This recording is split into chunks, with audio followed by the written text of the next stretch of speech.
In some city, a huge monster appears, which scares the people there and grabs a car to throw it at passers-by. Schoolboys and schoolgirls in fear and horror try their best to escape from this monster not to be hit. One day, similar monsters appear all over the world to destroy people. Monsters all over the world leave behind devastating effects, destroying everything in their path. One of the reporters reports that the structure that appeared with the monsters shows no activity. This was the first conflict between the Tower of Learning and the humans. The humans became worried after a chain of supernatural events.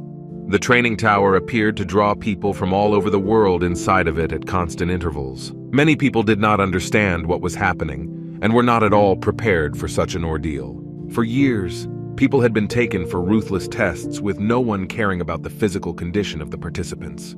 Among the most common and ordinary people, 20% were survivors, or more precisely, survivors of the training tower. These people became hunters who had mastered unusual abilities, who were the hope of mankind. This training tower had begun to rise right in the middle of the city, unknown how, unknown where from. Now more than 12 years have passed since the tower was discovered. New monsters have begun their onslaught. To deal with the new monsters, a hunter appears who quickly and cleverly gets rid of them. People in the crowd took pictures of the hunter on their phones and asked him to look into the camera and smile at least once. Hunters became a real ideal for people. An ordinary hunter could be as popular as a celebrity. The country did not neglect the power of hunters. A new era came when some hunters separated from the state. Thus, hunters were able to raise their price and protect themselves from the government by forming guilds. The live broadcast of Recognize the Hunter begins and is hosted by a girl named Hyun. The girl addresses the viewers and says that today they will talk about interesting news about hunters. Today on the program, as guests are the leaders of the best guilds in Korea. The first of them is a man named Han Seo-kwan, the head of the Kogure Guild. He greets the audience. The second guest is a girl named Lee So-yoon, the head of the Aaron Guild. The girl asks him to take care of her. The last participant is a guy named Kim Soo-hyun, who is the head of the Soul Guild. The rating of the program, Get to Know the Hunter, is 35.7%, which makes it a popular program in all of Korea.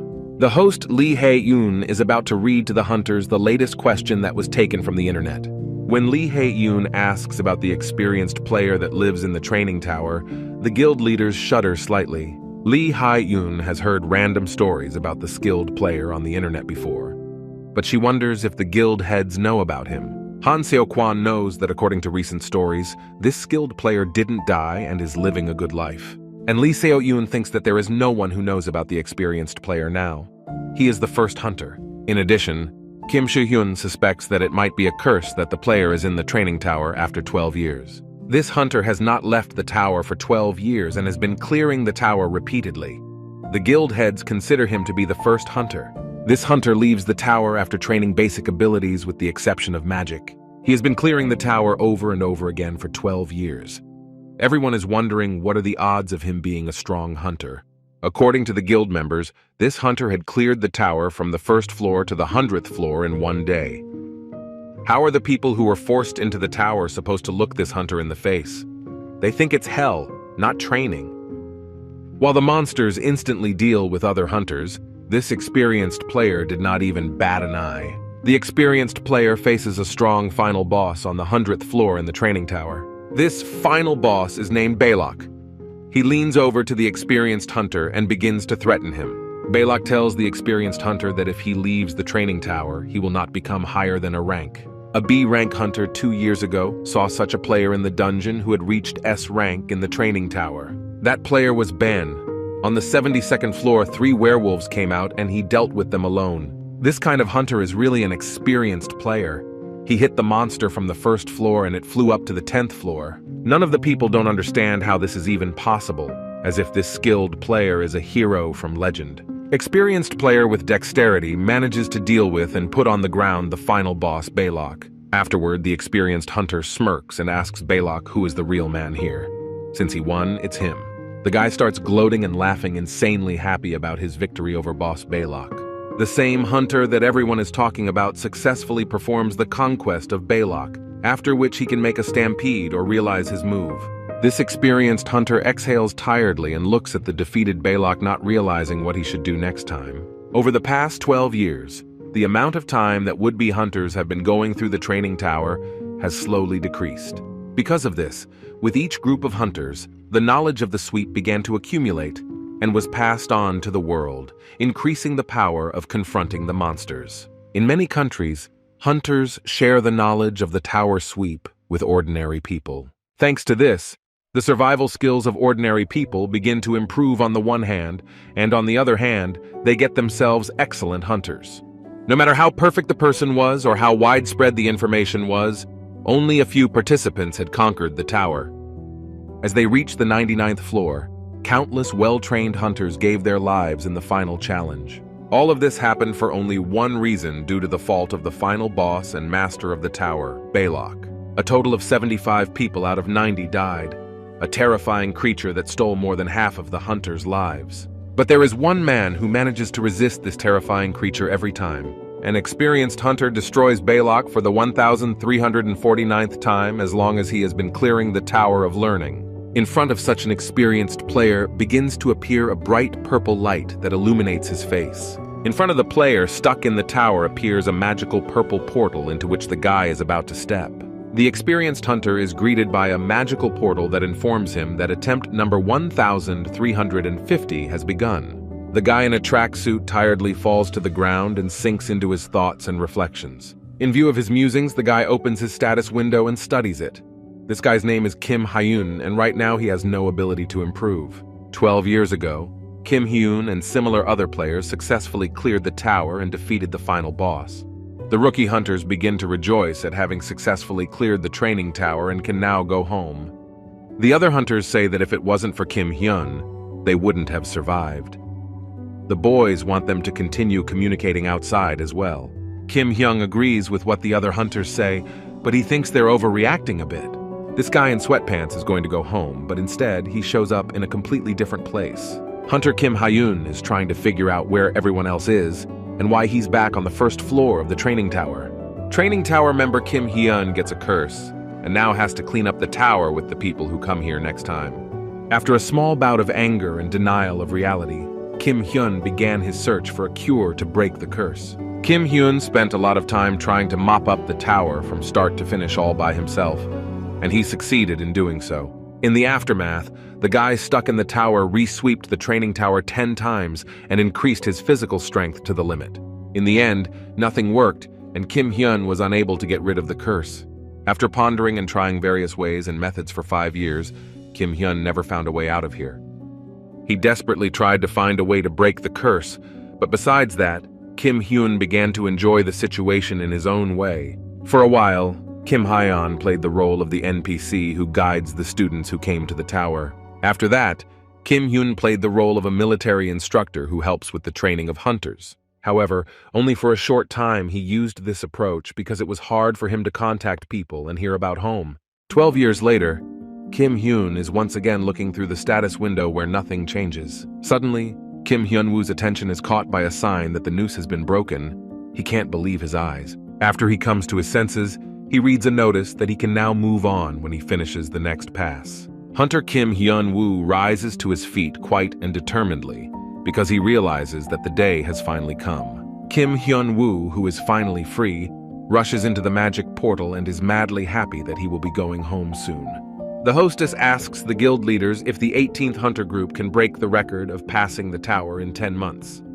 In response, Lee Seo-eun says that the number of hunters varies from group to group and also depends on team cohesion and other factors. Lee So-yeon's teammate Kim Soo-hyun says it's important to understand which techniques are more effective. Han Seo-kwon also agrees, saying that the real difficulty begins after halfway through the tower. Starting on the 51st floor, a higher-level boss appears every 10 floors. With the appearance of such a higher-level boss, luck alone is no longer enough. On one of these higher-level bosses, the experienced hunter Hyun launches his attack. In due time, the hunter Hyun is so fed up with it all that he starts to get angry and yell irritably. In the end, the guy in gym shoes confidently and decisively reaches the final boss of the training tower he is in. The young hunter is so stressed out and enraged that he starts yelling uncontrollably about going home. Determined boy Hyun once again deals with and tackles the final boss of the training tower. The determined hunter makes his way through the entire tower, blasting every 10 floors with incredible speed. In Jongho-dong in the Kangdong district is the surveillance office of the Korean Hunter Association, where a magical portal appears. One of the surveillance workers warns his partner to prepare a list with the names of the participants. Kim Hyun appears from the magical portal that appears in the surveillance office of the Korean Hunters Association. Through the magical portal, Kim Hyun makes his way outside to his native Korea. The young boy stares mesmerized at the sky. In front of the hunter Kim Hyun, the tall buildings of the Hunter Observation Association department loom up. The young and experienced hunter is approached by a full-figured man who congratulates him on getting out of the training tower. The man praises Kim Hyun for doing a really good job there in the training tower. The guy in sweatpants turns to the strange man with an incomprehensible face to listen to his words. After a few moments, Kim Hyun asks the man if he really made it out of the tower, and in response, he tries to get his name. Kim Hyun the hunter begins to shout enthusiastically that he is finally coming home and getting out of the tower. The full man starts going through the lists with the names of the 18th group of hunters and can't find Kim Hyun's name there. The association worker reaches the very first lists that were filed 12 years ago and finds the hunter's name there. In front of the man is really that experienced player about whom everyone is talking so enthusiastically. After 12 years, he is officially back. A week later, the television begins to report that the testing of the 18th group of hunters will soon begin. This time, the 18th group surprised everyone even more. They beat the world record for clearing the tower by 2 weeks. The host girl also announced that there was another incredible news that everyone was talking about. Guild leaders are gathering in the VIP reception area of the training center. They are discussing the information about the arrival of an experienced player. The young men talk about how if they get together again, Kim Hyun will look like his old self, because in the tower, his body stops aging. One of the guild leaders, Han So-kwan, is surprised that 12 years have passed and Kim Hyun has become a monster in a good way. At this time in the waiting room, the hunters are told to keep their issued basic equipment with them. We need to prepare for the test. Behind all the other hunters is Kim Hyun, who is greedily eating a packet of chips after being trapped in the tower for so long. After a while of eating, Kim Hyun shakes the crumbs out of the bag of chips and gets upset because he has already eaten them all. The other players are squeamish and disgusted at the greedy and tired Kim Hyun and his chips. The young hunter Kim Hyun asks the others what kind of equipment the hunters are wearing, to which they reply that it was given out this morning. The guy in the sweatpants suspects he overslept. If he fails this test, he'll have a hard time. The hunters notify the rookies to leave the waiting room and proceed to the testing area. Like the other newcomers, Kim Hyun unhappily covers one eye, squinting against the light. The door to the testing area opens in front of all the participants. A man in a business suit greets the hunters in the maze. They are gathered here for testing at the Seoul Training Center. David, an employee of the association, will be their examiner. He is an A-rank hunter. It's reported that the testing for them will begin right now. These players are now being watched by the whole world, so they should show themselves in all their glory and skills. Their examiner David asks the hunters not to worry so much. Compared to the training tower, this test is a simple ordeal. The man in the suit hopes that the hunters will show and demonstrate their skills and abilities to the fullest. Kim Hyun doesn't even listen to him falling asleep out of boredom. After a short nap, Kim Hyun expresses his complete indifference to what is going on around him with a look. David, the rookie examiner, takes out his phone and is about to press the button to start the first test. The training area begins to rumble loudly and shake as if an earthquake had started. Before the test begins, David tells us that there are many different obstacles that the hunters will have to overcome. To fully understand, David is going to show the hunters one of these tests by opening doors behind him. Behind these doors, a huge stone maze appears in front of the hunters who have come for testing. The examiner warns the newcomers that there are many traps in the maze. It will be good if the hunters give it their best shot. The countdown begins with 30 seconds. Hunters need to use all their available skills and abilities. When the countdown is over, the newbie hunters are tested and move forward. The local examiner looks at the hunters and realizes that this group has been very disciplined. At this moment, David thinks about whether it is worth waiting for perfect results this time and remembers his first test. The examiner knows that the most important thing is to keep the hunters safe. But suddenly, Kim Hyun calls out to him from behind. The man squints at Kim Hyun and tries to understand what this guy wants from him. In response, Kim Hyun looks tiredly at the examiner and tells him if he just needs to get out of the maze to finish. A disgruntled David lowers his sunglasses a bit and examines the guy trying to figure out who he is. The examiner is trying to figure out where Kim Hyun's gear is and why he's dressed like that. Does the guy really think he can pass the test? Afterwards, David confirms what Kim Hyun said. He just needs to get out of the maze like David explained. The examiner grudgingly calls out Kim Hyun, who is a little overstressed and even startled by the abruptness. David looks at Kim Hyun again through his downcast sunglasses and is displeased with the guy's behavior. In response to the man, Kim Hyun replies with a slight smirk on his face to take better care of the other hunters. The angry examiner becomes aggressive and calls Hyun Woo Kim very arrogant, and because of this, an argument occurs between the two. Because of their argument, Hyun Woo Kim offers him a condition that if he passes the maze in 20 seconds, David will give him 1,000,000 won. The examiner David tells him that the guy is talking nonsense and Kim Hyun thinks that the man is just chickening out. The guy in sweatpants says that if David is afraid, he really shouldn't argue, but instead the examiner offers 10,000,000 won. If David combines his main and supplemental income, he'll have just that amount. Kim Hyun agrees and immediately runs ahead. Kim Hyun goes to the wall and puts his palm against the wall, thinking that hunters earn so much. The young hunter Kim Hyun starts waving his arms around while holding onto the wall with one palm and knows that being a hunter is unrealistically cool. Watching the guy, David tensely takes off his sunglasses and tries to understand what Kim Hyun is doing. The guild leaders are also watching Kim Hyun on TV at this time. They too are trying to figure out what the guy is going to do. Determined to win, Kim Hyun tries to focus and calm down before getting down to business. Kim Hyun then accumulates an incredible amount of physical and magical energy in his fist to punch the wall. In order to pass the test, Kim Hyun swings his fist and strikes the wall with a single blow. In the end, Kim Hyun breaks through the walls of the maze in the blink of an eye and appears at the finish line. The hunter successfully makes it through the maze. Kim Hyun, the hunter who came out of the tower, looks back with satisfaction and says that he passed the maze using his strength. People around the world are watching on their screens. They are shocked at the way Kim Hyun passes the labyrinth. The guild leaders continue to watch Kim Hyun closely, wondering if he has been this stubborn before. A happy and satisfied Kim Hyun starts humming to himself a song about 10,000,000 won that he composed himself. Suddenly realizing the situation, Kim Hyun looks at the damage left behind and hopes that he won't be forced to pay for it. 24 hours before the test, the list of participants is checked and possible sales are discussed. The service workers try to find some newcomer who will be very similar to an experienced hunter. Eventually, such a newcomer is found, but due to the appearance of an experienced hunter, his popularity may drop.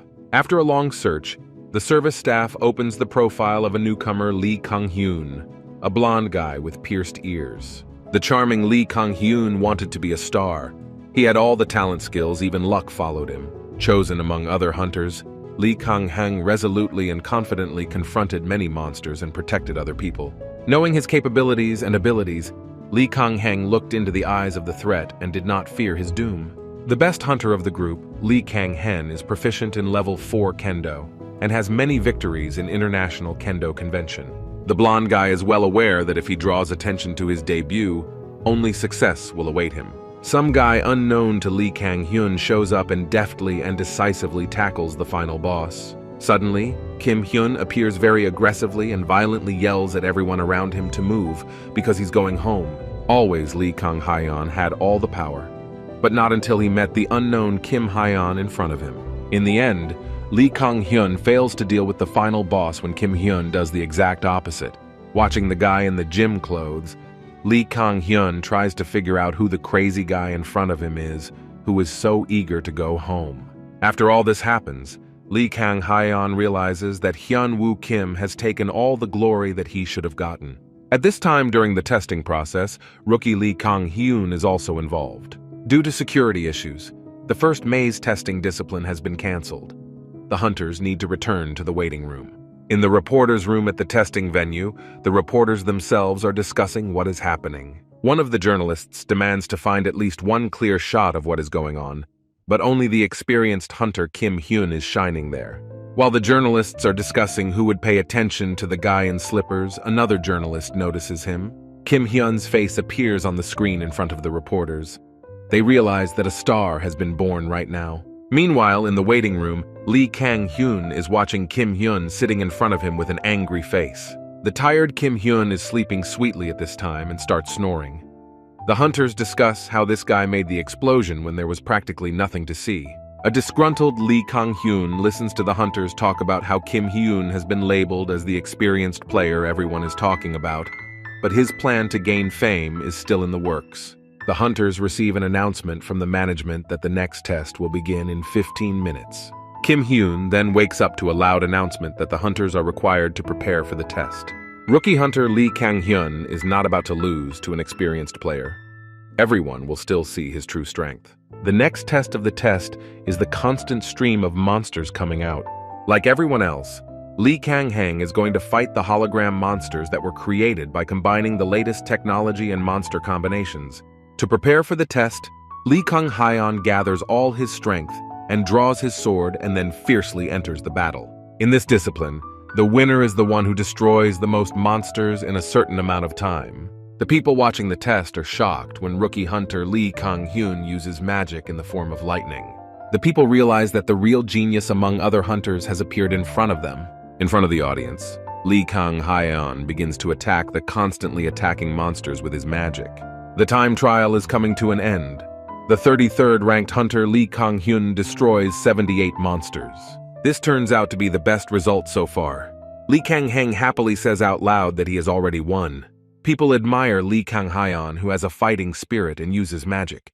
He is a strong candidate for group leader. At one point, Lee Kang-hyun turns his back on the experienced hunter and realizes that if it wasn't for him, he would have been in first place before. The next 34th member is a hunter named Kim Hyun, who has recently left the training tower. A wary Lee Kang-hyun stares the experienced hunter Kim Hyun in the back one last time before his trial begins. One of the workers informs the others that right after the genius, the experienced hunter enters the battle. The guild heads are very curious about how Kim Hyun's fighting technique has changed during this 12-year absence. Kim Hyun has 120 seconds to go through the newest discipline of the influx of monsters. Various hologram monsters begin to appear, which will be fought by Kim Hyun, an experienced hunter. Kim Hyun looks around to assess the situation and look at the monsters. The countdown begins and people are watching the TV screen with interest.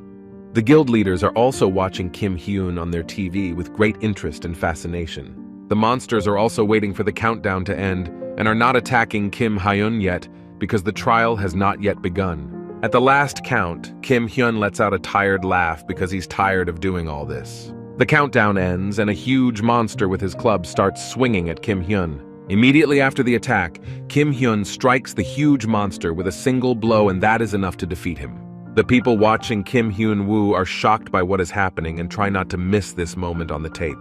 The hologram monsters start to get aggressive and yell loudly while looking at Kim Hyun-woo. At this time, Kim Hyun is about to deal with the rest of the monsters as well, attacking them with his incredible strength.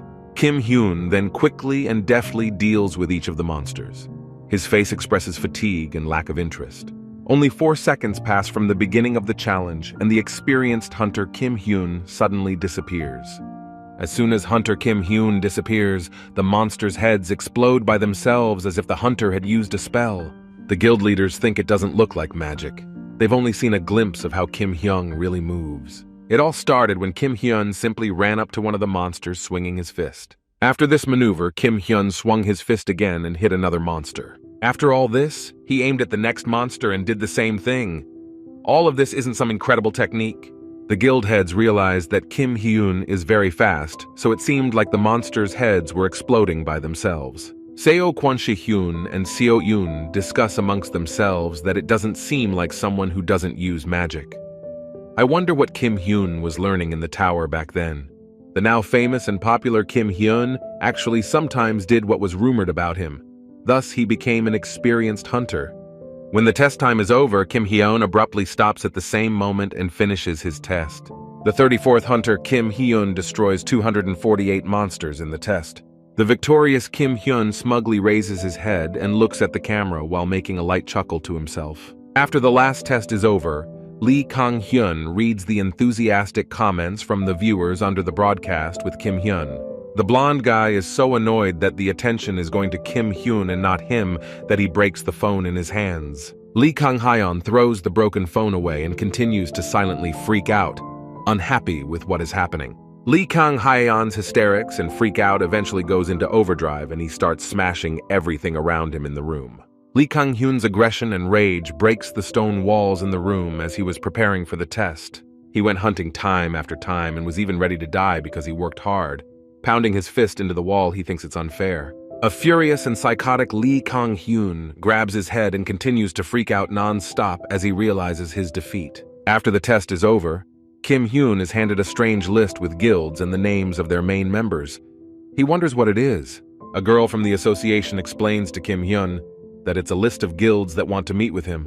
The girl's name is Alice, and she is the head of the information department at the Korean Hunters Association. After meeting the girl, Kim Hyun takes Alice's business card in surprise. Alice congratulates him on his return after 12 years. Alice, an employee of the Hunters Association, says that the tower has changed a lot since then. The dungeons are labyrinthine, but there is compensation for these dangers. She says that the guilds are interested in the best of the best to overcome the dangers together, while Kim Hyun thinks about what to eat. After a few tries, Alice tries to get the attention of Kim Hyun, who looks like he's confused. After leaving his thoughts about food, Kim Hyun wonders if Alice is only telling him about it because it's the job of the information department.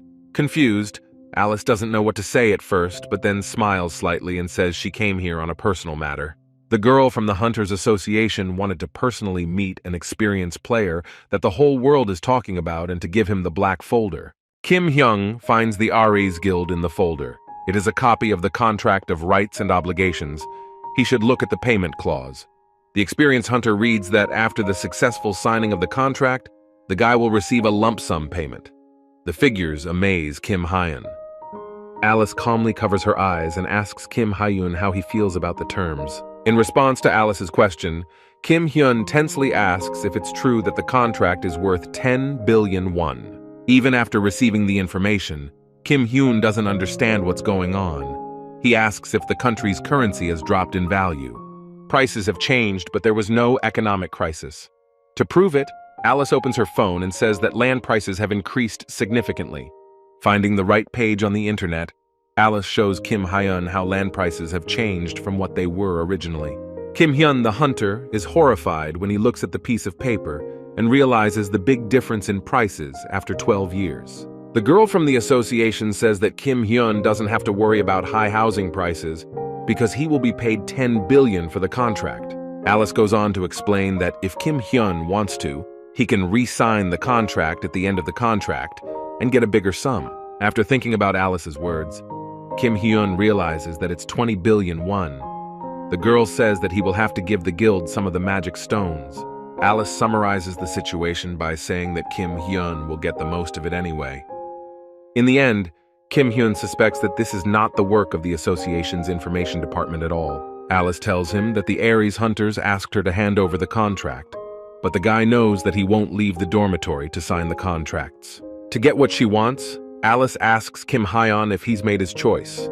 If so, he can take his time to make a decision. Showing his decision, Kim Hyun throws the folder on the table and tells Alice that he never intended to join the guild in the first place. Avoiding conflict, Kim Hyun tries to tactfully refuse Alice and repeats that he has no intention of joining the guild.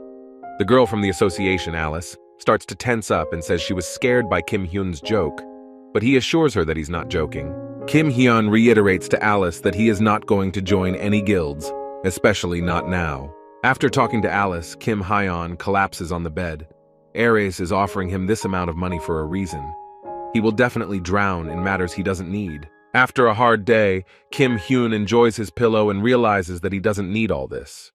He wants to live a quiet life without rushing into anything. Eventually, Kim Hyun starts to drown in his own thoughts and realizes that he wants to do what he wants to do. Then Alice finally asks Kim Hyun if his refusal means he doesn't want to be a hunter. The cocky Kim Hyun denies saying that. He has already heard that you can be a hunter alone without a guild.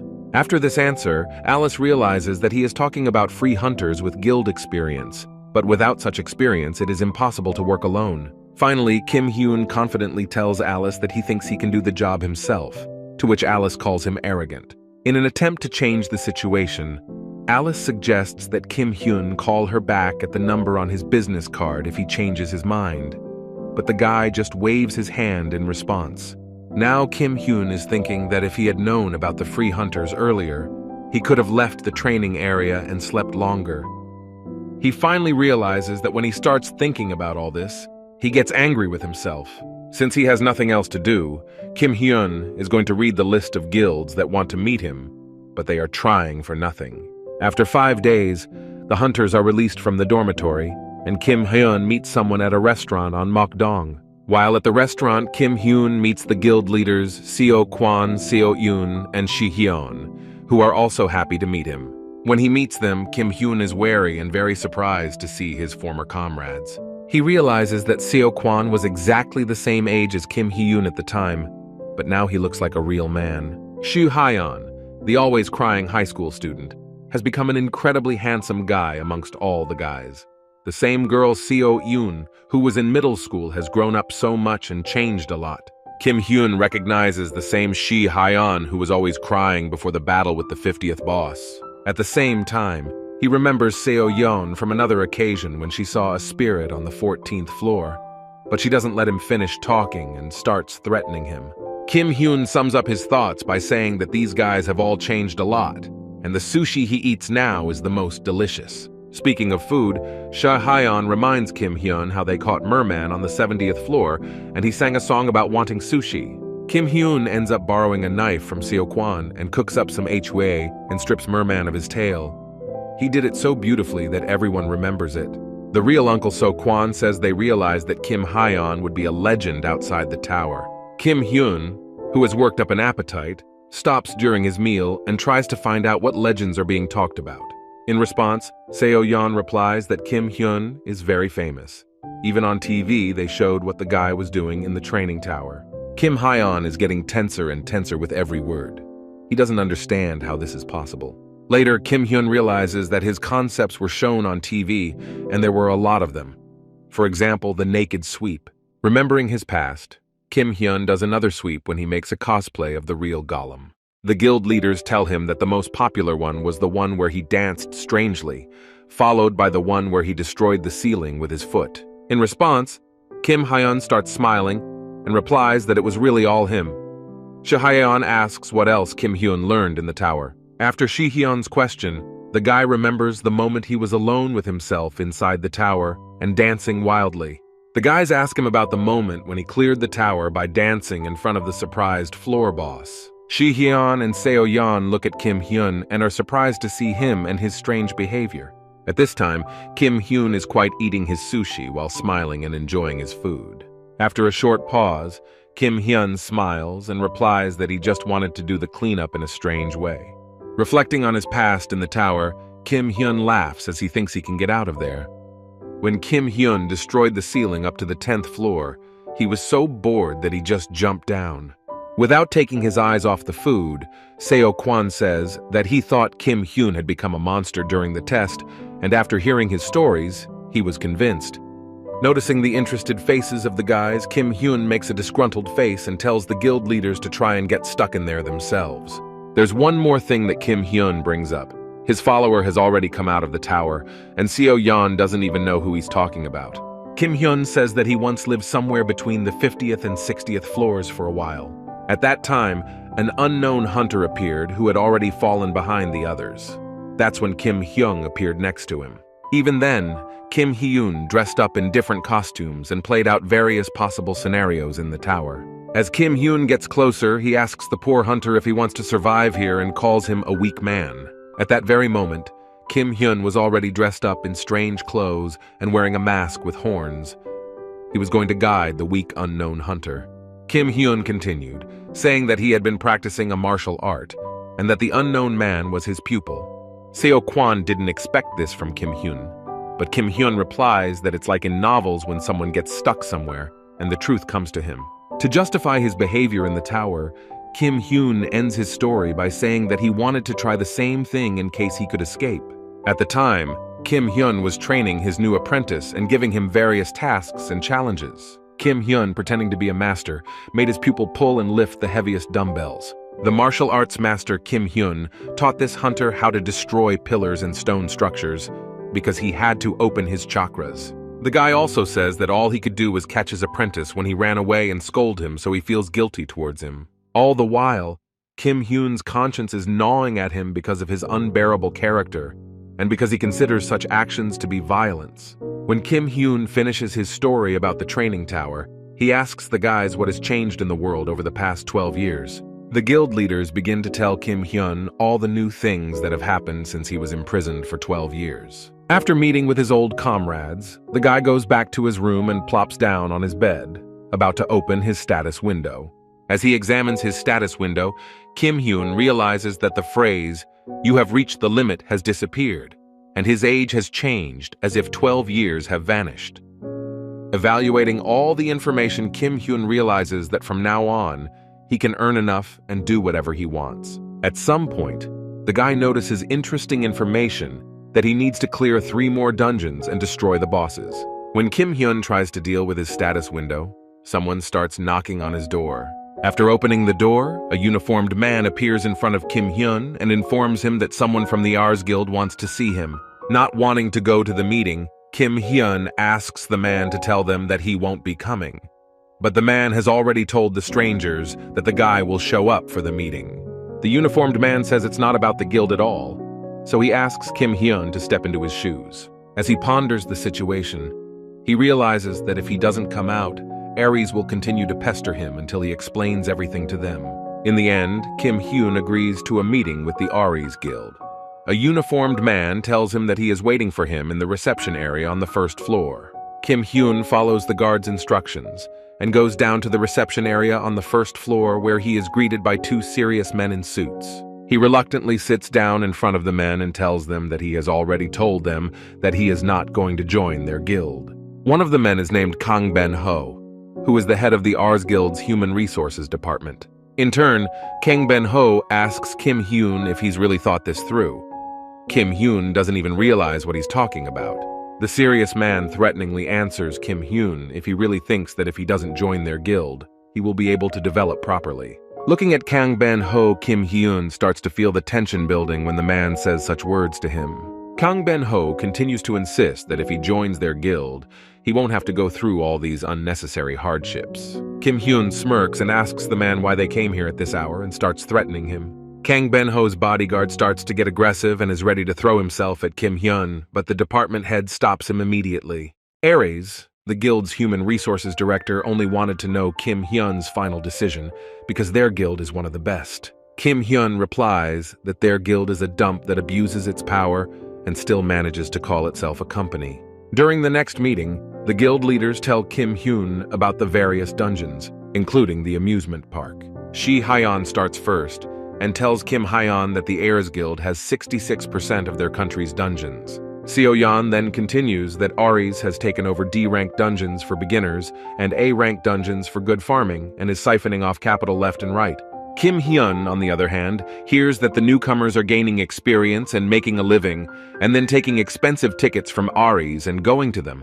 Kang Ben-ho's bodyguard demonstratively and powerfully punches the table that stands in front of Kim Hyun. Addressing the guy, Kang Ben-ho says that it would be better if Kim Hyun would watch his language in the association, because their people are there too. Kang Ben-ho continues his threats and warns Kim Hyun that he should take the offer seriously. The personnel director realizes that Kim Hyun himself is not aware of the current situation. At this time, Kim Hyun sits and watches in amazement as the department head's bodyguard does all sorts of nonsense. The bald and bulky man grabs a half-broken desk and throws it at the ceiling. Kang Ben-ho then tells him that this bald hunter only received his A rank for his normal basic skills. Observing the situation, Kang Ben-ho scoffs that a satisfied Kim Hyun thinks he can defeat the bald hunter. Pausing for a moment, Kim Hyun bows his head sadly and frustratedly because he knew that this guild was trash. Kang Ben-ho and the bald hunter don't understand why Kim Hyun is suddenly saying such insulting words. Already knowing his answer, Kim Hyun says that it's disgusting to hit someone like Aries with his hands, so he'll do it with a slipper. The bald A-ranked hunter starts to pounce on Kim Hyun-woo, thinking he can handle him in a heartbeat. The bulky man starts shouting loudly and violently that he will destroy Kim Hyun-woo right now. Noticing the hunter's aggressive behavior, Kim Hyun instantly responds to the bald man's attack and hits him on the cheek with his slipper. Kim Hyun continues the fight with a serious face as he fights the bald hunter who underestimates his opponent. To avoid getting hit, Kang Ben-ho tries to cover himself from the devastating explosion that the bald man and Kim Hyun create with their fight. Sitting on the couch, Kang Ben-ho watches in horror, not expecting this to happen. In an instant, Kim Hyun kills the bald hunter and stabs him into the stone wall with his whole body. Kim Hyun ends his confrontation with a slipper and threatens Kang Ben-ho not to talk back to him. Even before this incident, Kang Ben-ho had already observed Kim Hyun during his association test. Even with all the abilities he has shown, Kang Ben-ho thinks that this guy in sports shoes is just a frog at the bottom of a well. Now the experienced hunter Kim Hyun probably thinks he's the strongest person here. Then what happens when Kim Hyun sees the real power and influence gathered by the Aries Guild?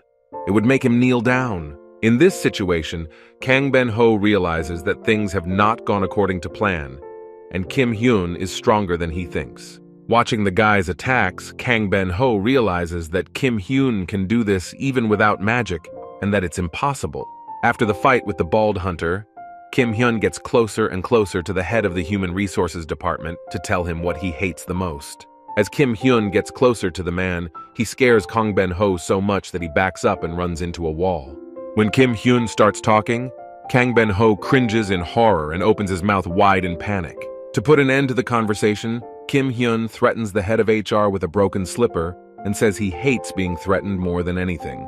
In the end, Kim Hyun is going to deal with Kang Ben-ho the same way he dealt with his bald bodyguard and hunter. After recounting this incident, Shi Hyun now understands why Kim Hyun ruined everything, but he should know that Aries is very cruel. At this time, Kim Hyun himself is eating some delicious strawberries and tries to ask Shi Hyun what is so cruel about these Aries people. In response to this question, Shi Hyun goes on to explain to Kim Hyun that no one touches Aries because they are terribly vengeful. Shi Hyun goes on to explain that these people might not allow Kim Hyun to join another guild, or they might catch him somewhere and take his life.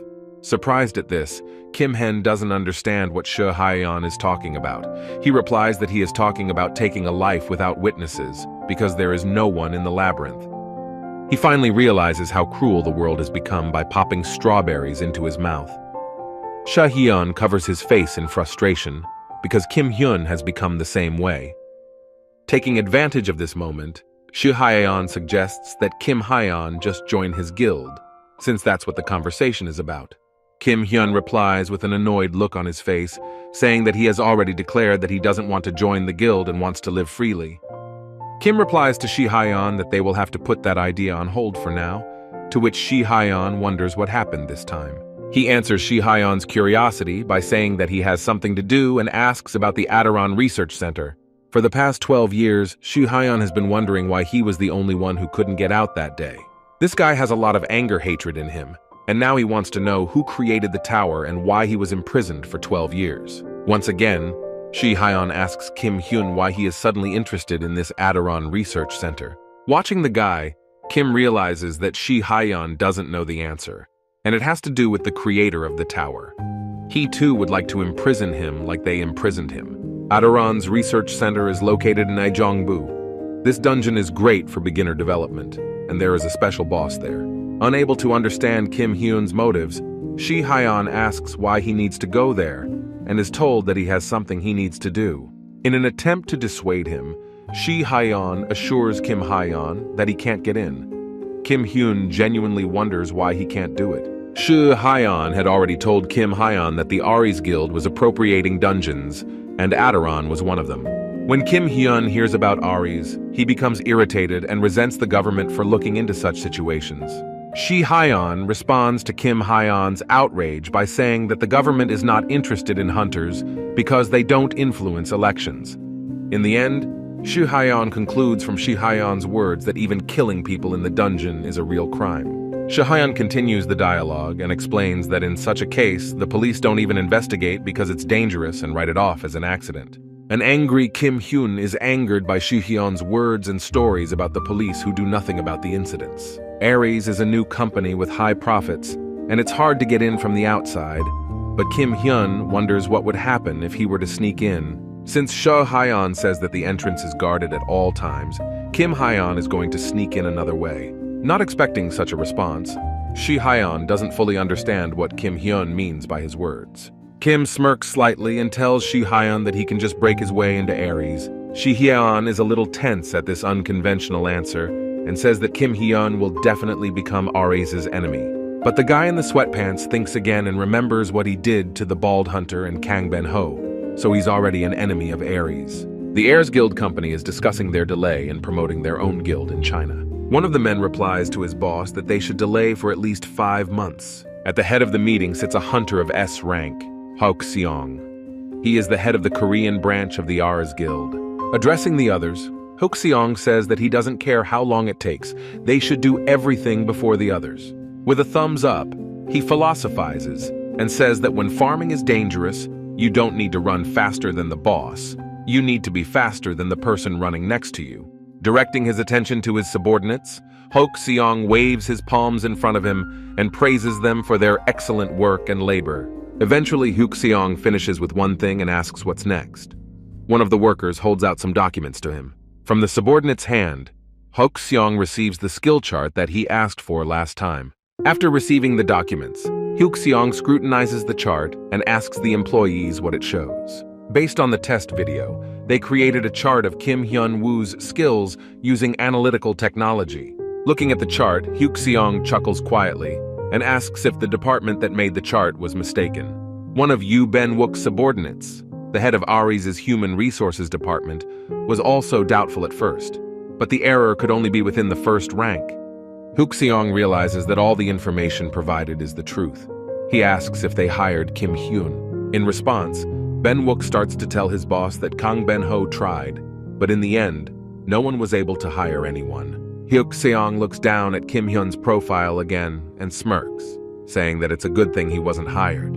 Looking down again, Hok Seong looks at Kim Hyun's picture and realizes that he's far from stupid, so he shouldn't pretend to be. Everyone realizes that if Aries hired him, then the guild's business would be better.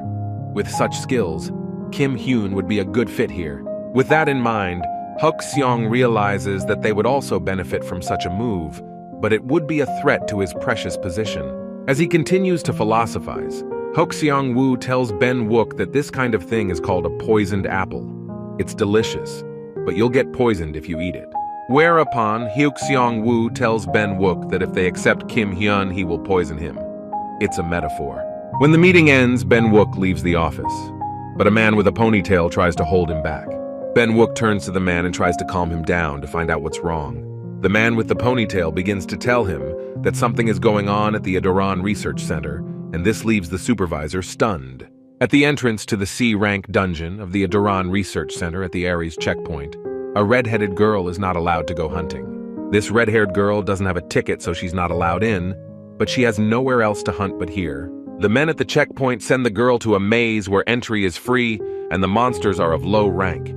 They start bullying the girl because they think she is weak and worthless, but she keeps begging to be let into the dungeon. One of the dungeon guards starts to overstep his bounds and says he's a bit of a man of principle. Based on his principles, he starts pestering the girl and claims that the sight of her weakens his heart. The girl suspects something wrong. The guard at the checkpoint starts aggressively harassing the girl and demanding her phone number as Kim Hyun approaches the entrance. One of the guys guarding the entrance holds the girl to him and notices Kim Hyun appearing. Surprisingly to everyone, Kim Hyun shows up in his standard clothes and slippers and silently stares back at the men. The insolent guard abruptly turns to Kim Hyun and sends him into the woods because he suspects he needs a restroom and is looking for one here. Not understanding this response, Kim Hyun assures the men that he doesn't need a toilet and is looking for the underground of the Adoran Research Center. The guy guarding the entrance starts yelling that this is no place to play. This is a real dungeon and there are monsters here. Amazed by the guard's stupidity, Kim Hyun gets nervous and replies that he knows about the monsters and has come here because he has something to do. In the end, Kim Hyun realizes that the man standing in front of him is really dumb and doesn't understand anything. The men at the checkpoint still can't figure out what this guy named Kim Hyun is doing here. Looking at Kim Hyun, the guard calls him sick and crazy, as if he doesn't even know what he's doing here. In response, Kim Hyun silently and calmly stares back at the man and sees no point in talking anymore. To deal with the situation, Kim Hyun says this is not the way to handle it, and bends down to his feet to remove his slipper.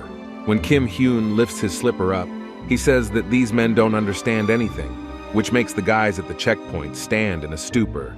Kim Hyun, about to teach them a lesson, starts laughing a little and waving his slipper at one of the security guards. In response, the guard gets aggressive because Kim Hyun is crazy for acting like this. At this time, Kim Hyun already makes only one quick and agile move by throwing his slipper at the checkpoint guy. The stupid-headed guard's partner only has time to notice his workmate flying over him. The guy starts looking around anxiously and doesn't know what's going on. In one deft move, Kim Hyun throws one of the guys right into the iron fence with his slipper. Kim Hyun appears behind the second guard with an intimidating face and is about to deal with him as well. The young guy turns around in horror when Kim Hyun says that he should have calculated his strength that he used on the first opponent.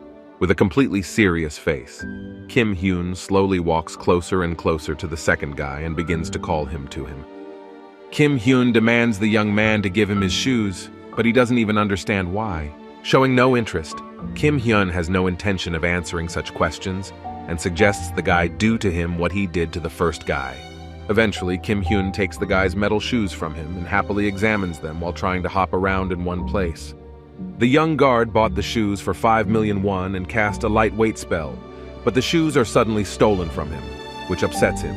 In retaliation, Kim Hyun offers to take the guy's slippers, one of which is already broken, and the red-haired girl takes advantage of the moment and goes to the dungeon as well. At Seoul Shu Hyun's guild headquarters in Seongnae-dong, Seo Yeon tells Kim Hyun that Kim Hyun has already gone to Adoran's research center.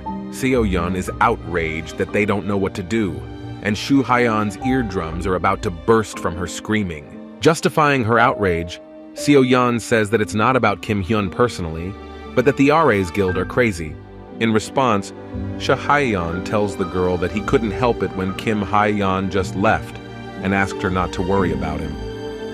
The guy then asks Seo Yeon if she really thinks Kim Hyun can be stopped. Shu Hyun realizes that Seo Yeon isn't even sure what she's saying about Kim Hyun right now. From Shu Hyun's account of his conversation with Kim Hyun, Seo Yeon realizes that Kim Hyun has already become an enemy of the Aries guild. As the two discuss what's going on between them, they know that when Kim Hyun is calm, it doesn't cause any problems. But as soon as Kim Hyun starts feuding with someone else, his terrible character is revealed in all its glory. Realizing the situation, Shu Hyun and Seo Yeon sigh tiredly and don't know what to do. They understand why Kim Hyun is the way he is. The guy assures his girlfriend that they really don't have to worry, but Kim Hyun is already sneaking inside the research center. Kim Hyun can't get enough of his new shoes that he stole from the man. Thinking back to just yesterday, Kim Hyun has already told Shu Hyun something important, and it might actually be true. Thinking back to yesterday, Shu Hyun tells Seo Yeon that he and Kim Hyun discussed the Aries Guild and more. While relaying all the known information to Seo Yeon, Shu Hyun carefully observes her behavior and reaction after his story. As he assesses Seo Yeon Shu Hyun's condition, he continues to tell her something about what Kim Hyun told him yesterday. After hearing this, Seo Yeon becomes shocked and stunned. She listens to Shu Hyun carefully and asks if it's all true. Some crazy half-monster doctor is examining something and muttering to himself about where his material is. It's the boss of the C-rank dungeon of Adoran's research center, Adoran himself. He needs more materials and samples. Some people are watching Adoran, who isn't touched by the Aries Guild, because he doesn't bring them any money. Two guys and a girl are trying to decide what they should do next, and whether to catch Adoran if they can. This group of people even bribed Aries' men to get into this dungeon. The girl in this group of people is not sure if their skills are good enough since bosses are usually only caught by guilds. The man in armor has seen before that Adoran has strong defense but weak attack. If they take their time, they can overpower him. His partner continues to wallow in her thoughts about whether they can do what they plan to do. These men are going to capture and defeat Adoran to increase their skills and improve their abilities. When the man in armor turns to his companions, he sees Kim Hyun in front of him. This group of people can't understand what Kim Hyun is doing here and who he is, but they don't think he is a hunter. At this time, Kim Hyun appears before the boss of the dungeon with a determined and confident look. Adoran notices the new material and specimen in front of him and thinks about where he should start. He is going to get a good feel for Kim Hyun. 12 years ago, the guild heads learned what Kim Hyun had to experience when he was young. Some man tells Kim Hyun not to act like an orphan. He should obey his teachers. This unknown man instructed Kim Hyun not to say anything unnecessary and sincerely wished the boy good luck. Kim Hyun's parents died in a car accident. His brother took away his inheritance and gave the boy to an orphanage, so he became disillusioned with people. Usually Kim Hyun is normal, but when someone starts to manipulate him or becomes his enemy, it leads to sad consequences. Always and constantly, Kim Hyun has been spilling out the remnants of his troubled character, not limited to one enemy. Right now, Adoran is in the crosshairs. Adoran, the boss of the dungeon in question, starts rambling on and on about using Kim Hyun as material, but the guy stops him abruptly. Defying Kim Hyun's actions, Adoran starts licking greedily and madly, not realizing what exactly he should finish and stop. Speaking briefly to Adoran's boss, Kim Hyun immediately engages in battle with him. A group of people sit somewhere in the background and hide in horror watching Adoran and Kim Hyun fight. In the blink of an eye, Kim Hyun deals with the boss Adoran and calls him the worst words. The company of people watching the hunter are still horrified by what they just saw before their eyes. After the battle is over, Kim Hyun opens his status window and realizes that one of his dungeons has been passed. The next one is the forest village location. While the hunter studies his status window, a company of people stand behind him and are still watching him. The girl tells her companions that this is the same guy who was in first place in Hunter Kill, experienced hunter Kim Hyun. These people did not expect to see the experienced player Kim Hyun in front of them and meet him almost in person. On the basement 5th floor of the Aries Guild in the administrative department, two men were wandering back and forth. One of them is Jung Men, the head of the administrative department of the Korean branch of Aries. He meets with someone and asks why they came to see him. Chief Bong Wook tells Jung Ming that Hyuk Seong said he'll tell him something in person. Jongmin has already heard everything, but he doesn't know the information. Jongmin then looks at the characterization of the player who just came out of the tower with only 2 A-rank skills. After reviewing the data, Chief Ben Wook says that this is only a temporary analysis of the skills and abilities of Hunter Kim Hyun. Based on this, Jongmin realizes that even with this characterization, this guy is strong and looks like a monster with these skills. Once again, Jongmin asks if it's okay if they just kill him and end up killing him because Hyuk Seong just said to hurt Kim Hyun. Just in case, Chief Ben Wook clarifies that if Jongmung destroys Kim Hyun, he won't do anything for it anyway. Jongmin smirks and asks Ben Wook if he wants the same outcome. After all, the hunter Kim Hyun had brazenly entered their dungeon without authorization, causing the Ars Guild hunters to suffer greatly. Jongmin continues to tell Ben Wook that at this rate, their reputation could be damaged because of Kim Hyun. In response, Jongmin smiles madly and says that if Kim Hyun has such skills, it would be hard to harm him. The man assures that it will be fine if the leader doesn't interfere with them, and they can do it quietly. But they have a lot of work to do because of the promotion in China. Ben Wook asks if they are also allocating some staff to China, and Jongmin confirms that they are because of the Pedo Guild. It's a new guild in China called Pedo. It was created only 2 years ago and has already absorbed 52% of China's dungeons.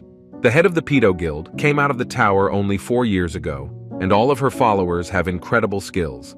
The head of this guild was ranked 5th among S-rank hunters around the world. The identity of this incredible and strong head of the guild Paedo created still remains anonymous. Reassuring Ben Wook, Chong Mung says not to worry because they are enemies of this guild and can't waste resources to just hurt Kim Hyun. Jong Myeon continues his thought by saying that they will send a special specialist to Kim Hyun, who will carefully do all the work. At this time, Kim Hyun is looking at something on his phone and tells Shi Hyun that the world's endless progress has gone beyond all limits. His comrade turns to Kim Hyun, who is taking his picture, and asks what he is doing it for now. In response, Kim Hyun only examines the photo and is amazed at the quality of the new phone. Previously, Sha Hyeon bought Kim Hyun a phone to keep him connected, and he's been using it for over 3 hours every day. Shi Hyeon uses the moment to show Kim Hyeon the Forest Village dungeon he was talking about on his phone, which is related to their Soul Guild. Despite this, Kim Hyun continues to play the game on his phone while Shi Hyeon tells him that there will be no boss in Forest Village. When Shi Hyeon tells Kim Hyeon that there will be no boss in the dungeon, he is distracted from the game and becomes stunned. In response to this news, Kim Hyun asks indignantly why there will be no boss and is told that he was caught a few days ago. The forest village is different from the one in the tower. There, monsters appeared every day, both regular and bosses. The dungeons in the human world are completely different. The regular monsters reappear over and over again endlessly. The main bosses that are there after their destruction take some time to recover. Clarifying all the nuances, Hyun says that the amount of time depends on the dungeon. In the forest village, it takes about a month. Hyun goes on to say that this boss was destroyed 4 weeks ago, so the recovery period will end in 2 or 3 days. Kim Hyun also asks about the visible swamp, but Hyun doesn't know anything about it because it's under the control of the Aries Guild. Hyun replies that if you look hard enough, you can find out anything. The boy is outraged that he has to go to such trouble to catch one monster. Hyun asks Kim Hyun when his rank will be registered with the association, and he will be given equipment and cooperation with the association. In addition, Hyun assures his friend that he will receive good money for registering his rank. Kim Hyun asks how much money he will receive for this. Hyun explains that he has to check in every 2 months. B rank gets somewhere around 30,000 won. A rank gets 250, AS rank gets more. Hyun himself gets about 700,000 won. The next day, Hyun takes Kim Hyun to the place where the hunter's abilities are measured. At the entrance, a man who sits at the front desk is waiting for them and notices the guys entering the center. The man asks Kim Hyun his full name and whether he is here to register his abilities. The man already knows Kim Hyun Woo as the experienced hunter who came back after 12 years. In response to the employee's question, Kim Hyun Woo replies that he is right. In view of this, the man remembers some people who came to him just today and asked him about Kim Hyun Woo. A white-haired man came into the Ability Measurement Center today and furiously asked about Kim Hyun.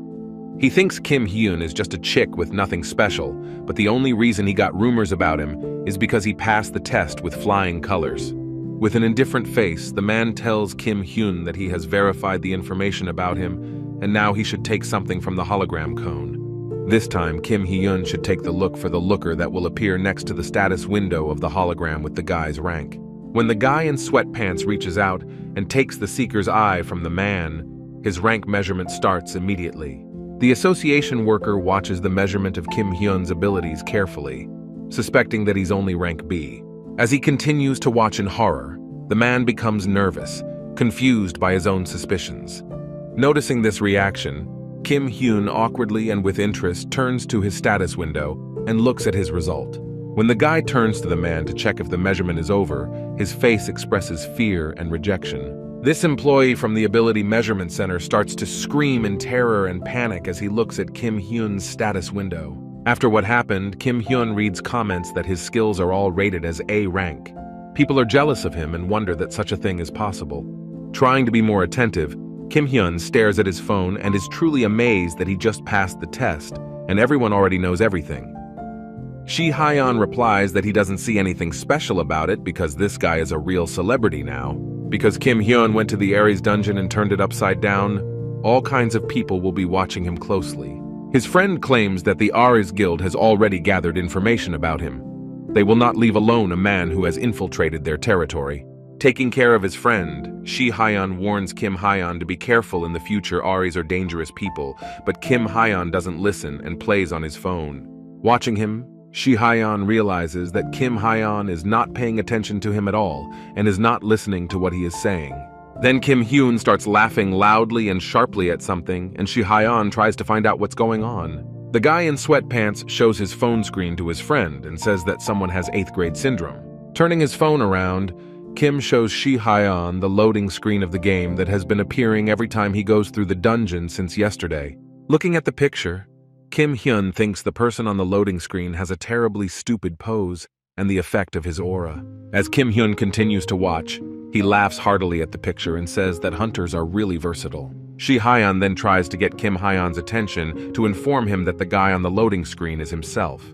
Abruptly and unexpectedly, Kim Hyun's face immediately changes and he doesn't quite understand what Hyun just said or if it's true. With a serious face, he assures his friend that it's really him on his phone downloading the game. After this news, Kim Hyun realizes what he has just done and accidentally drops his phone on the mat in the car. Kim Hyun doesn't even know what to say or how to make up for the embarrassing situation, so he just coughs and looks out the window. After a while, he turns to Hyun again and asks him why he never does anything at all. The guy tenses up a bit at such a question and wonders why Kim Hyun thought of him that way. Kim answers Shi Hyun that he thinks Seo Kwan and Seo Yoon seem busy while he seems to have plenty of free time. Shi Hyun gets even more tense and says that he is also the head of the guild, so why wouldn't he be busy? Shi Hyun finishes his answer by saying that even now he can hardly find time to spend with Kim Hyun. At this time, in the office of the administrative department of the Aries Guild is the head of the guild, Ben Wook, who is looking at something and is very tense. Once again, Ben Wook scrutinizes the characterization of Kim Hyun, who was given an A rank by the association. Young Min tells him that Kim Hyun is a monster.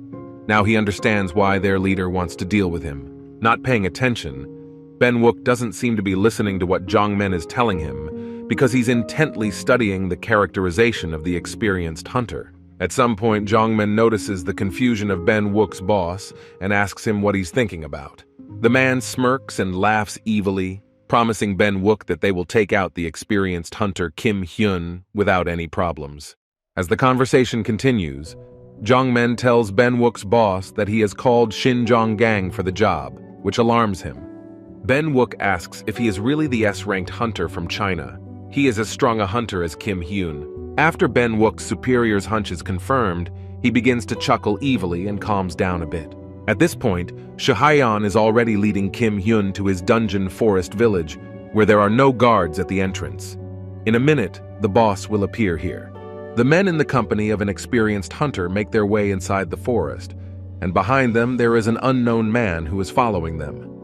Some unknown man begins to grind his white teeth wide and laugh gloatingly at something. Without noticing the man following them, Kim Hyun suddenly turns back and points his finger at the other unknown man, asking who he is.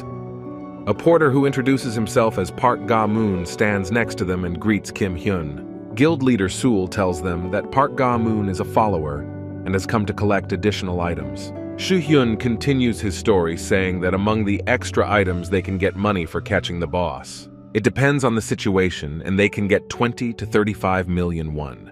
Kim Hyun is shocked by such a huge amount of money. The extra items are used to create weapons and equipment. Shi Hyun hints that no one walks around looking like Kim Hyun. At this time, Park Ga-moon starts smiling quite a bit and asks Shu Hyun and Kim Hyun to do his video. The guy in sweatpants is surprised by the request, but he's not against the idea at all. He only wonders why Park Ga-moon would want to do such a video. In response, the follower tells Kim Hyun that there is such a service as YouTube, where you can earn money for advertising and views. Listening to every word, Kim Hyun listens to Park Ga-moon's recommendations and stories and agrees to share the profit with him in the ratio of 8 to 2. Having finished his explanations, Park Ga-moon continues to follow the guys who are going after the local boss. Abruptly and unexpectedly, Shi Hyun stops and holds out some strange paper to Kim Hyun. In response, the guy takes the strange paper and unfolds it. Kim Hyun tries to figure out what it is and why he needs it. Anticipating the questions, Shi Hyun explains to Kim Hyun that the forest village is like a maze. It's a bit annoying here with similar and long wandering. Listening to his friend's words, Kim Hyun scrutinizes a piece of paper with a strange map with posts on it.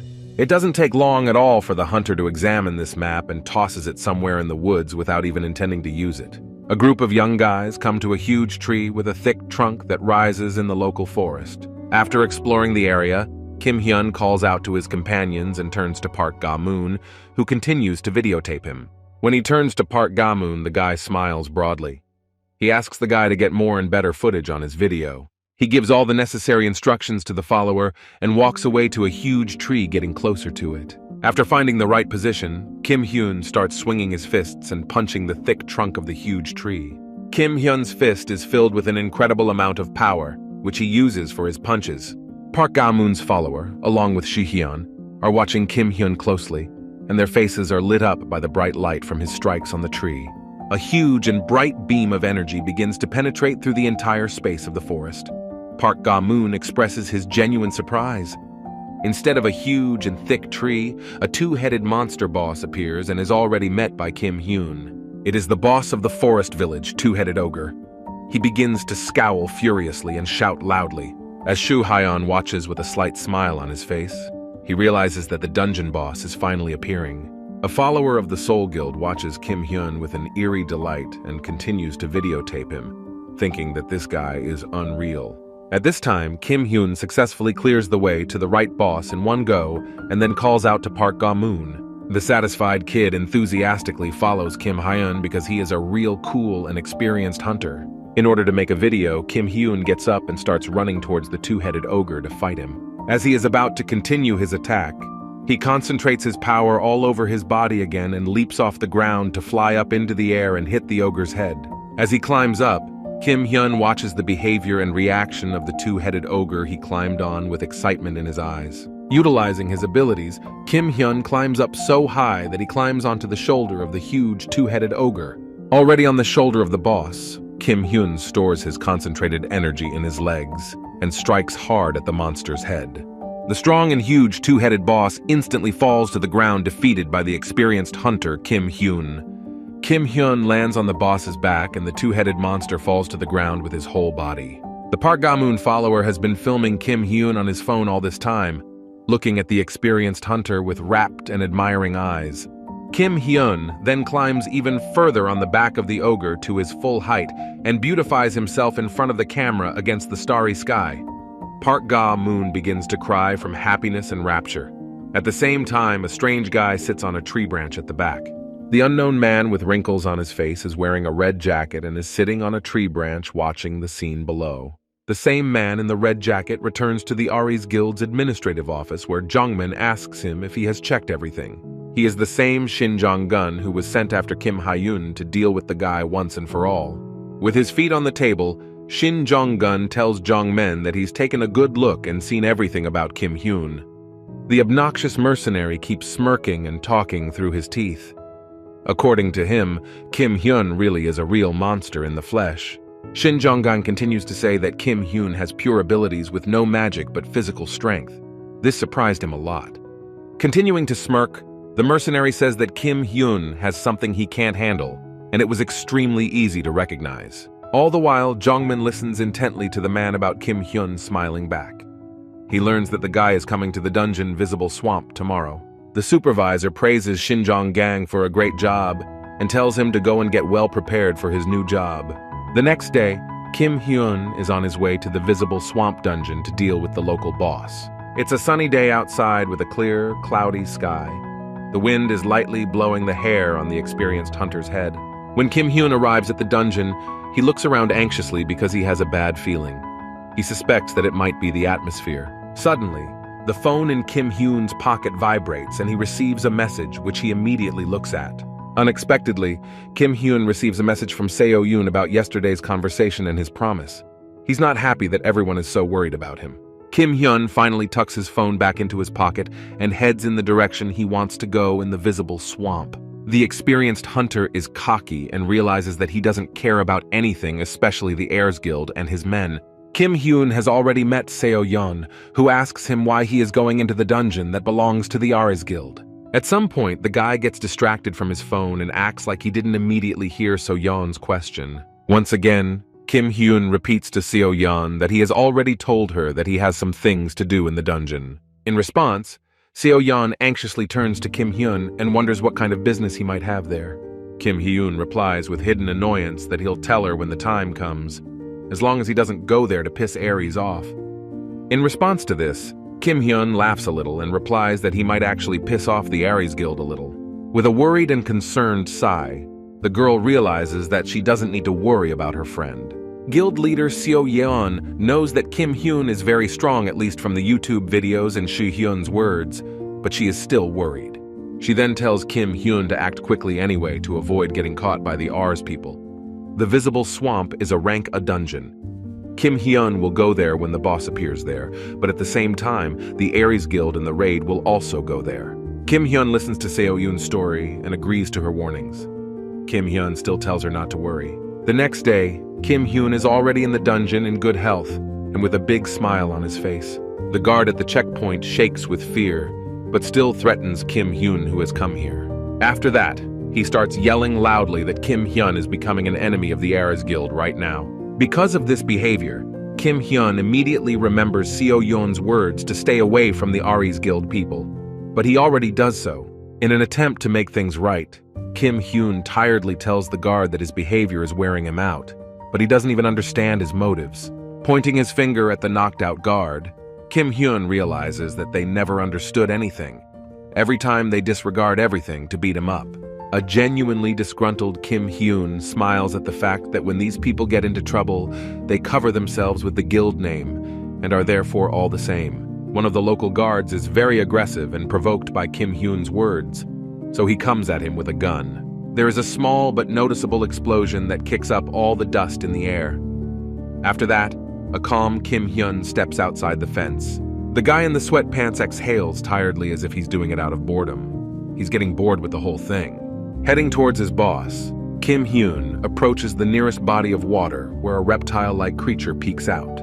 Suddenly, Kim Hyun notices a strange and small earthquake that rises around him for some unknown reason. A huge alligator comes out of the pond and moves towards the guy in sweatpants. It's the boss of the visible swamp, Mega Alligator. Kim Hyun finally notices the huge alligator approaching him and remembers his conversation with Seo Yoon. The girl had previously told Kim Hyun that this boss's skin is tough and has a resistance spell, so it and its teeth are very expensive. Raising his head, Kim Hyun is going to look at the alligator, after which he starts smiling excitedly. With one single fist punch, Kim Hyun instantly knocks out the local boss, Mega Alligator. The seemingly defeated Mega Alligator falls exhaustedly to the ground, rolling over on his side from Kim Hyun's blow. The guy at this time is saying that he is going to quickly destroy the boss and skin him. Hearing such words, Mega Alligator deftly dodges and jumps out from under Kim Hyun's feet.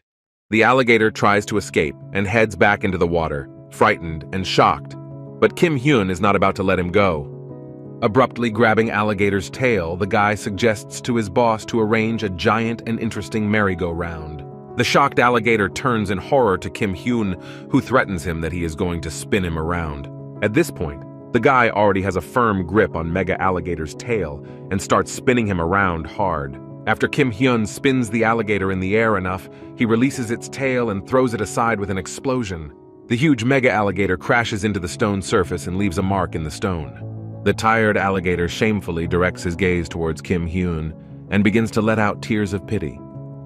After the pitiful speech, the huge alligator gathers his strength and shrouds himself in a magical shroud. At this time, Shin Jong-gang sits on a tree branch and watches as the alligator is about to attack the experienced hunter Kim Hyun. Shin Jong-gang's serious gaze is focused solely on his target, which is Kim Hyun. At this time, a huge mega alligator is about to attack Kim Hyun, causing his eyes to light up with rage. Despite the threat, Kim Hyun is content to fight the alligator and not die of boredom and offers the boss one last round. At some point, the guy suddenly tenses up because his legs start to be bound by strange chains. It turns out that Kim Hyun remains immobilized just when Alligator with his huge and open mouth is about to attack him. All the while, Shin Jong-gang is controlling these chains that he's using to restrain the guy. The man threatens him that Kim Hyun may think he's long dead. All the while, Kim Hyun doesn't realize how he got these chains on his legs that are restraining his movements. The chained Kim Hyun this time manages to dodge the mega alligator's blow and bounce a little to the side. In response, the giant alligator jumps over Kim Hyun and disappears into a body of water nearby. Not expecting such a turn of events, Kim Hyun tries to catch his breath because the chains make him have to exert much more effort. In an attempt to make sense of it, Kim Hyun puts his gaze down on his feet and looks at the chains, trying to figure out where they came from. Behind the guy on a huge boulder sits Shin Jong-gang, who shouts to Kim Hyun that there are magic chains on his legs. Reacting to the shouting, Kim Hyun turns back to see who is talking to him. All the while, Shin Jong-gang smirks evilly and holds the chains he's shackled Kim Hyun with. The man says the chains fit him. Kim Hyun continues to stare at Shin Jong-gang in incomprehension and asks who he is. Unbeknownst to him, the man jumps down from a tall rock closer to Kim Hyun and is about to introduce himself to him. The arrogant Shin Jong-gang calls himself a magnificent man who was personally sent to the guy by the Heirs Guild. After Shin Jong-gang's introduction, Kim Hyun realizes that he is the assassin sent to him by the Aries Guild. A frustrated Kim Hyun is already sitting on the ground chained up when Shin Jong-gang confirms what Kim Hyun says about him being a killer. The obnoxious man can't stop smirking and claims that Kim Hyun is quite strong and really quick-witted. He tells Kim Hyun that he's seen the guy just twist an alligator and before that he destroyed a two-headed ogre. The man is also well aware of how strong Kim Hyun is, but he wonders if the guy can be as calm when he's chained up. In an attempt to stall for time, Kim Hyun plays dumb and asks what's so special about these magical chains. He also tries to break the chains, but at some point he realizes that he can't break them. Shin Jong-gang starts to aggressively explain that these are magical chains and not ordinary chains, and that you need a rank magic to get out. At this point, Kim Hyun anxiously listens that he himself just got out of the tower and therefore doesn't have magic, so he can't get out of the chains. In response, he opens his mouth in horror and asks if it's about him, and Shin Jong-gang is amazed at the guy's stupidity. Kim Hyun then asks the man again if he's really in a situation he can't get out of. The man has already realized that everyone he works with is the same. They pretend to be calm while they try to get out of it in primitive ways. When Kim Hyun continues to impress Shin Jong-gang with his stupidity, the man gets even angrier. Because of this, Shin Jong-gang abruptly wraps his arm behind his back and pulls out his small blade from under his sweater. He's about to attack Kim Hyun and tells him that he's taken the lives of guys like him before. All the while, Kim Hyun continues to just sit there immobile and do nothing when Shin Jong-gang's blade comes flying at him. When the man attacks Kim Hyun with his blade, the guy puts his hands forward and holds back his blow. After attempting such a strike, Shin Jong-gang is about to use a devastating poison and explosion. A huge blob of magical energy explodes in space, leaving behind only a bright flash. Thinking that the fight is over, Shin Jong-gun smiles his 32 smiles and calls Kim Hyun terribly worthless. In front of the man, only the magical purple veil left by him after the blow is rubbed away. Through the magical veil, Kim Hyun's silhouette is visible, and he continues to sit with a dumb and uncomprehending face. After a brief pause, Kim Hyun looks at Shin Jong-gang with wide eyes and asks what he just did. At the same time, the man sinks into shock and horror. Shin Jong-gang doesn't understand why Kim Hyun is still sitting in front of him. All the while, he continues to watch Kim Hyun and realizes that his attack didn't hurt the guy at all. After this, Shin Jong-gang becomes very nervous, and in a freak-out he tries to attack Kim Hyun again in an attempt to destroy him. The last thing that Shin Jong-gang sees in front of him after the entire attack is the fist that Kim Hyun puts out. A strong and powerful explosion occurs which hits Shin Jong-gang and injures him accordingly. All the while, Kim Hyun continues to be shackled by magic chains, but that doesn't stop him from moving.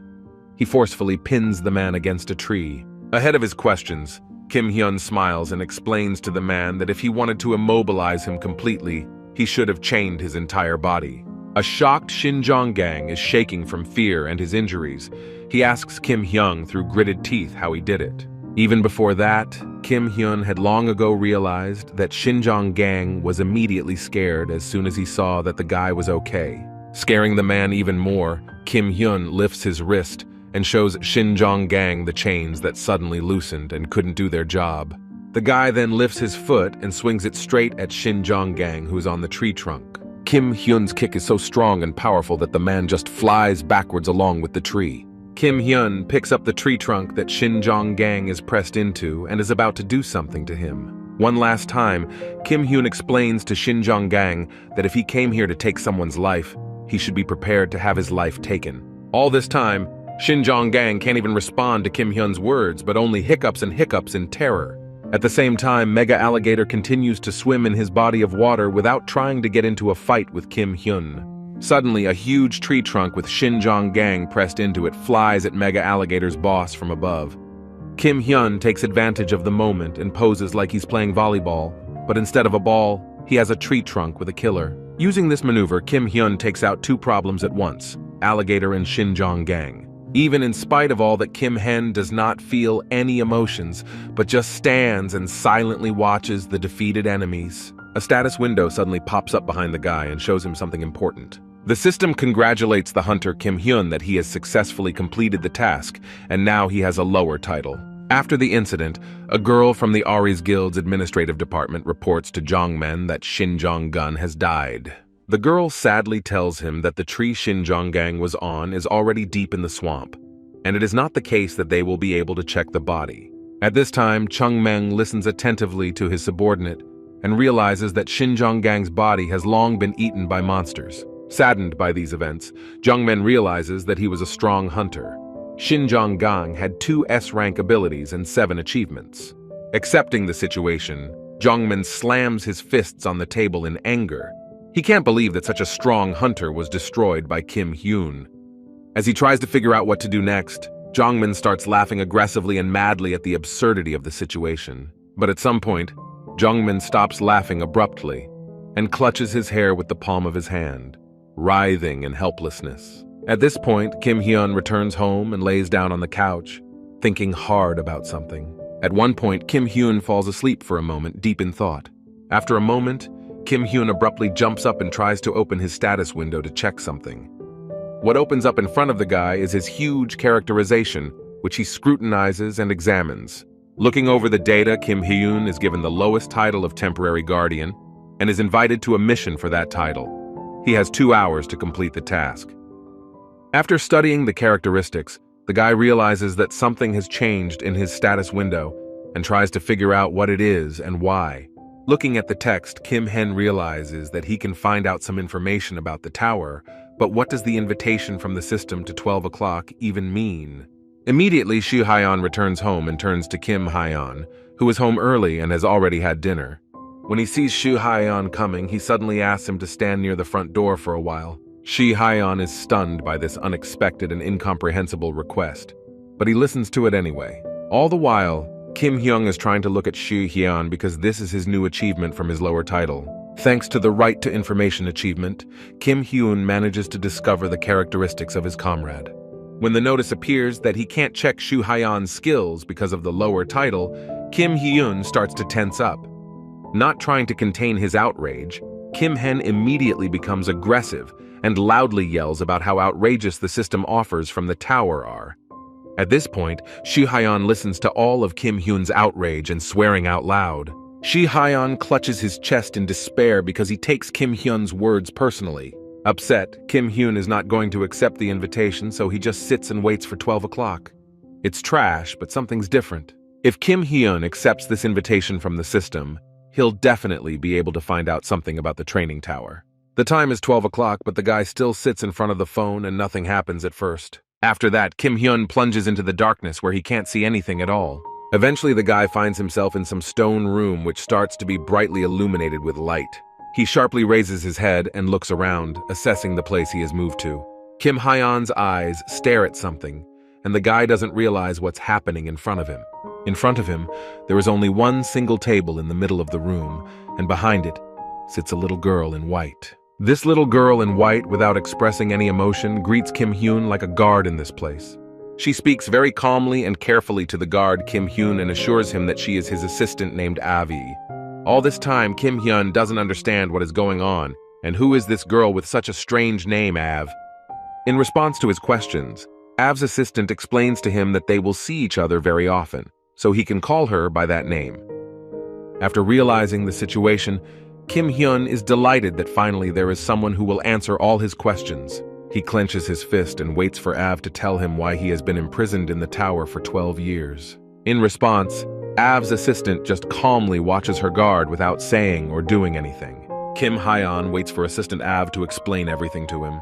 After a long silence, the hunter realizes that the assistant is not going to explain anything to him. She just makes an incomprehensible face and asks Kim Hyun what she has to explain to him.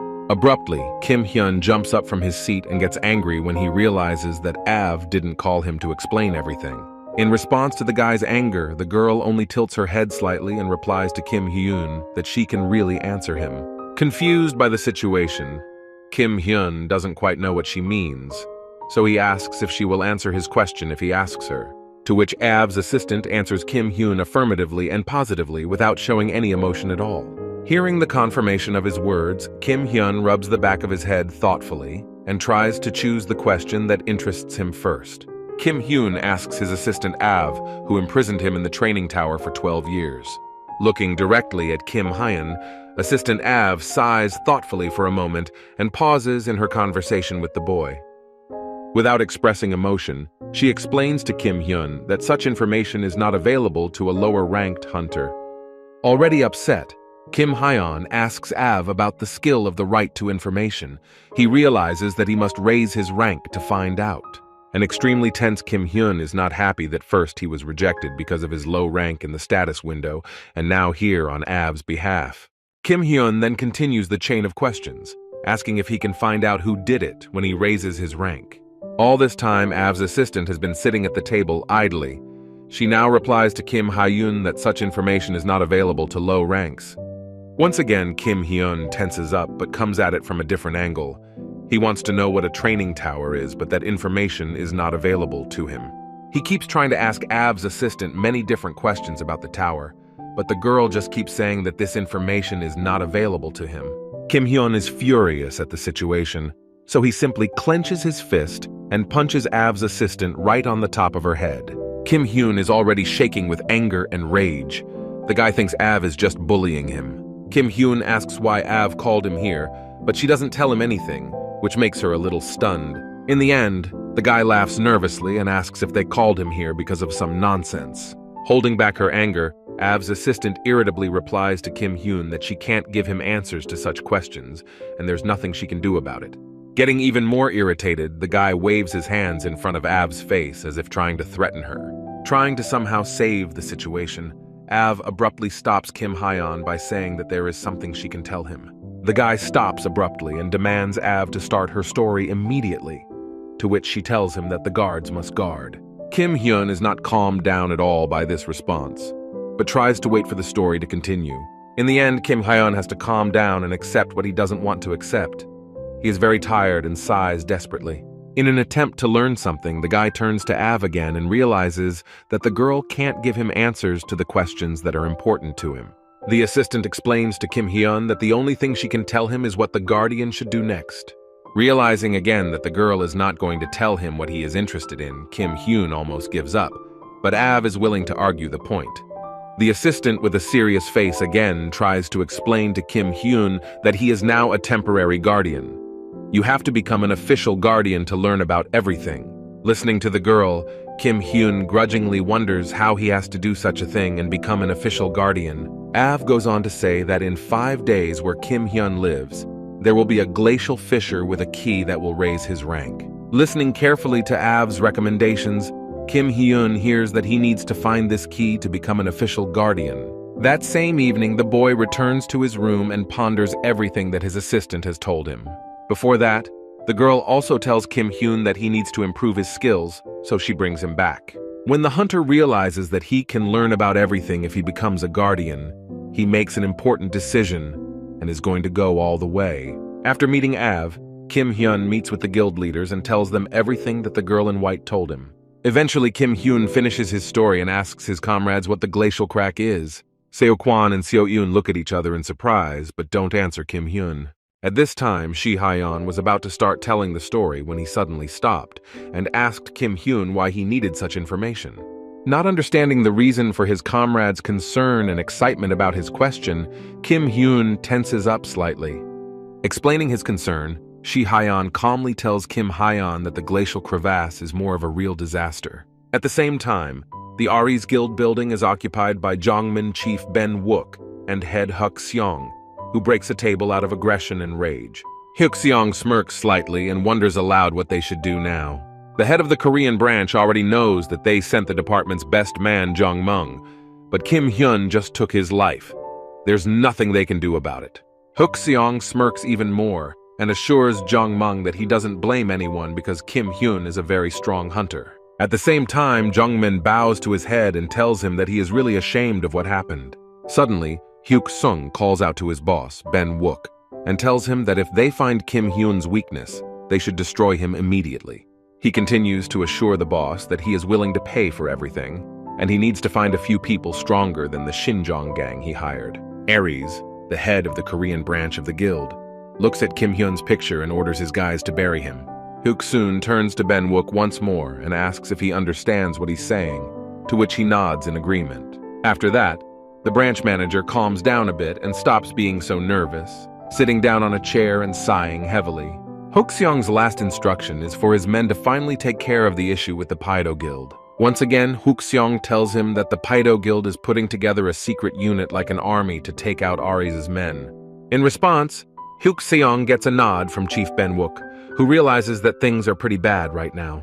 In the office of the head of the Korean branch of the Heirs Guild, all three heads of different departments are gathered trying to figure out how to proceed. Ho-seong painfully clutches his head and mutters to himself that everything is under his control. Meanwhile, Seo-kwan shows Kim Hyun a small ring worth 2 billion won. He laughs at his enthusiastic friend and assures him that he can get one if he goes to the labyrinth. At one point, Kim Hyun wonders what the difference is between a maze and a dungeon, to which Seo-kwan replies that they have different artifacts. Suddenly, Seo-yeon intervenes in the conversation between the guys and explains that this little ring is also an artifact. After the girl's remarks, Shi-hyun explains that dungeons have special resources, such as magic stones and ingredients from monsters. He points to the ring and explains that in the labyrinth, you can get artifacts from the treasury that have good abilities from the beginning. All the while, Seo-kwan can't stop laughing at Kim Hyun's reactions and says it's all just enchantment. Listening to his friend's stories, Kim Hyun scrutinizes the ring and questions the enchantment, comparing it to different games. The guy still continues to admire this ring and asks if artifacts with enchantment aren't better than normal ones. As Kim Hyun continues to look at Ithalam's ring, he notices that he can use his new skill on it. He activates the right to information and unlocks the characteristics of the artifact. But because of his low level, he can't learn almost anything, and it stresses him out. Kim Hyun then clutches the ring tightly in his hand and realizes that he must go to the labyrinth when he is done with all this. After thinking about his plans, he's going to give the ring back to Seo-kwan and asks if it was really worth 2 billion. To distract himself, Kim Hyun opens the restaurant menu and points his finger at it, telling the waiter to bring him one portion of each dish. Kim Hyun's friends are surprised that the guy is able to eat so much food at once. Despite this, Seo-kwan laughs at Kim Hyun in a friendly and caring manner and tells him to eat and not to be shy since he can do it. Suddenly, Kim Hyun remembers what he wanted to ask his comrades when he went to the meeting with them. Kim Hyun turns to his friends and asks if they know about such a thing as a glacial fissure. Reacting to this question, Kwon So-eun and Shi Hyun ask Kim Hyun if he is referring to the ice crack. The guy breaks off his steak and tells his friends that this glacial fissure appears abruptly in the ground and monsters come out of it non-stop. Abruptly, Seo-eun picks up the conversation and replies that Germany and China, where such cracks appear, are called the gates of hell. At this time, Kim Hyun is already biting into his juicy piece of steak and recalls Av's words about the crack, which she said was nothing. Thinking back to the known information, he asks his comrades what would happen if such a crack appeared in their country. Kim Hyun, Shi Hyun, and Seo-eun don't know what to say to him. In turn, Seo-kwan only coughs anxiously before answering such questions from the guy. Pausing for a moment, Shi Hyun explains that even if they are able to stop the crack, even if it is a rank C crack, everything here will be destroyed. Seo-eun tells him that other guilds would join them, but Aries will break. They will send a rabble and say they finally stopped the crack. Hearing this, Kim Hyun aggressively starts poking at the steak with his fork and calls the Ars Guild obscene words. The guy turns to his comrades again and tells them to eat and rest for the next 4 days. Not understanding Kim Hyun's motives, Seo-eun asks for everyone what he means, but the guy assures them that they are all sure to learn about something important. A few days later, it was a normal day, and airplanes were flying over the international airport as usual. People start looking around because it starts to feel like an earthquake is starting. The ground really starts to shake violently and a red crack appears on the airport grounds. The same glacial crack appears from which the screams and cries of various monsters begin to ooze out. At this time, an unknown man dressed in a long black robe and hood moves through the underground corridors. This man approaches a room in which there is a huge and round table with 12 chairs. The cloaked and hooded stranger reports to someone that the 9th level has come to his senses. The person sitting at the table asks the newcomer if the person they are talking about has fully awakened. The unknown man in the cloak continues to report that he has not long to wait and will soon be ready. The man sitting at the table, whose flesh is made of transparent and purple fake skin, is happy at the words. The strange stranger has been watching Kim Hyun all this time and thoughtfully asks himself what he is capable of. When a glacial fissure opens, people panic and try to escape the disaster. Breaking news begins as the sudden appearance of the crack causes citizens within a 5-kilometer radius of Kimpo Airport to be evacuated. Kimpo International Airport is temporarily closed. Hunters from the association are there, but the monsters continue to come out, and the situation worsens. Panic and chaos ensues in the opening area of the crack. The hunters are rapidly fighting the monsters. Many hunters come here to fight the monsters, but they are terrified. Diverse monsters keep coming out of the crack that appears here. All of them are certainly ready to destroy humans. A lot of monsters confidently and decisively appear before the hunters who are going to confront them. One of the hunters becomes terrified and shakes with fear looking at his opponents. His partner on duty calls out to the hunter who is shaking with fear and tells him not to be afraid, or he will be finished. The bold and brave man is about to attack the monsters using his harassment skill. The local hunter deftly and quickly restrains one of the monsters using his magical abilities. The man then decisively massacres one of the monsters, taking its life in front of the others. He finally finishes the battle with the monster and jumps back to maintain a sufficient distance. His subordinate sincerely thanks his leader for such help and protection, but the guy should pull himself together and get up to move on. The confident and brave leader of the hunters tries to assess the situation, and the monsters are still advancing. An unbelievably large number of enemies begin to attack the brave man, who realizes that things are not good. He realizes that there are too many monsters advancing, and he is waiting for reinforcements. The man realizes what is happening and that things are very bad, but continues to fight the monsters from the crack. Continuing to fight the monsters as best he can, the group leader tries to avoid fatal consequences. At some point, the man stops and realizes that no matter how many monsters he destroys, they keep appearing. He looks around and watches his opponents carefully, trying to figure out what to do with the place where the crack appeared. The leader of the group of hunters abruptly turns around to a loud yell and scream that comes from behind him. From behind the man appears a huge monster that looks like a red skeleton with wings. He is shocked and horrified by the giant creature. The other hunters begin to shake with fear again as the A-rank monster appears in front of them. They don't understand where it came from. They all begin to realize that they will not be able to take on such a strong opponent, and they will eventually be finished. The leader of this resistance group continues to watch the huge creature in a stupor and immobilized. The giant skeleton pulls out a huge bat-like stick from somewhere and is about to attack everyone in its path. The man starts shouting to the others to get as far away from here as possible. Trying to stall for time, the brave hunter is going to fight the giant skeleton one-on-one to keep his comrades safe. He tries to counter the monster's huge club with his small and metal shield, but the giant skeleton manages to hit the hunter so that he falls on his back with a thud. As a result, the hunter panics and calls out to a man named Ho Chong. At this time, the same Ho Chian flies into the nearest car with a thud because the impact of the giant monster was very powerful. After that, Ho Chong coughs painfully and loudly, having received not the most pleasant consequences of such a blow. All the while, the skeleton is approaching Ho Chong to deliver its final blow to the man. The leader of the group still keeps calling out for Ho Chong to come over here and stand up immediately.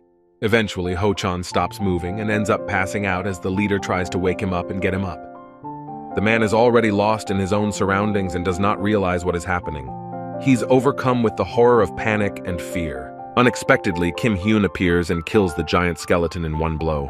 At the same time, the huge creature instantly begins to disintegrate into bones from the power of Hyun's blow. The leader of the local resistance group tries to see Hyun in this battle to see who he is. The other hunters open their mouths in admiration and amazement that the famous man is here. They try to look at Hyun from the back, but they already know that he's an experienced hunter. When the guy turns to face the people, they recognize him as a famous player named Hyun. A hellish chaos is spreading through the airport and the surrounding area caused by monsters appearing from the crack. As always, Hyun arrives just in time to deal with the giant skeleton creature. Suddenly, the guy receives a new message that he should prove his abilities in the depths of the fissure.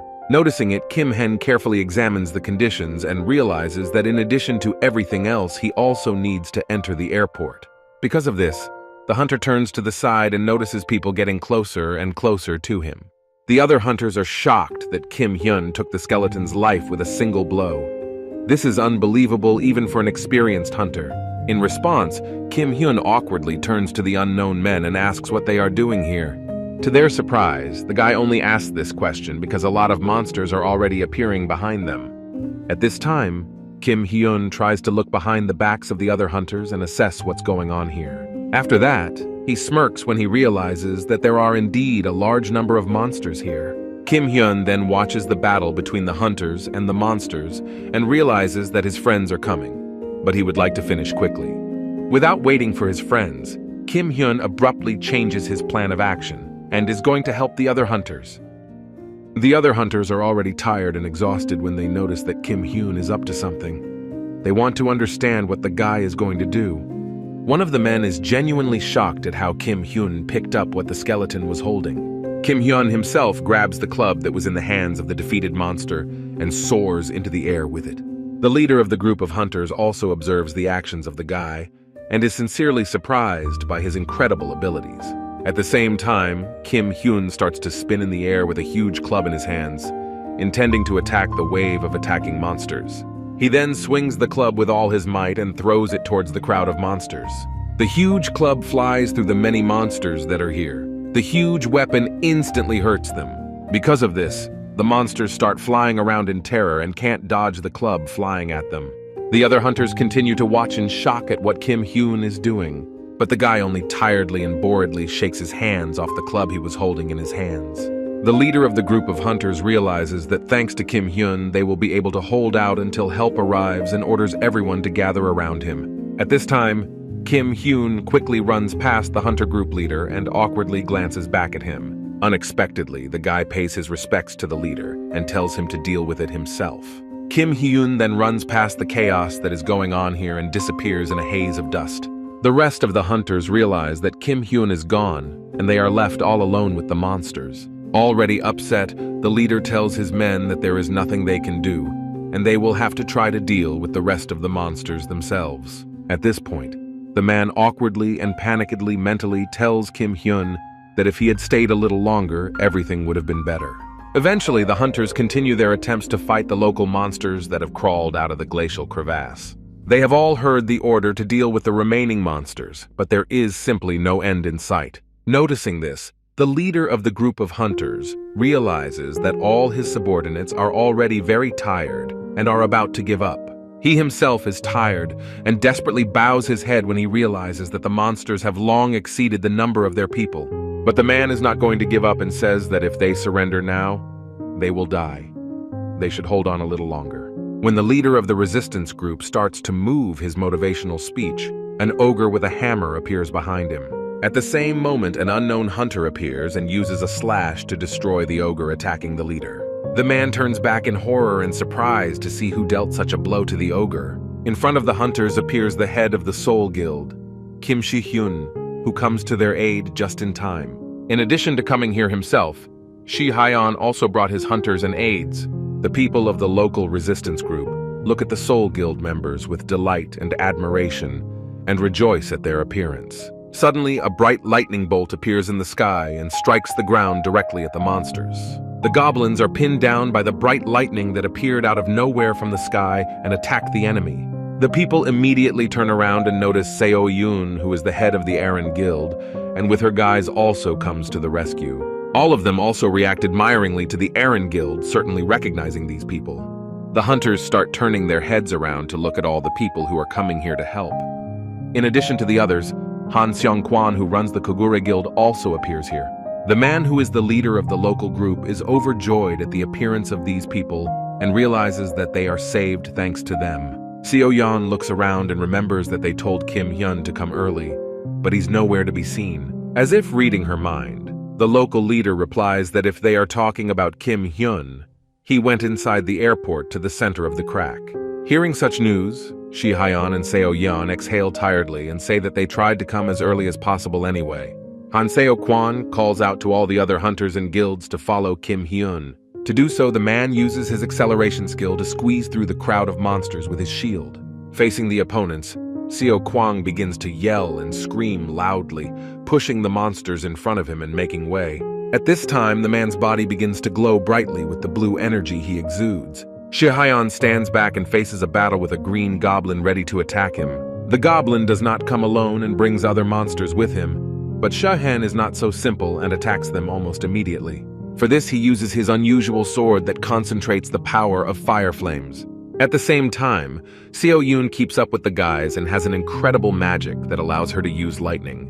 The girl climbs on the nearest lantern and starts to summon a huge amount of lightning from the sky. The bright and dangerous lightning bolts immediately strike many monsters, immobilizing them and destroying them in an instant. At this time, Kim Hyun is already sneaking inside the airport and dealing with the monsters there.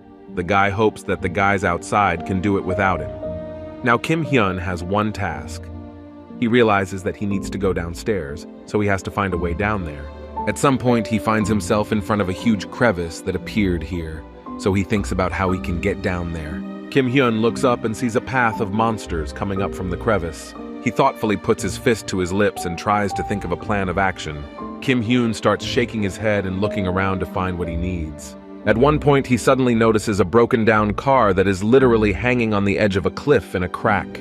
Without thinking, Kim Hyun rips off both of the car's doors and uses them to climb down the crevasse through the monsters. Eventually, Kim Hyun effortlessly rises into the air and is about to jump over the cliff landing on the path. Since he's here, he's going to make a clean sweep. The guy rushes straight into the crowd of monsters rising from the crack. Many of the monsters have already noticed the strange man who appears among them and are going to do something about it.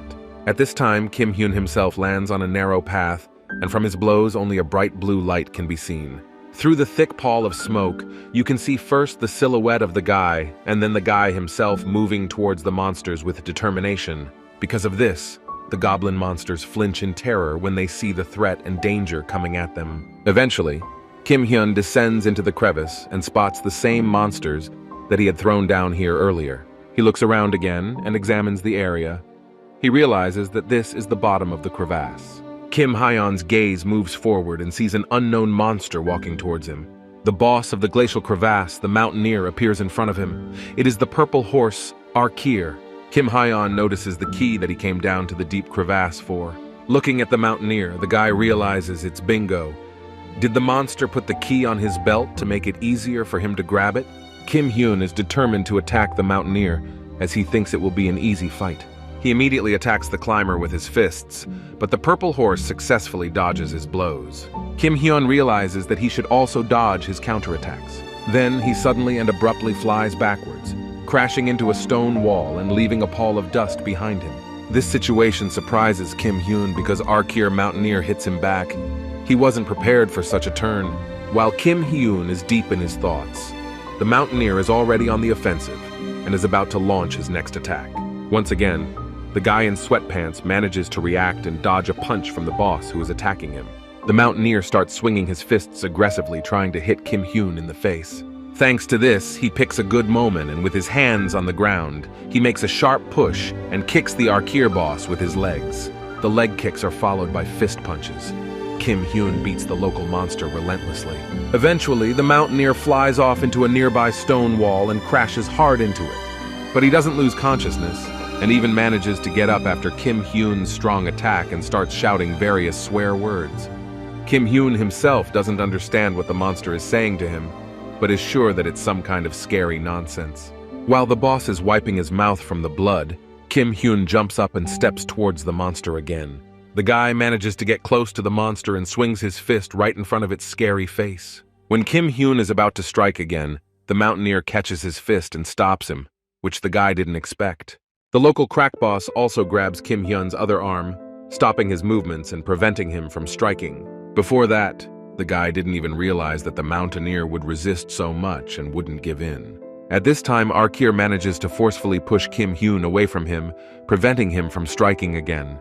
At one point, the climber counterattacks Kim Hyun so hard that the guy flies back into the stone wall. He then tries to cough up the dust and the powerful blow from the monster Mountaineer. Attracting Arkir's attention, the guy lets out a light and barely audible laugh as he watches the boss's behavior and movements.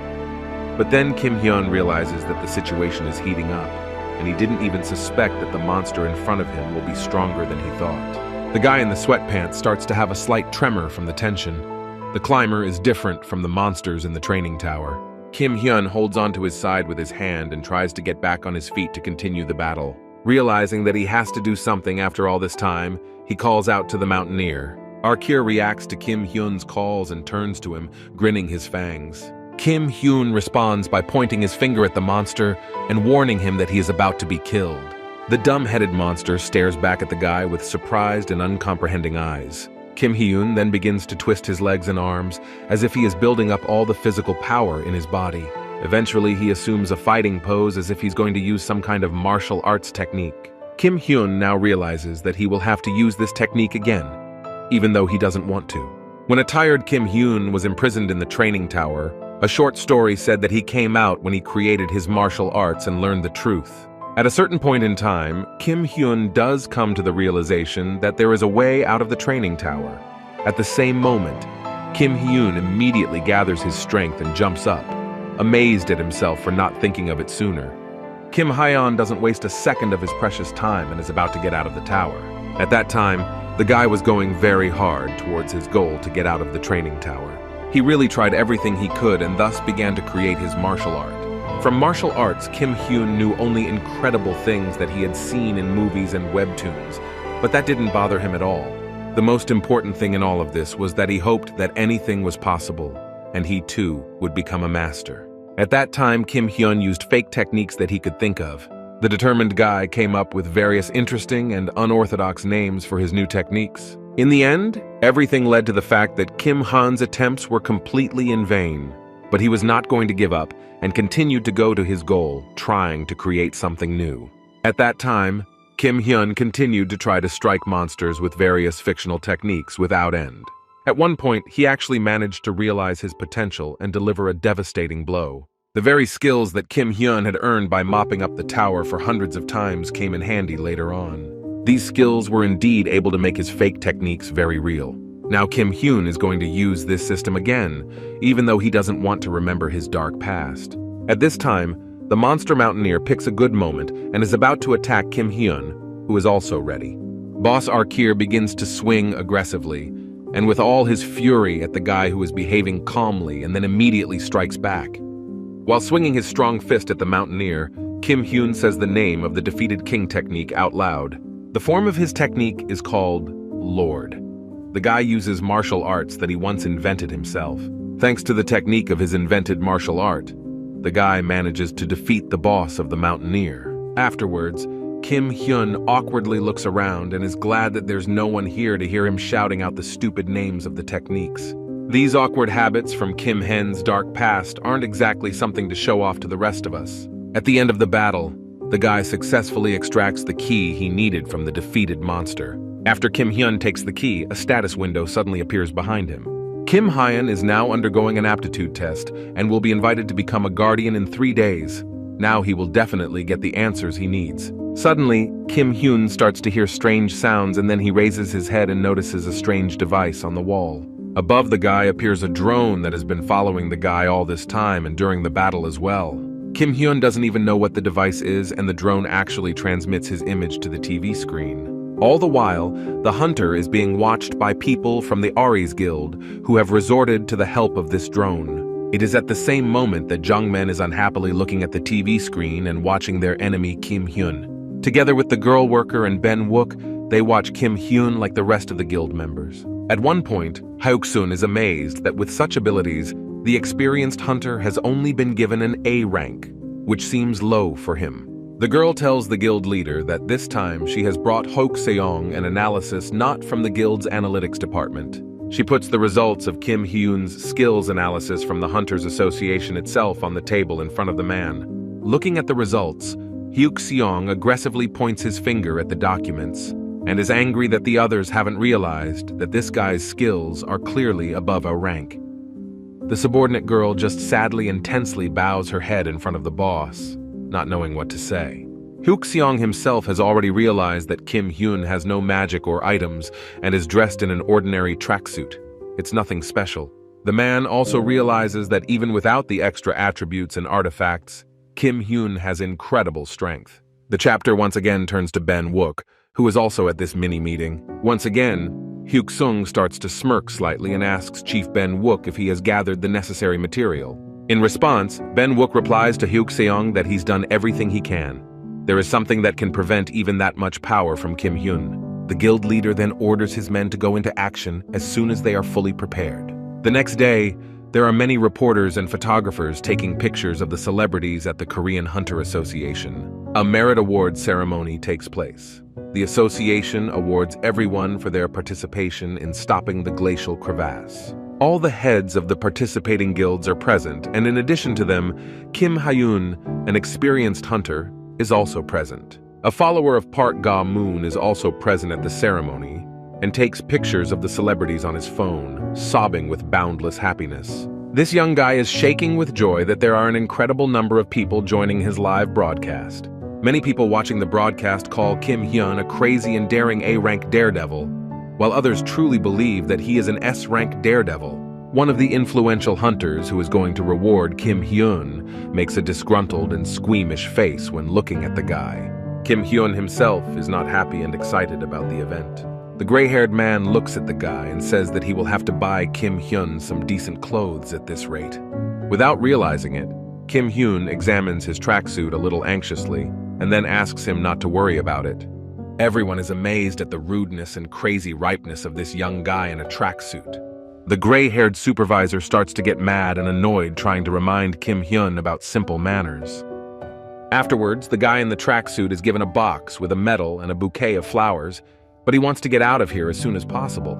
At the end of the ceremony, Kim Hyun is jumping up and down trying to get out of here when the gray-haired man continues to freak out at his indecent behavior. All the while, the guy doesn't even listen to what the old man in uniform is yelling at him, who is so annoyed with his behavior. Along with the rest of the observers, Kim Hyun's guild leaders and comrades are awkwardly watching him, realizing that he's screwed up again. At this time in Beijing, China, at the Piedo Guild headquarters, one of the girls climbs into her large and hot bathtub.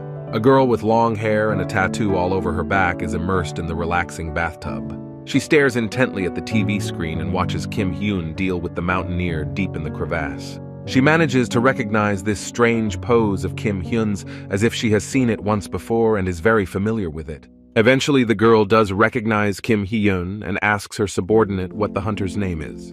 The henchwoman answers her mistress that this guy who recently came out of the tower is called Kim Hyun. The unusual mistress repeats Kim Hyun's name several times and orders her subordinate to find out everything about this man. In response, the henchwoman raises her head to the head of their guild and interjects what exactly she means. The lady continues to watch Kim Hyun on TV and orders her subordinate to find out everything about him from A to Z, starting with his past and what he has been doing. The subordinate of the guild head Paido bows to the girl as a sign of respect and accepts the orders given to her. At that moment, a young guy comes into the guild leader's huge bathroom and is about to report something to her. He sits down on one knee and reports to his mistress that he came to tell her about Wei Yan's capture of the guild. In response, the young lady doesn't even turn to face the young lad and asks what their next steps are. He continues to tell her that they have managed to capture all the dungeons in the south of China. After that, the guild leader shows little interest in this story of the guild taking over. The henchman continues with the story that they had a conflict with the Aries guild who kidnapped their representative. At this time, the mistress climbs out of the bathtub and says that the representative who can be beaten even by such fools Aries is very pathetic. The guild leader puts a strong emphasis on the word pathetic, expressing her displeasure and hatred with her eyes. She also says that if such a representative can't come back alive, then he doesn't belong here at all. After that, the lady takes out her hair rubber band and carefully but quickly gathers her long hair into a ponytail. She then turns to the young henchman and orders him to increase the speed of capturing guilds. The girl ends her instructions by saying that when her men take over territories, no dungeons should be left behind. After that, the mistress strokes the TV screen on which Kim Hyun is shown. She does all this for the sake of her oath and her promise. At this time, Seo Yoon looks tired and haggard and suddenly tells Kim Hyun that he is very popular now. In response, the guy takes a break from his phone screen and surprisingly asks if it's all true. Overhearing their conversation, Seo Kwan laughs and confirms Seo Yoon's words, while Sha Hyun thinks that Kim Hyun's popularity is not funny at all. In turn, the guy doesn't understand what the problem is and why his celebrity is so unpleasant for his comrades. And it is true that Kim Hyun is popular now, and news headlines are only about him. He is amazed that the journalists are doing the same thing they did 12 years ago. All this time, Seo Yeon is worried because Kim Hyun can't leave like this after receiving the award, and the journalists have seen everything and won't keep quiet about it. At this point, Shi Hyeon tries to take a sip of his drink, and grudgingly adds that the guy shouldn't be wearing sweatpants and slippers. And Seo Kwan, in turn, continues to only laugh and not insert his unnecessary comments. Kim Hyun knows that he won't even meet these people again, so why worry about it day in and day out? He will live his life the way he wants. Seo Yoon and Shu Hyun are horrified and cover their faces in shame because Kim Hyun is being awful. Seo Kwan is still laughing. At one point, Kim Hyun suddenly jumps up from his chair and tells his friends that he has to go out for a minute. In response, Shu Hyun tensely looks in the guy's direction and asks where he's going so abruptly. Kim Hyun smiles and tells his friends that he is going to a meeting. The guild leaders only look at the guy in surprise and are amazed that he has possible friends he's meeting with.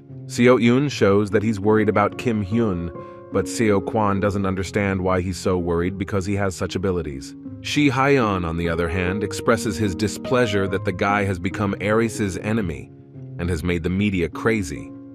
He just came out of the tower and has already done so much. All the while, Seo Yeon continues to express his worry and concern for Kim Hyun, as well as their friend Shi Hyun. In response, Seo Kwan assures the guys that they shouldn't be so worried because this guy has something on his mind. After meeting with his friends, Kim Hyun turns into a dark alley and waits for the time to expire so that he can be invited to get a guard. When the time is up, Kim Hyun begins to move to another room where the guard initiation will take place. At the entrance, he is immediately met by Av, who welcomes Kim Hyun here and is very happy to see him. The boy asks Av if his status has risen, to which Av replies in the affirmative. The girl then tells him that after the destruction of Arkir, his right to information skill is raised from a low rank to a low rank. Kim Hyun is filled with rage and thinks that Av is bullying him because low rank after low rank is too much. Trying to stop Kim Hyun's aggression, Av explains that she only speaks the way she has always been taught. In response, the guy continues to be even more aggressive and asks what kind of fool taught her such a thing. Once again, the girl replies to Kim Hyun that this is how the system taught her. Now he's trying to find out what difference it makes. All the while, Av is trying to explain normally and calmly to a furious Kim Hyun that she can't tell him practically anything right now. Suddenly, the girl raises her finger up and tells the guy that everything will be soon, because now he has already become a guardian. Av then continues her story and tells Kim Hyun that she can now tell him what he should do. She continues to assure the guy that if he can do his tasks, he can find out anything he wants to know. In response, Kim Hyun continues to react aggressively to Avi, who is still trying to tell him how to proceed. Since the guy has already been appointed as a guardian now, he has to fight with some upwardly mobile people. After such words, Kim Hyun calms down a bit to ask Av's assistant who the Ascenders are. The girl again explains to the new guardian that the Ascenders are the people who go up the tower. Kim Hyun, who is interested, is surprised because he has lived in the tower for a long time, and this is the first time he has heard of such people. Avi assures him that this is not the training tower he knows about. Kim Hyun's eyes go wide in surprise, and he doesn't understand what his assistant means. Av continues the dialogue and tells Kim Hyun about the tower, which has 12 floors including the ground. He has to guard the 9 floors from now on. With 9 of the 12 floors being the earth inhabited by humans, Av thinks it's pretty simple. In response, Kim Hyun looks at Av's assistant tensely and anxiously, not expecting to hear such a thing. The girl continues to explain to Kim Hyun that he will have to stop people from climbing up to the 9th floor. Still shocked at what is happening, Kim Hyun tenses up, because he just wanted to know who got him stuck in the training tower, but it turns out to be more complicated than that. After hearing this, he starts shouting out loud questions about why everything is so confusing and why there are more tasks to do each time. In response, Av's assistant alarmingly assures him that if he doesn't stop them, the 9th floor will collapse. In that case, the planet will disappear. Suddenly, Kim Hyun violently slams his palm on the table and realizes that what Av means is that he has to shut up and do what he says anyway. The frightened girl is surprised to hear such words and immediately starts making excuses that she didn't mean it at all. In the end, Kim Hyun instantly calms down and tries to find out from the assistant what she meant. Av is stunned for a while and thinks about what to say. Eventually, she says that she didn't tell Kim Hyun to just shut up. Unable to hold back, Kim Hyun is about to burst with anger and demands that the girl say what she wants to say and not mumble. Avi is one of the heads of the 9th floor system, which is a serious status. The assistant realizes that with her status she shouldn't be so depressed, so she speaks to Kim Hyun in a serious tone.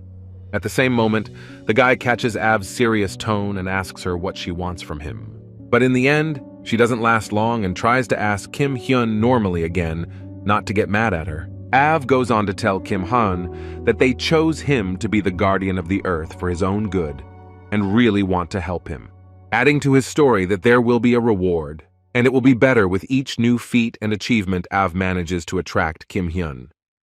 But the guy doesn't want to answer anything extra to the assistant's story and is about to ask only one single question. After a pause, he asks how high his rank should be so that he can find out information about who created the training tower and locked him in it. Kim Hyun calmly replies that he would need at least the highest rank for such information. Without stopping, the guy continues to ask if his rank will go up if he catches ascenders. The guy is really interested in how many ascenders he would need to catch to do this, but it's pretty hard for Av to give an exact number. Explaining that ascenders are also divided into levels, the girl says that there are only 5 ascenders of the highest level that Kim Hyun will have to catch. Then the boy asks his next question, trying to find out what level the red goblin he caught in the crevice was. Realizing that he was talking about the purple horse Arkir Av says that it was of the lowest rank. Kim Hyun smiles slightly and tells his assistant that he understood what he was told. After talking to Av, the guy goes back to his world and looks at the status window. At this point, Kim Hyun asks himself to stop thinking about such nonsense as whether or not the Earth is part of the new tower.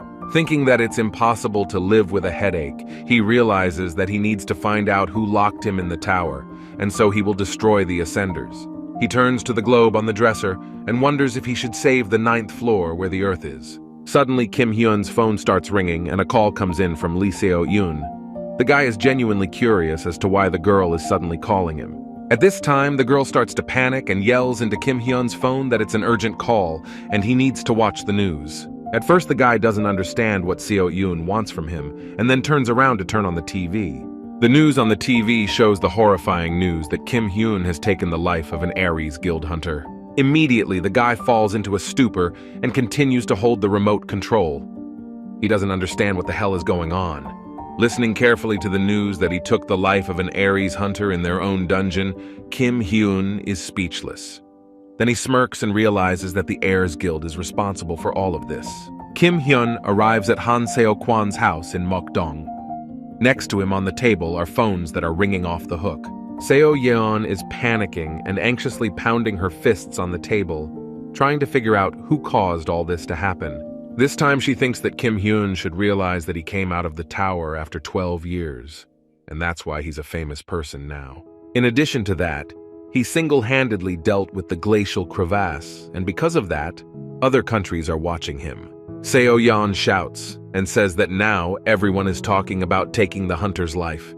There's a reason why she was worried about the conflict with Aries from the beginning. Without much emotion, Kim Hyun replies to Lee So-yeon that there's nothing to worry about and nothing wrong with it.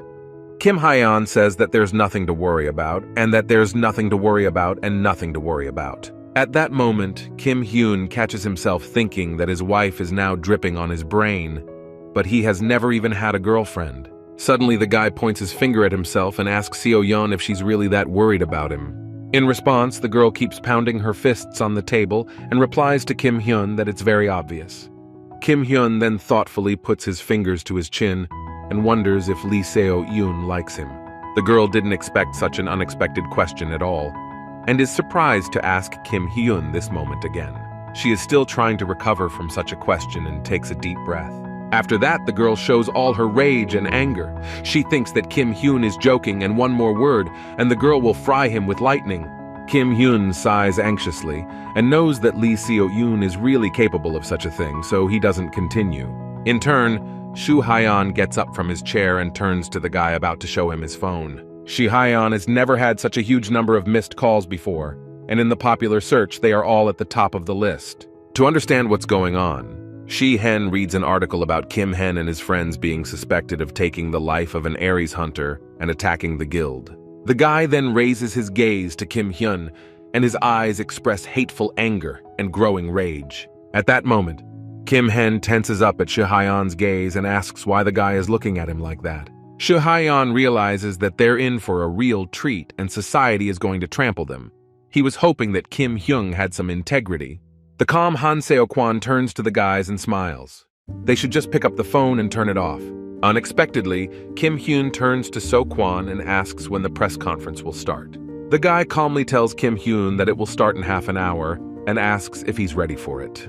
Not understanding what's going on, Shi Hyun and Seo Yeon are amazed that the guys called journalists and what they are going to do. In response, Kim Hyun is only surprised by the guy's stupid questions.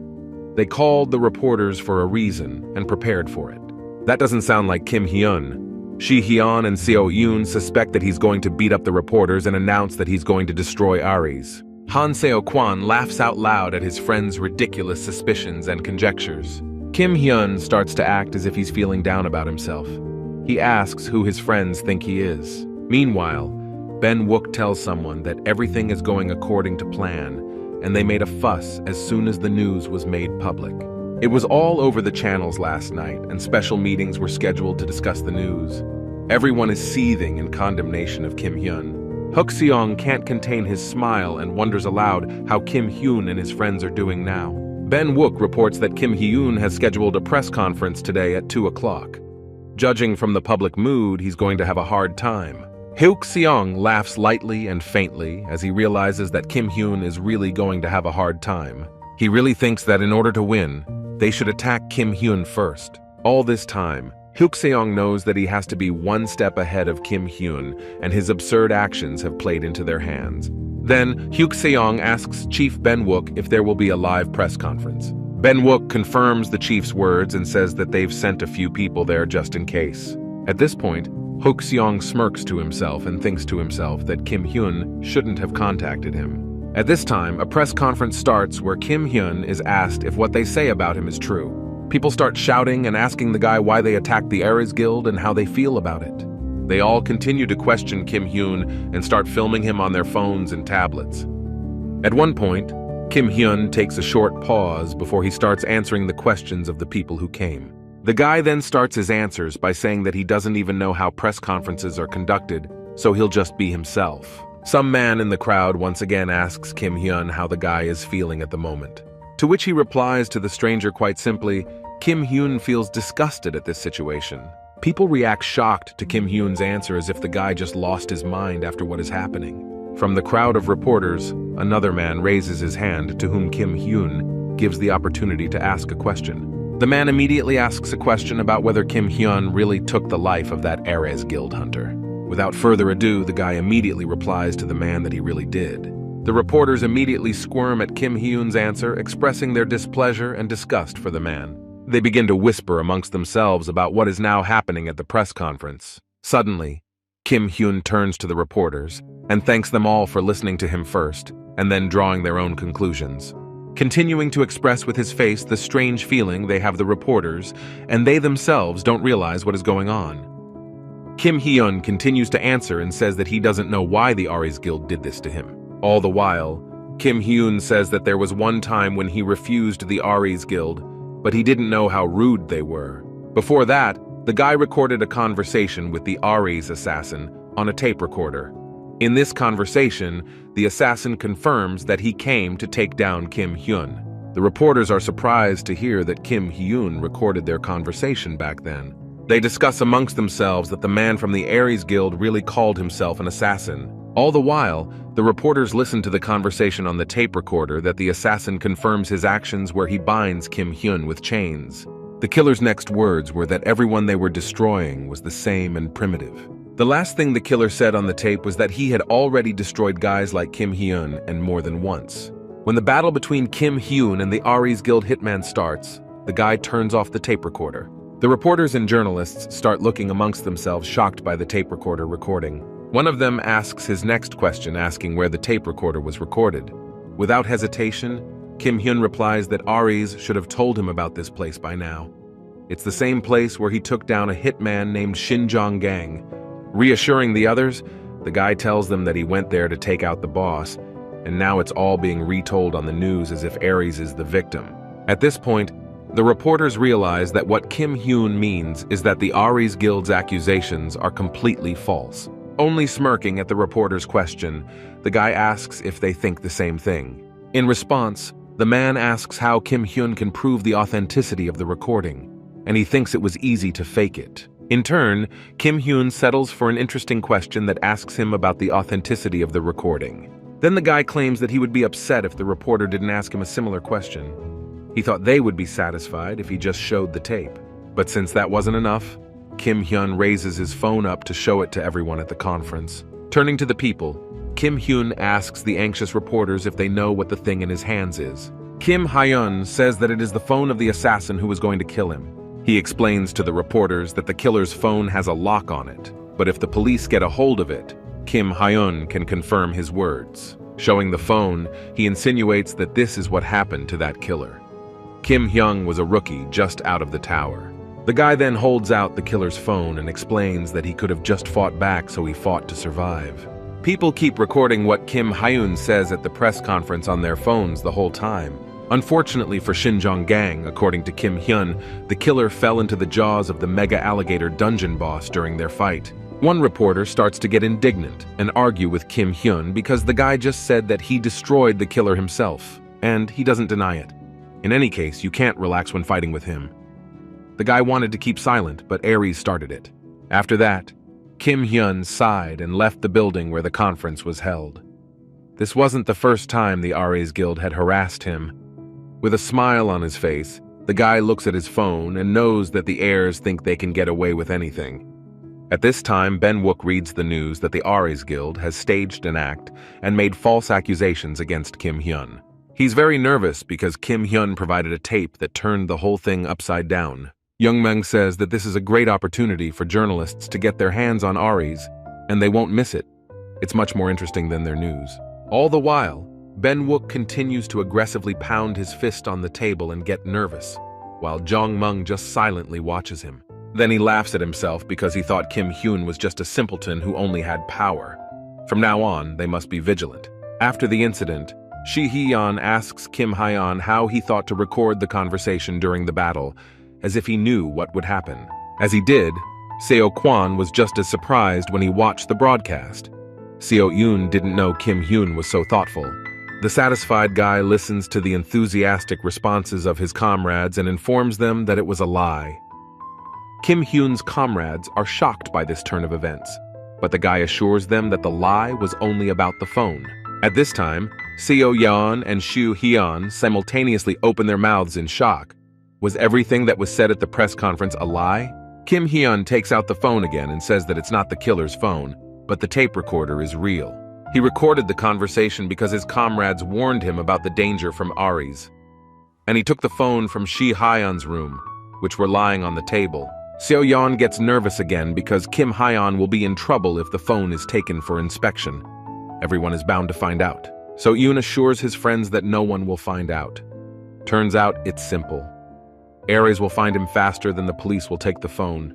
All the while, Seo Yeon listens to Kim Hyun excitedly and anxiously waiting for further explanations. The guy keeps assuring his friends that the Heirs Guild will try to make a deal with him. Lee Seo Yoon's face changes dramatically, and he is no longer so emotionally nervous. Suddenly, Kim Hyun asks why Shi Hyun and Seo Kwan are laughing, and Seo Yoon suspects it's because she's angry, and they think she's stupid. Eventually, Kim Hyun suggests that his friends start eating instead of sitting around and simply worrying. Just then, the guy starts eating and thinks about the fact that the Ars Guild is considered a large guild. The main headquarters is located in America, and there are branches everywhere. As he eats, he thinks about what happens next. He doesn't care if they slander or want to settle. They have something to lose, but Kim Hyun doesn't. Shi Hyun and Kim Hyun return home in Shi Hyun's car. Kim Hyun gets out of the car and tells his friend to go home, but he decides to go for a walk. But Shi Hyun doesn't understand Kim Hyun's sudden desire to go for a walk and asks him where he's going. At this time, the guy is about to leave and waves to his friend so that he doesn't follow him. Shi Hyun sighs tiredly and sincerely hopes that Kim Hyun will be fine. After a while, Kim Hyun turns into a dark alley on a dark street. He acts like he knows he's going to meet someone. Immediately, Kim Hyun turns to the people who have been following him. They came here much faster than he expected. He was wondering what would happen if he was left all alone, and these guys took advantage of the moment and came here right away. The ninja-like men dressed in black robes tell Kim Hyun that someone wants to see him and he should follow them. Kim Hyun laughs at the way the men are dressed as if they were assassins from the Middle Ages, but the ninja men don't answer him. Then the guy turns to one of the men and asks if some big shot from Aries really wants to see him. He gets the answer that he should go after them, and then he will know everything he wants to know. Kim Hyun makes a serious expression and tells the strange man that he doesn't want to go anywhere with them. The ninja only replies to Kim Hyun that if he does, they will just take him and force him to go with them. The disgruntled but smiling guy folds his hands in a lock and tells the strangers that he's become quite popular since the glacial crack.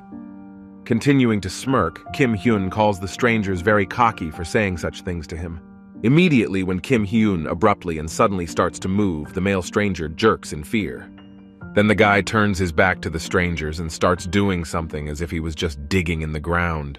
Eventually, Kim Hyun pulls 2 leeks out of the ground and points his finger at one of the men to come over to him. The unknown men start to get nervous and are already extremely angry at Kim Hyun's words and behavior. One of them rises into the air and assures Kim Hyun that he should not underestimate them. He doesn't need to think that they are just like Shinjong gang. When Kim Hyun is assured that the strangers are as strong as he is, he immediately punches the unknown man in the face with his fist. The henchmen of the chief of the hitman group are about to use their harassment and stopping skills to attack Kim Hyun. They then continue the chain of their abilities and use the reinforcement skill. The men surround Kim Hyun, threatening the guy with their sharp blades and knives. One of them notices that the swords that are trying to reach Kim Hyun's body are not allowing them to pierce him. They try to figure out why the blows don't go through. All the while, Kim Hyun is not nervous at all and turns to his opponents to see if they have done everything they are about to do. Eventually, all of Kim Hyun's attackers end up unconscious on the ground. One of them is held by Kim Hyun by the collar of his outer garment. The unidentified man begins to beg him for mercy. In response, Kim Hyun mocks the pathetic man and agrees to let him live. In return for his mercy, Kim Hyun demands that the stranger introduce him to the man who wanted to see him so badly. The case begins in Gwangju, Gyeonggi-do. Some men in black clothes are standing at the entrance to an underground bunker. They are discussing among themselves that they can't believe that their guild spent all their money to build this bunker. The second man replies to the first man that he shouldn't say that, because in this bunker they can have fun working and spending time. His partner agrees and reminds him that a celebrity will be brought here today, which will be caught by the first team of the administrative department. They're going to bring in Kim Hyun, who is often on TV and seems to be quite fearless. The 2 men discuss how worthless and weak Kim Hyun is compared to their guys, and how they are going to try out all the new products in the bunker today. After this conversation, a pall of dust appears right in front of the men because someone abruptly lands right in front of the bunker entrance. Kim Hyun appears in front of the entrance guards, holding one of those who attacked him in the alley. Kim Hyun lands, squinting slightly at the man holding the man in his arms, and asks if this is the right place. The wounded and exhausted man replies to Kim Hyun that this is the right place for him. The guards at the entrance to the bunker are horrified at the appearance of the guys and try to find out where the first team is gone. They are equally shocked to see Kim Hyun and the wounded comrade in his arms. Is this man really the only survivor left? At this time, Ben Wook and his subordinates are inside the bunker when they hear a strange and violent noise. They realize that this loud noise is coming from the elevator. It's as if someone is coming down in it. Suddenly, there is a strong and bright explosion as the elevator doors open and someone comes up here. Local workers and members of the Aries Guild look warily in the direction of the broken elevator. The shroud of dust falls away, and Kim Hyun's silhouette is revealed as he strides steadily toward the interior of the room. As Kim Hyun exits the elevator, he excitedly calls out to the people present and tells them that they are having a lot of fun. He expresses his suspicions that the guild has a lot of money, since they are building such a structure underground. One of the men immediately draws his long sword and asks Kim Hyun who he is. He smirks back at the man and is surprised that he is not recognized here. Because he is not recognized, Kim Hyun calls himself the Angel of Doom who came here to take their lives. In the same underground bunker, a girl with pink hair continues to be tortured. They put her in a chair and hold her in chains. Hook-sun tries to get some information from the girl and reminds her that the Paido Guild has abandoned her. He folds his hands in a lock in front of him and assures the girl that if they continue, she will die. All the while, Hook-sun demands that the girl tell them the secrets and vulnerabilities of the Paido Guild, and they will give her anything she wants, but she just keeps quiet. After watching her, Hook-seong realizes that the girl is not going to give out the information she wants and gets angry. Hyuk then turns to his subordinates and orders them to start pulling the girl again since she wants to die so badly. One of them anxiously asks if they can really take the girl's life, to which Hyuk aggressively replies that he doesn't care. This girl doesn't want to say anything anyway, so they can just break her. One of the henchmen only responds affirmatively to his boss and stands there in a stupor doing nothing. Meanwhile, Hyun is dealing with his opponents without much effort or difficulty. Hyuk is horrified at what's going on here. He can't even say a word. Hyuk's subordinates continue to attack Hyun, threatening to end him. Hyun dodges and is about to retaliate with a devastating blow. In the end, the guy makes a sharp turn and swings his leg, hitting his opponent with a single kick that sends him flying backwards. Hyun asks them why they're being so harsh, since he came here at their invitation. All the while, Hyuk and the subordinates continue to stand in a stupor when the guy suggests they fight him. Hyuk smirks to himself and realizes that he's sure that Hyun is far from a rank. In this underground bunker, only B+ ranked hunters and A+ ranked assassins work. Aries Guild specifically chose hunters who are close to S rank and sent them to Hyun. They don't have anyone who can handle Hyun. The guy himself handled Glacier Crack, even though it may seem like the boss level was low. A long time ago, Hyuk had realized that Hyun really and truly was worthy of S rank. No, he was even the best among such hunters. Looking at the guy, Hyuk realizes that he's in the middle of the ranking now, so if he goes against Hyun, it will be something bad. At this time, Hyun suddenly appears next to Hyuk and calls out to him, suspecting that the man is deaf. The man is suddenly distracted from his thoughts and sees Hyun in front of him. He then tells Hyuk to decide whether he wants to be beaten up or just talk to him normally. Hyuk immediately gets aggressive when Hyun shows his stupid arrogance. But the man gets his wits about him in time and calms his aggression by agreeing to talk to Hyun. Both men sit down at a small and round table. Hyuk realizes that he needs to be more careful. He watches Hyun closely and realizes that he needs to be careful until he finds out how strong this guy is. At this time, Hyun covers his eyes for a short period of time and pauses in their conversation. After that, Hyun's face changes dramatically and suggests that Hyuk talk to him about compensation. Hyuk didn't expect such a strange turn in their conversation and asks what kind of compensation they are talking about. Hyun now realizes that Hyuk is really deaf. He wants the Aries Guild to compensate him for the damage they've done to him. He starts listing the reasons why Aries has to compensate him. The first is that they tried to take his life with Shinjong Gang. The second problem from Aries Guild for Hyun was that they created a stir with the press. All the while, Hyun can't stop smiling and asks if the Aries Guild really thought he would forgive them for all of this. The guy makes his demands. He wants 10 billion won and a few entry-level dungeons on top of that. Hyuk gets aggressive and yells at Hyun, asking him if he realizes how much he's demanding from the Aries Guild. But the guy continues to insist and is surprised by Hyuk's reaction because it's not that much for them. All the while, Hyuk-Woo can barely contain his aggression. 10 billion is still nothing, but the rookie hunter can't take away their dungeons. Now Hyun-Woo realizes that Hyuk-sun is just stalling and he'll add another 5 billion. The man is stressed out and asks him to wait. He turns to Hyun again and shows his concern that things are so tense between them. He also asks why Hyun declined the invitation to join the guild since he needs the money so badly. Does he really want to have power and the right to the dungeons? To make it up to him, Hyuk smirks and says that it doesn't matter what else Hyun wants. If he joins the guild, he can have whatever he wants. In response, Hyun looks surprised when he suggests that he should get benefits rather than being an enemy of a big guild. All Hyuk replies is that all the members of the Aries Guild are so pathetic. On top of that, Hyun resents that Hyuk is talking nonsense when he talks about compensation. In addition to all the other things that Hyun is demanding, he is also going to take back the girl who is being held captive. All the while, Hyuk listens to Hyun tensely but attentively about how they are all the same. Aries thinks they're cool, and they're always talking about themselves. But what happens if their power doesn't work on him? Hyuk is constantly provoked by Hyun's words and calls him overconfident. Abruptly, Hyun gets up from his chair and demands that Hyuk stop stalling and answer him whether he accepts the terms or wants to die. After this meeting, Hyun returns to Hyun's house. and takes the bound girl from the Paido Guild with him. At this point, Shi Hyun is about to welcome Kim Hyun home, but he looks up and notices that he is not alone. In front of him, Kim Hyun is carrying the girl he saved from Aries' trap, and Shi Hyun is shocked that he brought someone with him. There is another world in this universe where the Ascended Ones live and are located. There is a man with long hair and a ponytail wandering around the local ruins and destroyed buildings. This man with long hair approaches a tall tower on this world. He takes a close look at the tower and realizes that it is the 9th floor.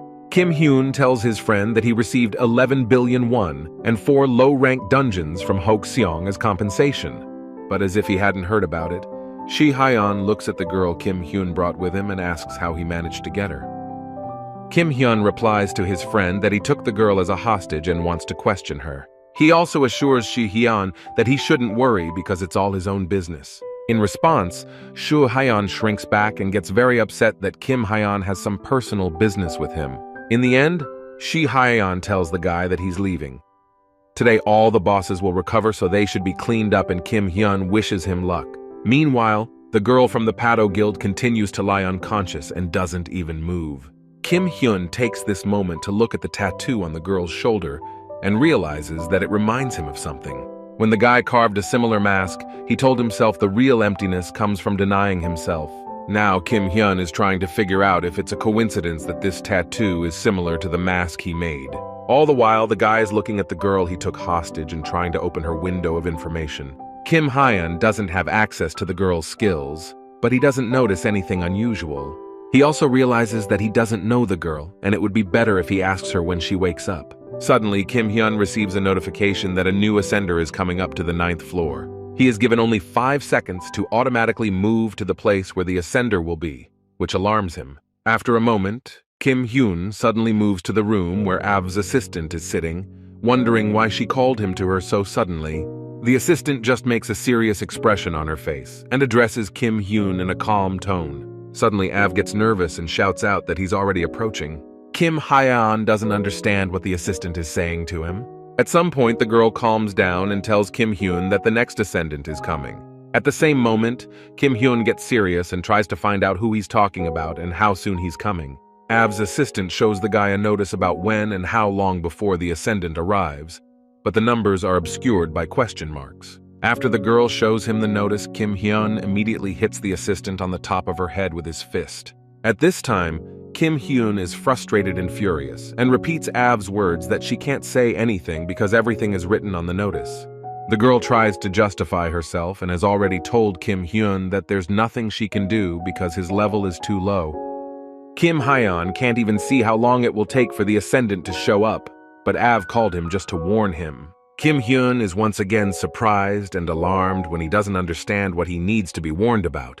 Av tells him that this Ascendant is stronger than any other creature he has encountered. Before he comes, he must prepare himself.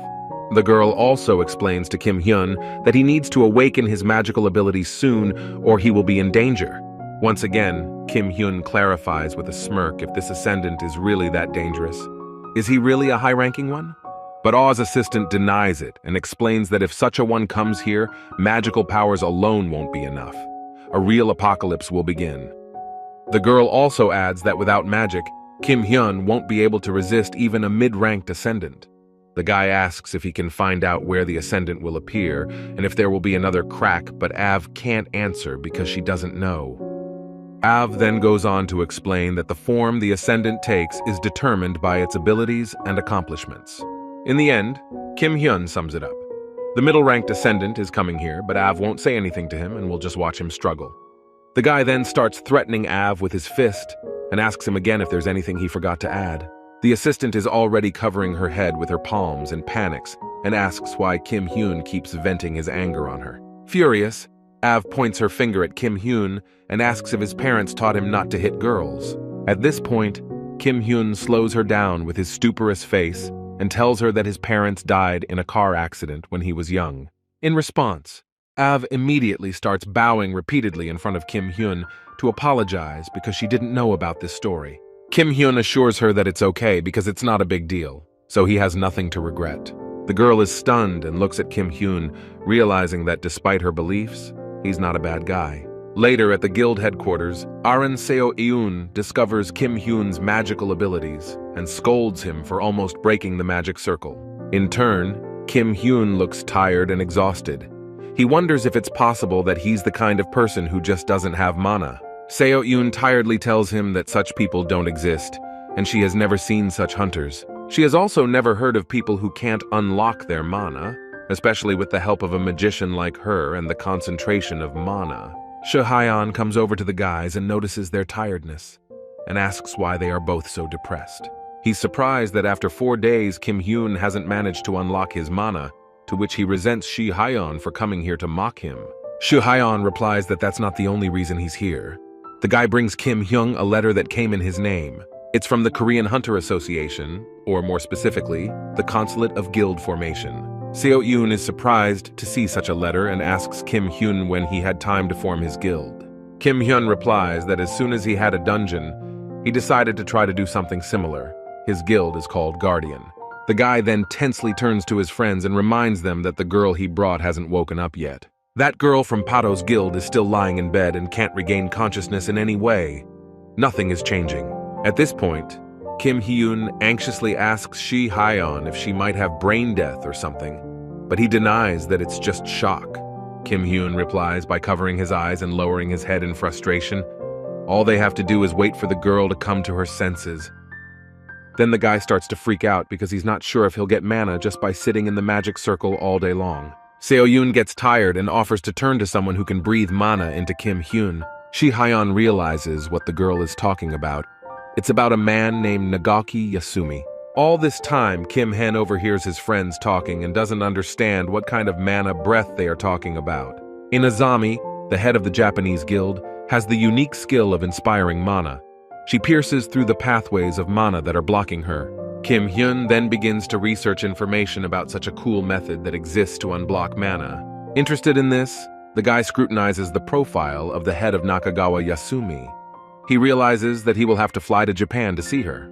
When Kim Hyun realizes he has to travel, he says he's too lazy to do such a thing. Suddenly, the guy turns around and realizes that he has ruined Lee So-eun's magic circle with his hand. At this time, Hyun is watching So-yeon, who is on the verge of snapping at Kim Hyun. Hyun looks at his friend worriedly and realizes that he's about to get hit on the head.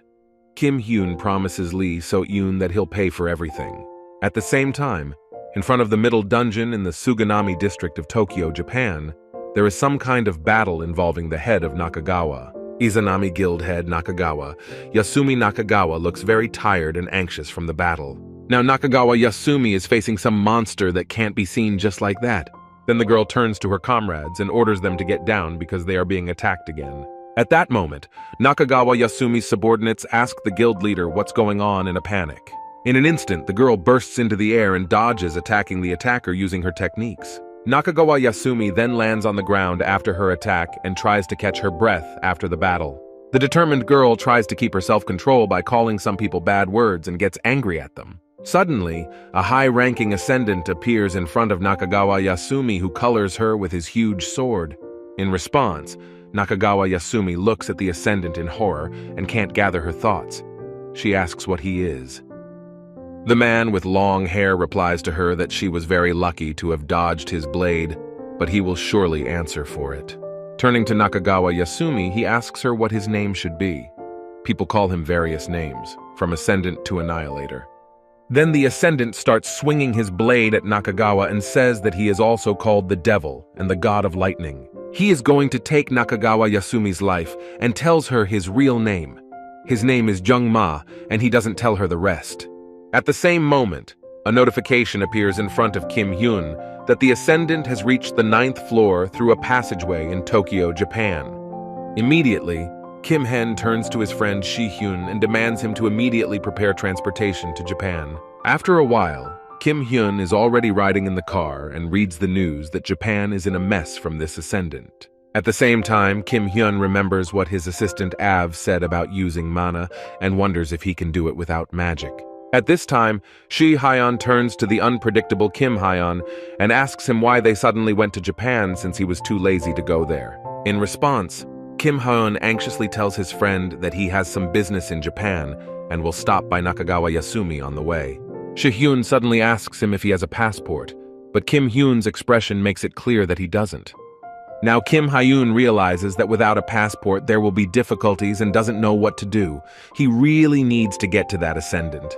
After an interval of time, 4 serious men gather in the meeting room of the Hunters' Japanese Association. One of them asks Nakagawa why she's still alive.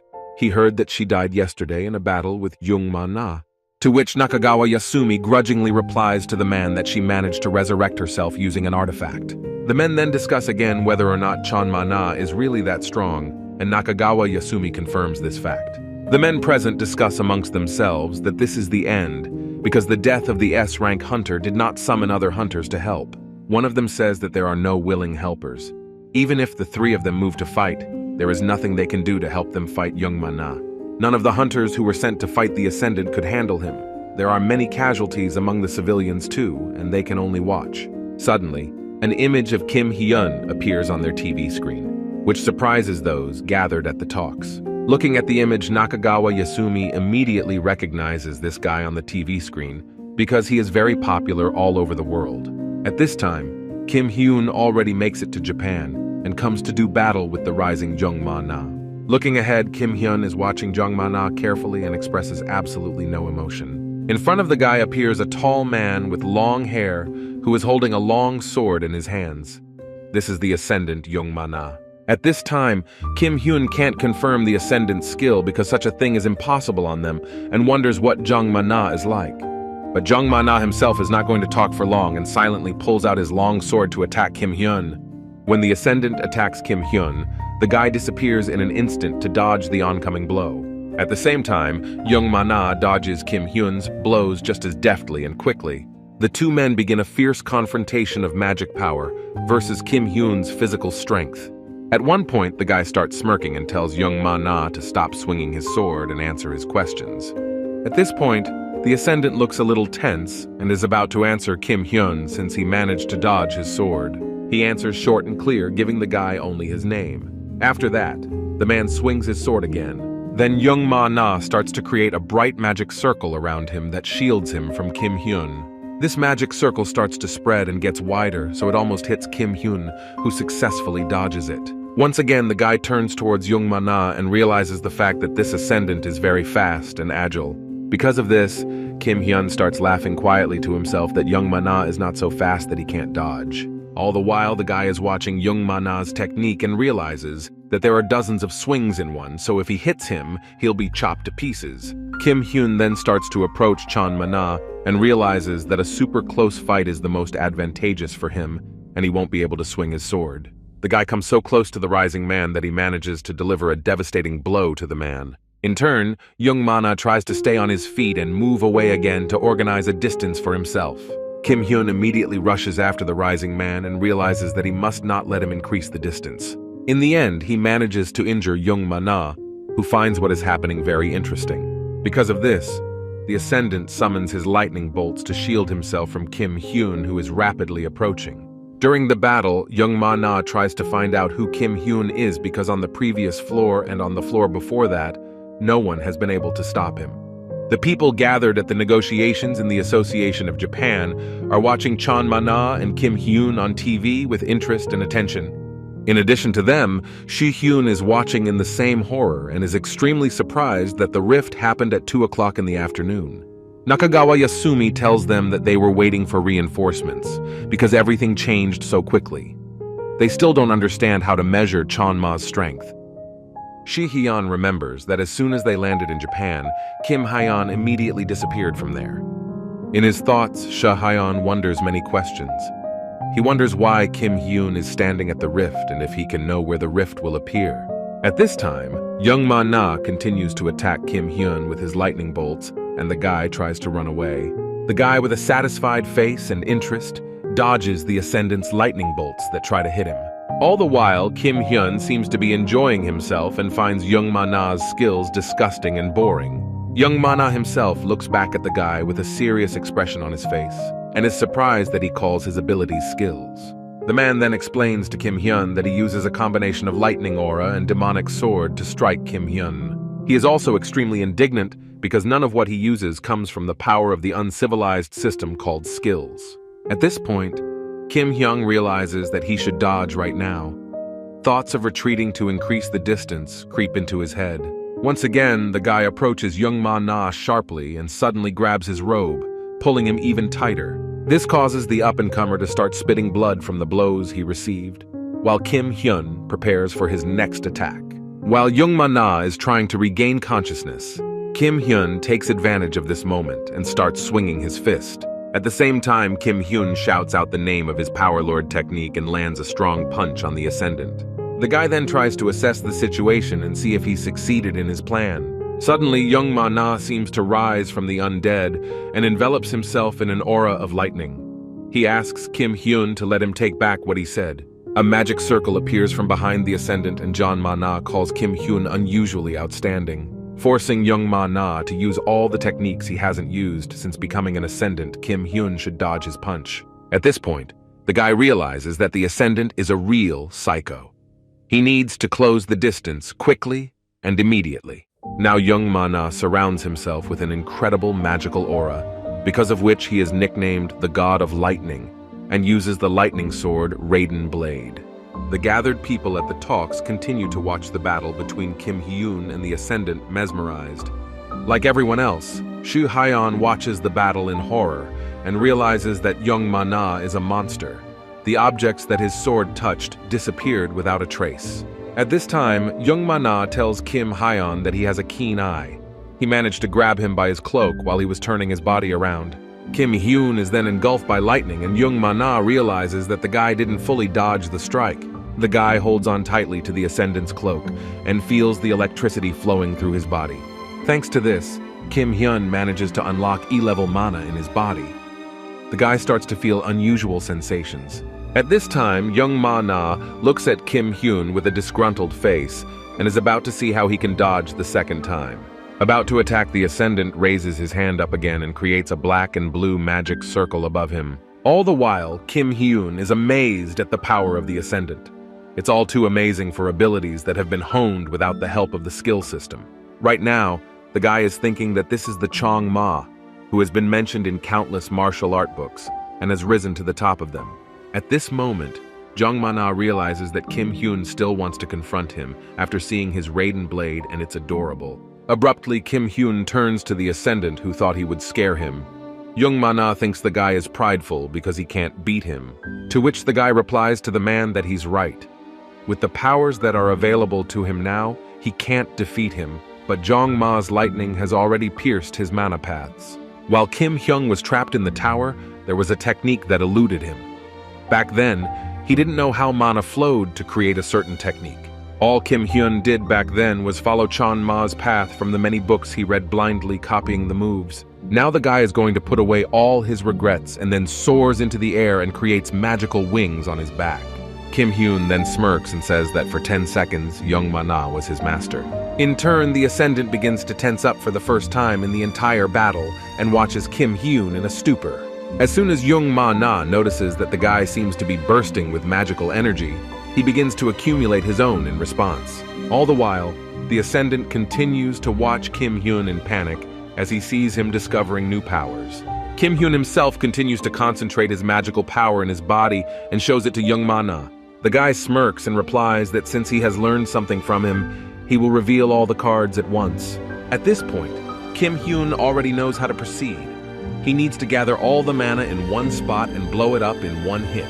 After that, Young Ma-na immediately accumulates his lightning power in his hands, while he watches Kim Hyun in panic. In the end, Kim Hyun finally turns to Young Ma-na and assures him that he's going to use his own skill. Then the guy concentrates with his whole body and strikes at the Ascendant skill from the martial art Divine Lord Kick. There is a strong and powerful explosion that brightly illuminates the entire area nearest to the battle. The drones that were flying in the battle area break and immediately fall to the ground.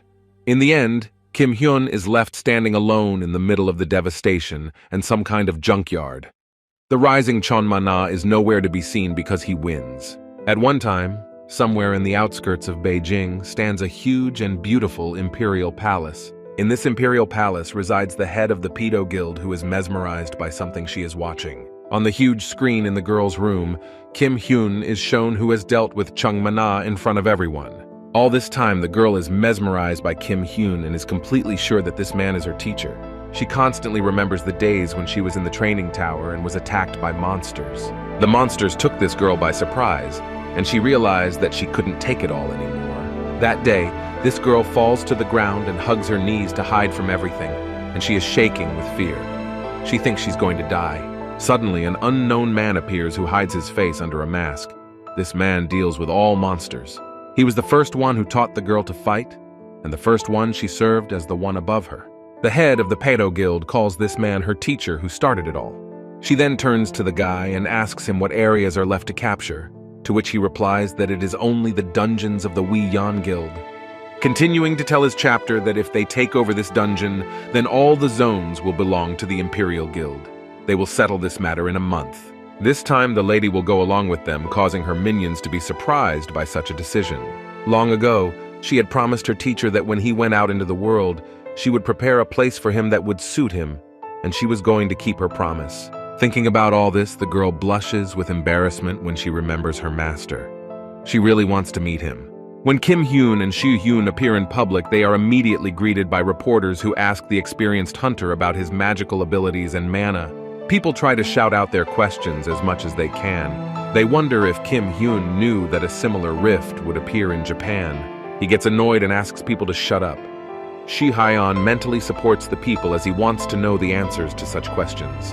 Kim Hyun-woo then points his finger at Shi Hyun and assures the people that he will answer all the questions because he was there with him.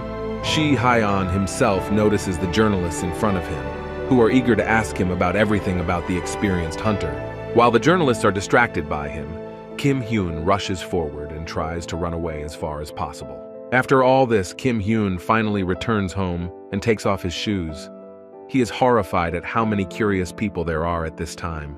He gets annoyed, hoping that Shi Hyun will take care of everything safely. Unexpectedly, Kim Hyun is met by the same girl from the Pedo Guild who has come to her senses. He takes advantage of the moment to sit down at the table and silently watches the girl who has successfully regained consciousness. In return, the girl bows to Kim Hyun because she wants to thank him for saving her so bravely. He already knows that this girl from the Pedo Guild is named Hong Ling. He saved her from the criminals of the Aries Guild. It is known that Hong Ling is an envoy of the Pedo Guild and was kidnapped by Aries after appropriating the dungeon she was protecting, and so she was tortured. Kim Hyun isn't really interested in all this information. The guy asks Hong Ling what the tattoo on her shoulder is. In response, the girl tells him that it's the tattoo of Pedo's envoy. The guild leader tells her that it means that they are under the sky. Getting annoyed again, Kim Hyun tries to find out what it means. Hong Ling explains that it's what the head told her. The head of the Pedo Guild told Hong Ling that nothing in the world is above you. The only one that exists is the sky. Everything else must remain below. Unable to listen to such stories anymore, Kim Hyun slams his fist on the table, stopping Hong Ling. The girl is startled and sharply stops talking, not understanding the reason for Kim Hyun's anger. Then she rises from the table and asks if she made a mistake. But Kim Hyun assures her that it's not about her. In the end, the guy tilts his head anxiously and is angry at himself because he made a mistake in the past. All the while, Kim Hyun is trying to figure out what's going on. Why the nonsense he was saying at that time inside the tower is now coming off Hong Ling's lips. He once thought he could leave the tower if he reached enlightenment in martial arts.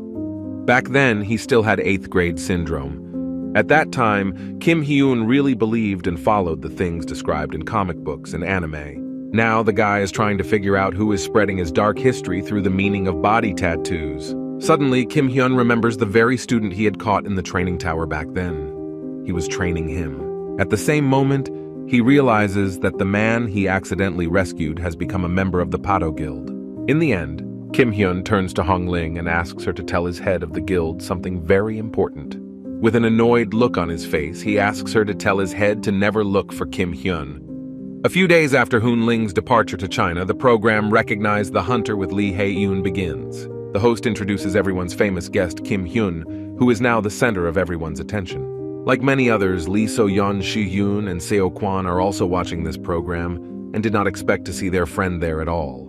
Kim Hyun's friends are genuinely amazed at why he decided to appear on the program. In response to his friend's suspicions, Shi Hyeon replies that Kim Hyun has something to say, but Seo-yoon notices his strange behavior and asks what's wrong. At this time, Kim Hyun turns to the host and tells her that he came here to promote something. The guy then turns to the audience and says that he has created a new guild. He's looking for members, so if anyone wants to join, they can put their name in. Kim Hyun's friends and comrades continue to be shocked by what he says on TV. After the program, Soo Hyun asks Kim Hyun if it was a good idea to advertise the guild on TV, but he didn't realize there would be so many requests. Right now, the guys are standing in front of a huge number of boxes with requests for the guild. Soo Hyun isn't going to help him, but Kim Hyun is the only person who asks the guild heads to help him sort out the requests of the members and let them use their dungeons. At one point, Seo Kwon asks Kim Hyun why he wants to start his own guild, because it would be very tedious to keep track of so many factors. But the guy's mind is pretty simple. The idea behind the guild was to make a little money. He already makes a lot of money clearing dungeons by himself. Now Kim Hyun has his own dungeon, which will bring in even more income. All the while, Soo Hyun is amazed that he's doing everything for money, even though he's earned enough. Seo-yoon refers to his difficult childhood, which he makes up for. Then one of the men in armor, Kim Hyun, refuses to accept him as a member of his guild. The man is extremely resentful. The hunter justifies himself by claiming that he has the most experience of any C-ranked hunter and demands to read his resume carefully. In response, Kim Hyun is indignant because he read his resume carefully and didn't like it very much. Many people line up to get into the Guardian Guild office, where the sounds of indignant rejection can be heard. They recognize this hunter who is famous for clearing C-rank dungeons, and he was rejected. What does one have to do to join the Guardian Guild? After that, Kim Hyun examines the man's profile. It doesn't matter that his ability is D rank, he can't take it because of his selfish character. At first, the guy was unhappy with what Av slipped him as skills, but now he comes back to her, and she congratulates him on his victory over Chon Ma. This time, Av invited Kim Hyun here to pump up his skills, but he is resentful because he was expecting to raise his rank to get information. In return, she wants to offer Kim Hyun an option regarding access to information. In addition, the performance of the notifications has been improved. Once again, Kim Hyun starts freaking out like it's an identity test. He asks what he should do with this upgrade.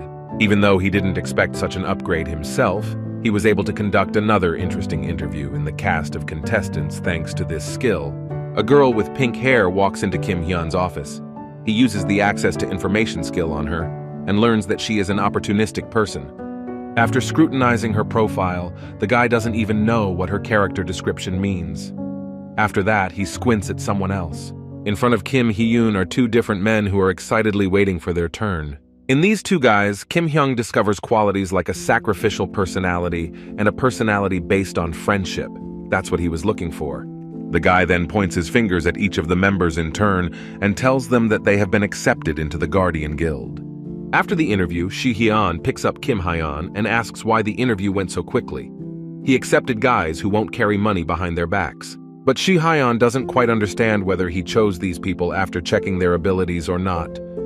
But he doesn't care because he's going to do the fighting himself.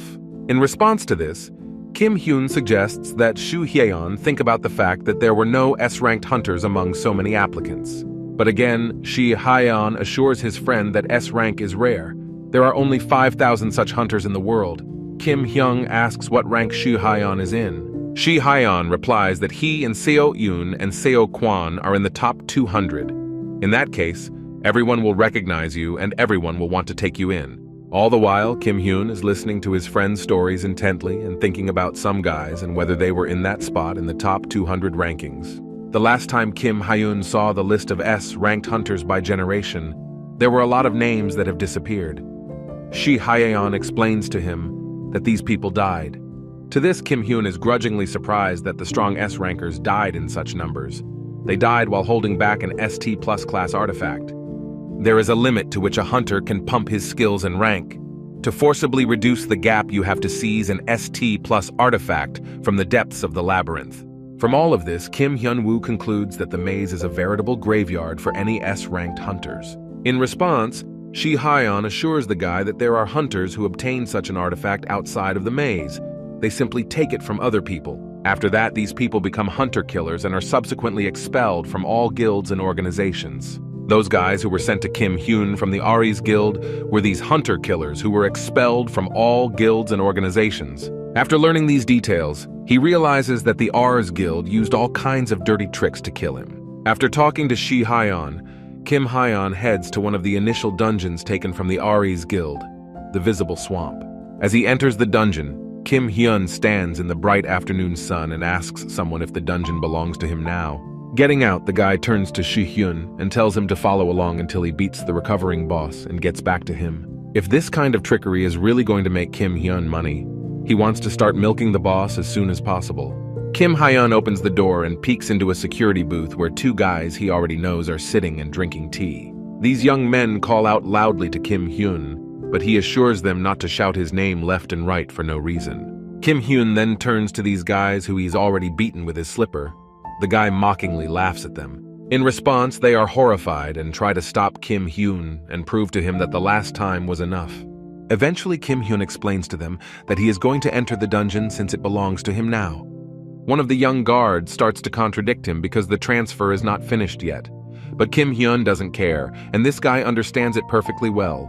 After this conversation, the experienced hunter walks around the dungeon and realizes that he hasn't been here for a long time. Suddenly, a man unknown to him appears in front of Kim Hyun, who looks at him attentively and smiles. This unfamiliar man greets Kim Hyun here with a snide smile and pretends to be happy to meet him. Looking at the stranger, Kim Hyun immediately becomes aggressive and asks who this man is and if he was sent from the Aries Guild. He assures Kim Hyun that he was sent from the guild, but he is not in league with them, and asks if Kim Hyun knows about the Pandemonium group of killer hunters. Those who know the name and history of Pandemonium can only shake with fear. It's a group of mercenaries who were former hunters ranked in the top 100S rank. These are the same people who carry out their orders with a 100% guarantee if they are paid generously and recognized as legendary figures in the world of hunters.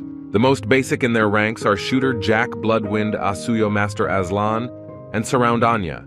All of them are the best assassins of the hunter world. Everyone knows full well that if you are a target for these veterans, they will gladly make sure you don't survive. With a smile on her face, Kim Hyun asks one of the Pandemonium if being at 52nd rank means having outstanding mage abilities. Surrounding Anya replies that she hears him say things worthy of ridicule. She is surprised that Kim Hyun doesn't know her, even though she is a hunter. The concerned guy replies that that's why he's asking, because he doesn't know her. Anya is extremely surprised by this answer. The girl brags to Kim Hyun and says that she is the day buff queen who killed the first 50 hunters. After that, Anya uses mana binding on the guy and restrains Kim Hyun's body in a magic trap. At this time, he realizes that this girl is also able to draw magic circles. Anya claims that he doesn't realize the situation he's in. Abruptly, Kim Hyun changes his tone and calmly tells Anya that he is doing just that to understand whether he should destroy them or not, and they can't stand it. Suddenly, Anya's surroundings abruptly dissolve into horror and is so confused that she can't even answer anything. She gives her comrades a sharp and quick order to destroy Kim Hyun. They must make sure that this guy never opens his mouth again. At this time in Xi'an, China, the case is taking place in the underground city of the Wei Yan Guild. The head of the guild, Paido, is fighting the Asura demon Li Dongchong. The girl had high expectations since they are told that this is the key location of the Wei Yan Guild, but she is extremely disappointed. In response, Li Dongchong calls the girl very arrogant. He realizes that he can't stand up to her. She tells Li Dongchong that her backup is on its way and she is sure that the man can't handle them alone. Li Dongchong is provoked by the girl's words and immediately strikes at her, but she successfully and gracefully dodges. With horror and panic in his eyes, the man realizes that the girl has successfully dodged his blow. She then says that a man like Li Dongchong is not worthy of her using special techniques, but she has to do it to see her teacher. At this moment, the girl aggressively puts her miniature fist forward and is about to use the skill greatest power of the Overlord. In a single move, she delivers a devastating blow to Li Dongchong, causing the man to fly backwards. After the battle is over, the head of the Paido Guild deals with his opponent and hums a song about a good and wonderful day. At this moment, a messenger from Hongling comes to the lady and tells her that her teacher told her not to even think about looking for him. The girl is very jealous and resentful that Hongling met her master before she did, but realizes that her teacher is also waiting for her. She thinks that by saying, "Don't look for me," Kim Hyun meant that she shouldn't look for him until she fulfills her vows. At this time, Miss Sopoja is standing in the middle of the burning dungeon and is going to prepare a place for the teacher. She will do her best as fast as she can. At this time, Kim Hyun returns to the Gwangjin district to the Aran Guild. There he is greeted by a shocked Lee Seo-eun. Also, the guy brings along a frightened surrounding Anya who will help Lee So-eun fix her damaged magic circle. Immediately, Kim Hyun turns to surround Anna and asks her if she can do it. The girl dutifully and obediently agrees with him. In return, she asks if Kim Hyun will let her go if she does what she is told, but his decision depends on how she does her job. Seo-eun herself recognizes this girl as Surround Anya, who is on the 52nd place of the S ranking. She was very famous as a hunter mage. In turn, Seo-yeon didn't think that Anya had stooped to destroying hunters. Kim Hyun says that Ares sent people to him again, and he brought Anya here. To which Lee So-eun is more and more surprised with every word. She realizes that Ares sent pandemonium to Kim Hyun, and the guy single-handedly destroyed them. She realizes that Ares had sent pandemonium to Kim Hyun, and that the guy had taken them down by himself. Kim Hyun replies that his characteristics are really strange. That's just what the information screen shows him. Because of this, Kim Hyun plans to ask Av about it, but she probably won't answer because he still doesn't have enough rights to do so. Kim Hyun assures Seo-yeon that he doesn't have to worry about Anya, and that she can be intimidated to do a good job. She'll do anything to save her life. Kim Hyun learns all this information that the most important thing for Anja is to survive using his new skill of accessing information. In the end, he gives Lee Seo-eun the S+ rank staff and S+ rank robe that belonged to Environment Anna before. He also tells his friend that he has to go somewhere and she has to keep an eye on Anya. He received a gift that needs to be repaid. Kim Hyun goes to the nearest store and comes out with a full but very small bag. Soon the guy approaches a tall and beautiful building. He is going to give out a lot of interesting gifts to someone. Eventually, Kim Hyun enters the Ares Guild building, where he is greeted by a surprised and shocked girl dispatcher. At the entrance, Kim Hyun appears at the glass doors holding a small bag in his hands. The appearance of this guy in the Ares Guild building causes panic and chaos.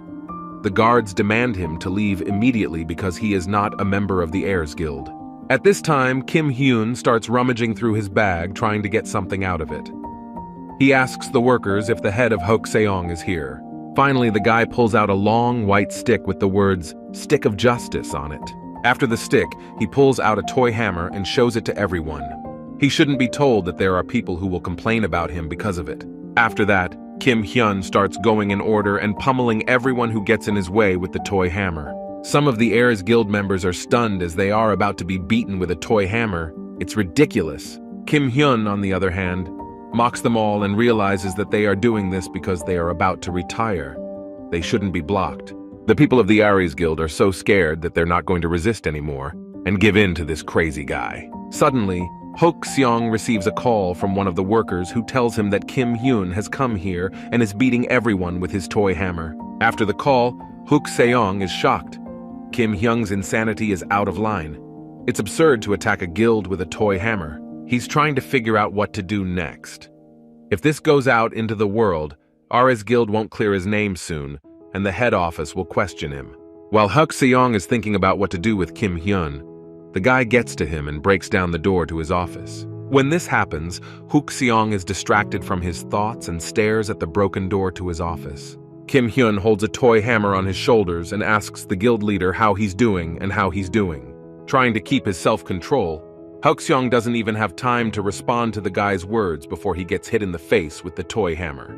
As the guild leader flies off to a closet in his office, Kim Hyun reminds him of a recent conversation he had on the topic of property compensation. Kim Hyun is now extremely disappointed that he and Hokseong have just reached an amicable settlement, and he sends some men and assassins to him again. Because of this, Hokseong immediately realizes what this is all about. Now it's clear that even Pandemonium is no match for the experienced hunter Kim Hyun. After that, the guild leader looks at the guy and asks him if he wants something as compensation. Kim Hyun is happy that Hokseong is willing to cooperate with him. he should get ready to pay the guy about 20 billion won. The shocked guild leader realizes that this is crazy, but replies to Kim Hyun that he'll be sure to prepare the money. In response, Kim Hyun is about to add more and swings a toy hammer at the guy, but ends up putting it on Hook Seong's head. Kim Hyun doesn't care how many people Hook Seong sends after him, but every time he does it, he should think about how much he'll pay for it. Finally, he tells the guild leader to call an ambulance or he won't wait for his guildmates to die. Kim Hyun leaves the office, leaving Hyuk Seong lying on the floor, absorbed in his resentment. Hyuk Seong can't hold back his rage anymore and hits the floor with his fist in a hateful manner. He promises himself that he will destroy Kim Hyun. He realizes that even if Pandemonium couldn't handle Kim Hyun, he has to think of a completely different league to deal with him and finds a solution. That solution is to go to China and bring some man here. That person is a 5th-ranked S-ranked Dragon Emperor in the world list. On the 8th floor, some monster girl is massacring another hunter who lost to her. She calls him the Last Defender. This girl with long white hair and 2 horns says that she is going to take over the last city as promised. At this time, the hunter tries to get to his feet and shouts to the monster that it's not over yet and he is still able to fight on. In response, the girl monster only laughs quietly at the words of this pathetic and miserable man. She climbs down from her pet Scolopendra, about to take one and only one step towards the hunter. Then the girl starts counting down her steps, approaching the terrified man who tries to stop her. The creature with horns and small feet continues to approach the hunter, who in horror is already starting to scream. When the girl comes 3 steps closer to the hunter, his silhouette and image seem to dissolve in the air. After that, she makes one more 4th step and everything around is absorbed by her magic power and dissolves into the air. The last 5th step is the final one. The girl seems to erase everything in front of her from the face of the earth. The creature with horns sincerely enjoys what she does to the space around her. Eventually, the effect of her powers ends, and there is not a single person or creature around. She realizes it's over in 5 steps. If it continues like this, it will be called annihilation in 5 steps, not 10. Just then, the creature summons many different monsters to climb up the tower and have fun on the next floor. In turn, Kim Hyun reads some interesting and amusing news about how he fell into the Aries Guild building and smashed everyone with his toy hammer. A disgruntled Hyun asks the guy if he knows that 47 ambulances have arrived at the Aries building. He just read it on the news. In fact, Hyun is worried and tells Kim Hyun that if the Aries Guild presses charges, he will be taken into custody immediately. He's not happy that Hyun is stuttering about it because the Aries were the first to threaten his life and he was just engaging in legitimate self-defense. Hyun also says that he beat them all with a toy hammer. Why would Aries act so seriously? Hyun is interested in the issue of the victims. He continues to assure his friend that everything will be fine and nothing will happen. Suddenly, a shocking notification arrives on his phone. All the while, Hyun is trying to figure out why the guy is reacting so strangely. But it's lecture time, and it would be a shame to cut his paycheck for being late. Until now, Hyun is still trying to figure out what the lectures are about. He thought Kim Hyun was too lazy to give a lecture for beginners requested by Japan. So he tells his friend that he's being paid 50 million won to give lectures. If properly motivated, he will find the will to do anything. Once again, Kim Hyun receives another notification that a new ascendant has started to come through the 9th floor. This notification comes to the guy right during the lecture, so he is slightly distracted, and the students notice it right away.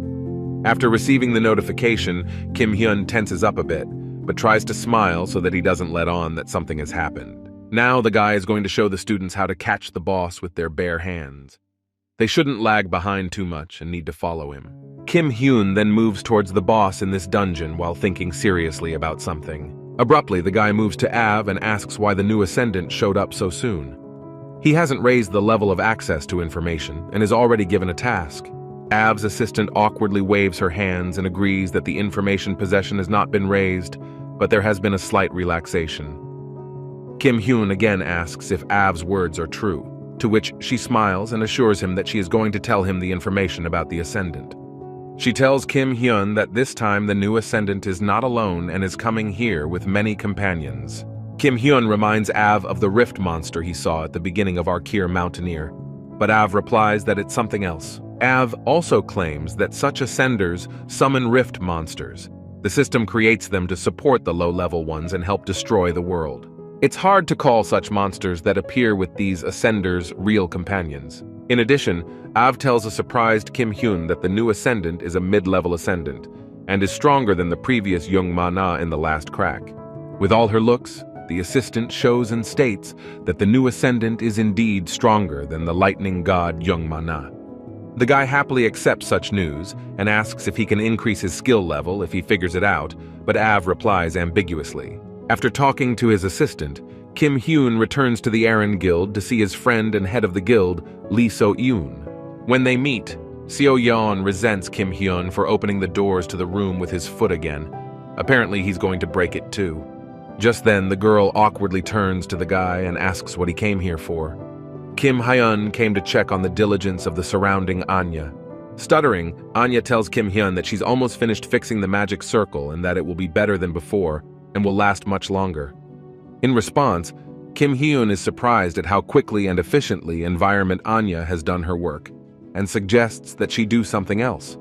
Even before that, Kim Hyun has learned that Anya's special skill is teleportation. He asks her to draw a magic teleportation circle for him right now.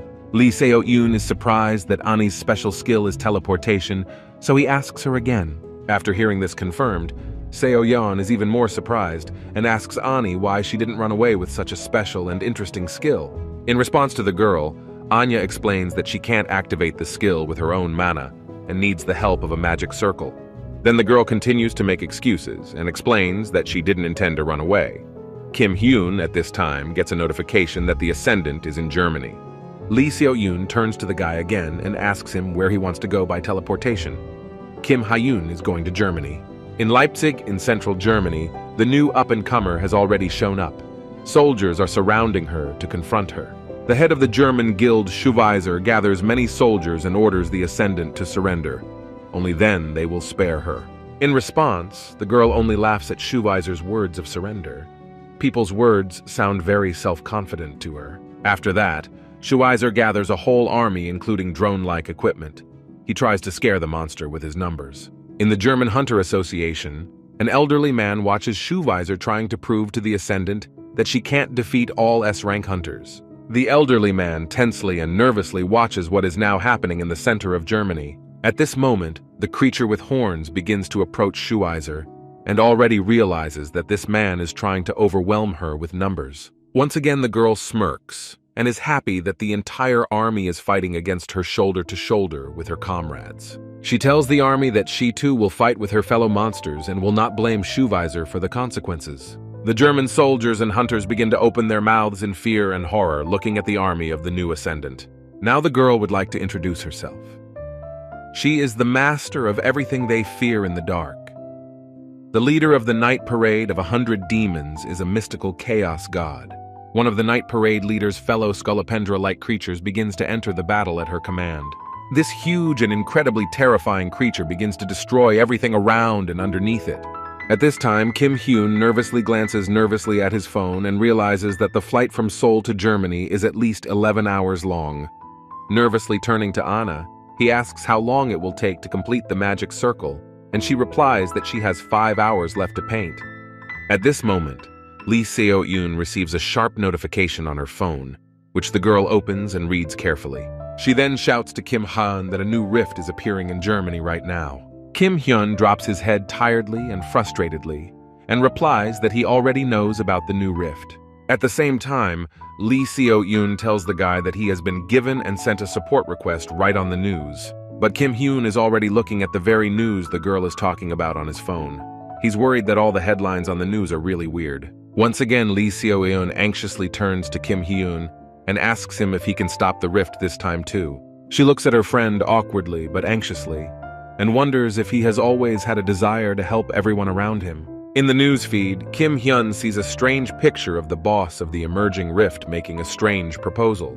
The new up-and-comer flaunts herself in front of the cameras and invites all the hunters to argue with her. In view of this, she explains the rules, which are quite simple, and says that she will be in this city within 24 hours. The creature with horns claims that if anyone can defeat her in that time, she will calmly retreat and stop her march to this land. It also assures that it doesn't matter how many people attack it. but if no one can stop it, it will continue to destroy the cities. At this time, an elderly man, Christian Bergel from the German Associations branch, is tiredly grasping his head and trying to understand what is going on. His subordinate reports to him that they have requested an evacuation and the number of victims is already over 20,000. The damage will only increase. He continues to report that all of Germany's best hunters have already been wiped out and they have been unable to contact anyone. Christian is very indignant at this behavior. Suddenly, the man starts to get a call from someone, and he apologizes to Christian Bergel, who asks him to pick up the phone. On the orders of his supervisor, the guy answers the phone that he is very busy at the moment, but he is assured that it is a very urgent matter. After that, he happily turns to Christian Bergel and informs him that they are being assisted by an experienced hunter from Korea. Because of this, Christian Bergel is genuinely happy that Hyun, who stood alone against the rift in Japan, is coming to them. At some point, a magic circle and a magical bright beam of energy appears on the roof of one of the buildings right in the center of Germany.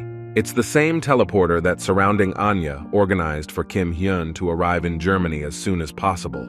The guy finds himself on the roof of a building watching the monsters raging there.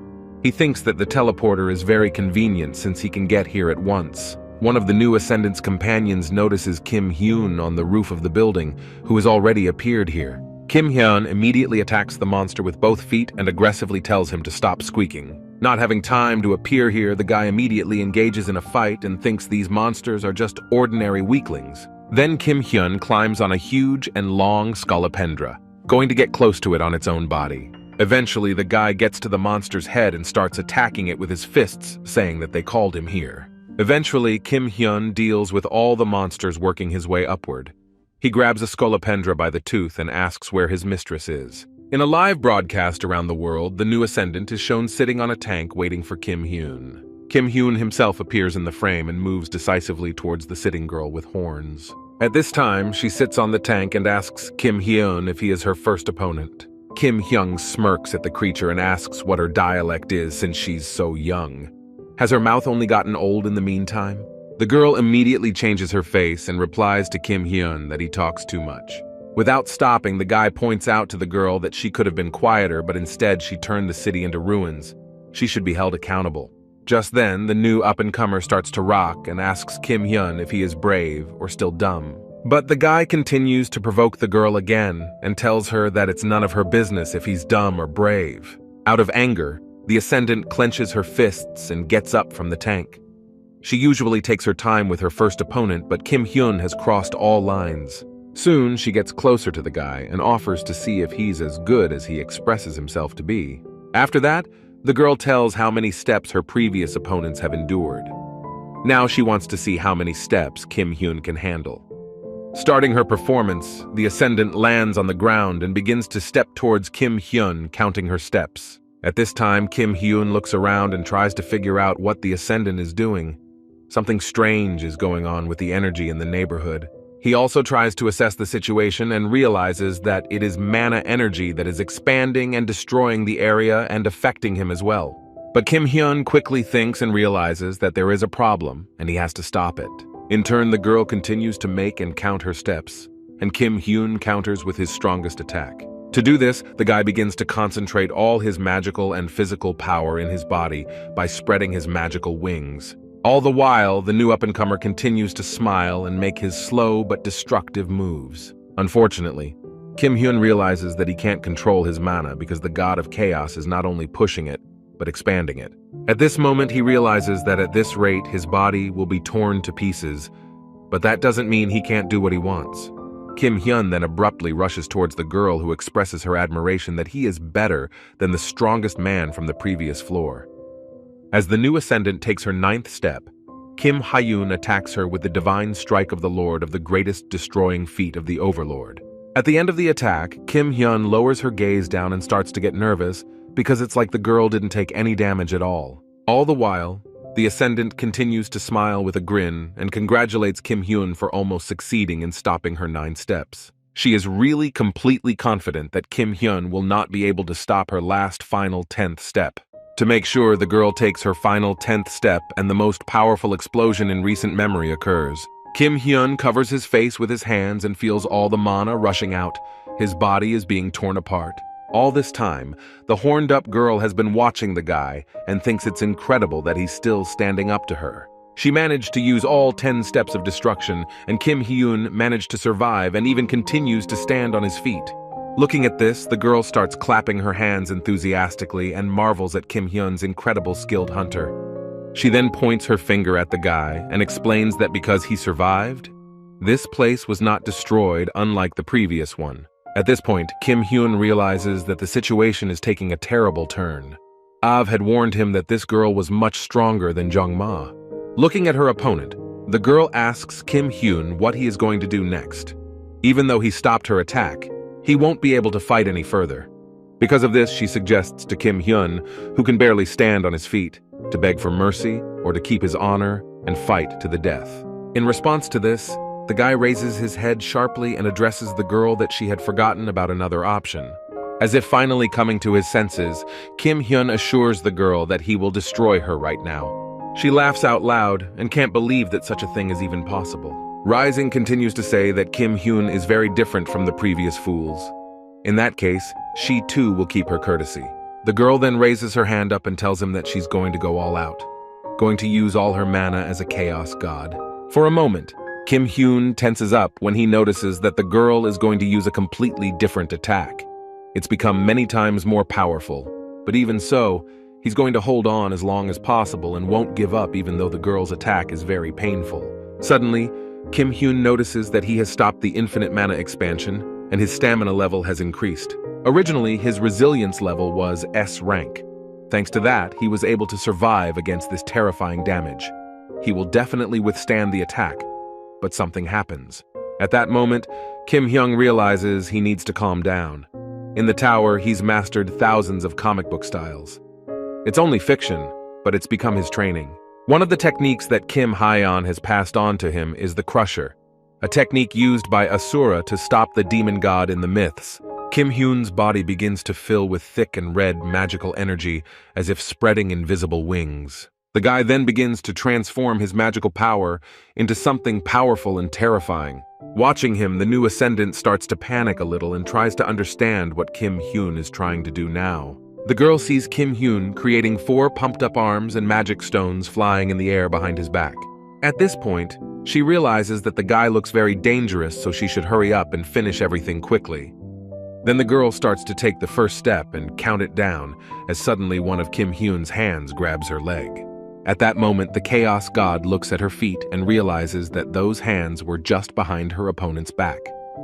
While the girl is distracted by her thoughts about Kim Hyun's hands, the guy gradually approaches her. At one point, the Ascendant abruptly breaks free from Kim Hyun's hands and is about to continue her ritual of destruction. To do this, the girl begins to step in the other direction and count steps, but even there she is waited for by the magical hands of her opponent. Because of this, she starts calling Kim Hyun names and shouting outrage at him for daring to touch her feet. But despite this, the Ascendant realizes that she has 8 more steps to go. After all, annihilation in 10 steps is a gaining skill. Right now, she's thinking about how one missed step won't weaken the skill, and that's completely stupid. She just needs to accumulate strength once more. For her part, Kim Hyun assures the confident girl that what she's plotting won't happen. When the new up-and-comer begins to make her next move, Kim Hyun attacks her with magic stones. But the girl isn't about to let him stop her in such a strange way.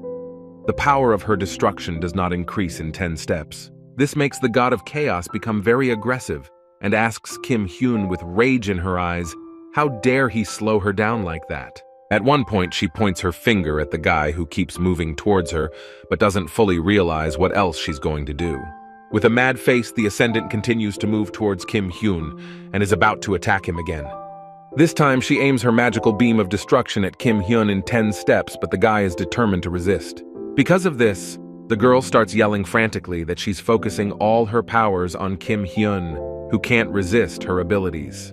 When the upwardly mobile girl stutters about the 5th step Kim Hyun is about to take, he comes as close as possible to her and steps on her foot. Without much effort, the hunter walks right up to the girl and looks at her with serious eyes. The upwardly mobile girl doesn't expect to see him so close. Kim Hyun smirks at the girl and assures her that it doesn't hurt now, and that it was much more painful before. At this point, the new up-and-comer's face changes dramatically to express her sudden horror and fear. Kim Hyun then assumes a fighting pose and assures the girl that it is his turn to show his abilities. Using his magic hands, he creates a magic circle in front of him that concentrates incredible power. Beautiful and huge flowers and open-work designs appear around the portal-like magic circle. Following this, Kim Hyun accumulates an impossible amount of magic power and is about to use the zeroing fist fighting style. The newly created attack the guy directs at the new Ascendant, who instantly absorbs it. The girl screams and squirms in horror. The powerful beam of magical energy of the zeroing fist hits right into the girl monster leader of the Night Demon Parade. In the end, Kim Hyun successfully stops the Chaos God, and then immediately invites Av to his office to congratulate him on his achievement. With a confused look on his face, the boy looks at his assistant, who thanks him for his contribution to the destruction of the mystical Chaos God. The girl then explains to Kim Hyun that as a result of this battle, his information skill is raised from low to medium-low. Av has now invited him to warn him about what kind of information Kim Hyun will be receiving due to his upgrade. The boy is happy to see that this is the first time Av has invited him over right after the battle, but she just wanted to warn him. Now Kim Hyun is happy that his assistant did this to him. The sooner he finds out, the better. After that, the guy starts asking questions. The first question is that the room where Av's assistant is sitting has gotten so much bigger. The girl explains to Kim Hyun that every time a defender defeats an up-and-comer and increases his authority, the room changes too. At this point, Av holds out the remote to him and tells him that this is one of the things that changed along with how he increased his rank and status information. Then the assistant tells Kim Hyun that if he presses a button and visualizes the interior, the place will turn into what he imagined.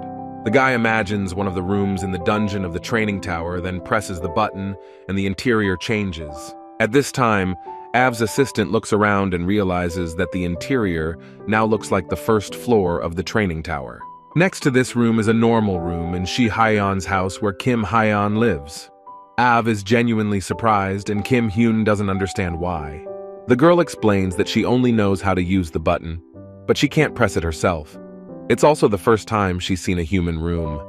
Kim Hyun then asks an unexpected question if Av has always been here. The girl tells him that she's been here since she was created. Kim Hyun asks if she sleeps here when she's tired, to which Av confirms that she does. She just lies down on the table and sleeps. With a sad look, Kim Hyun looks at the smiling Av and realizes that he suddenly feels sorry for the girl. Kim Hyun's information and notification skills have been updated, and there is also a new skill called Enter. Kim Hyun will now be able to enter her room once a day. In response, Kim Hyun scratches his chin thoughtfully and realizes that this is good news. It's convenient to ask questions when there's something to ask.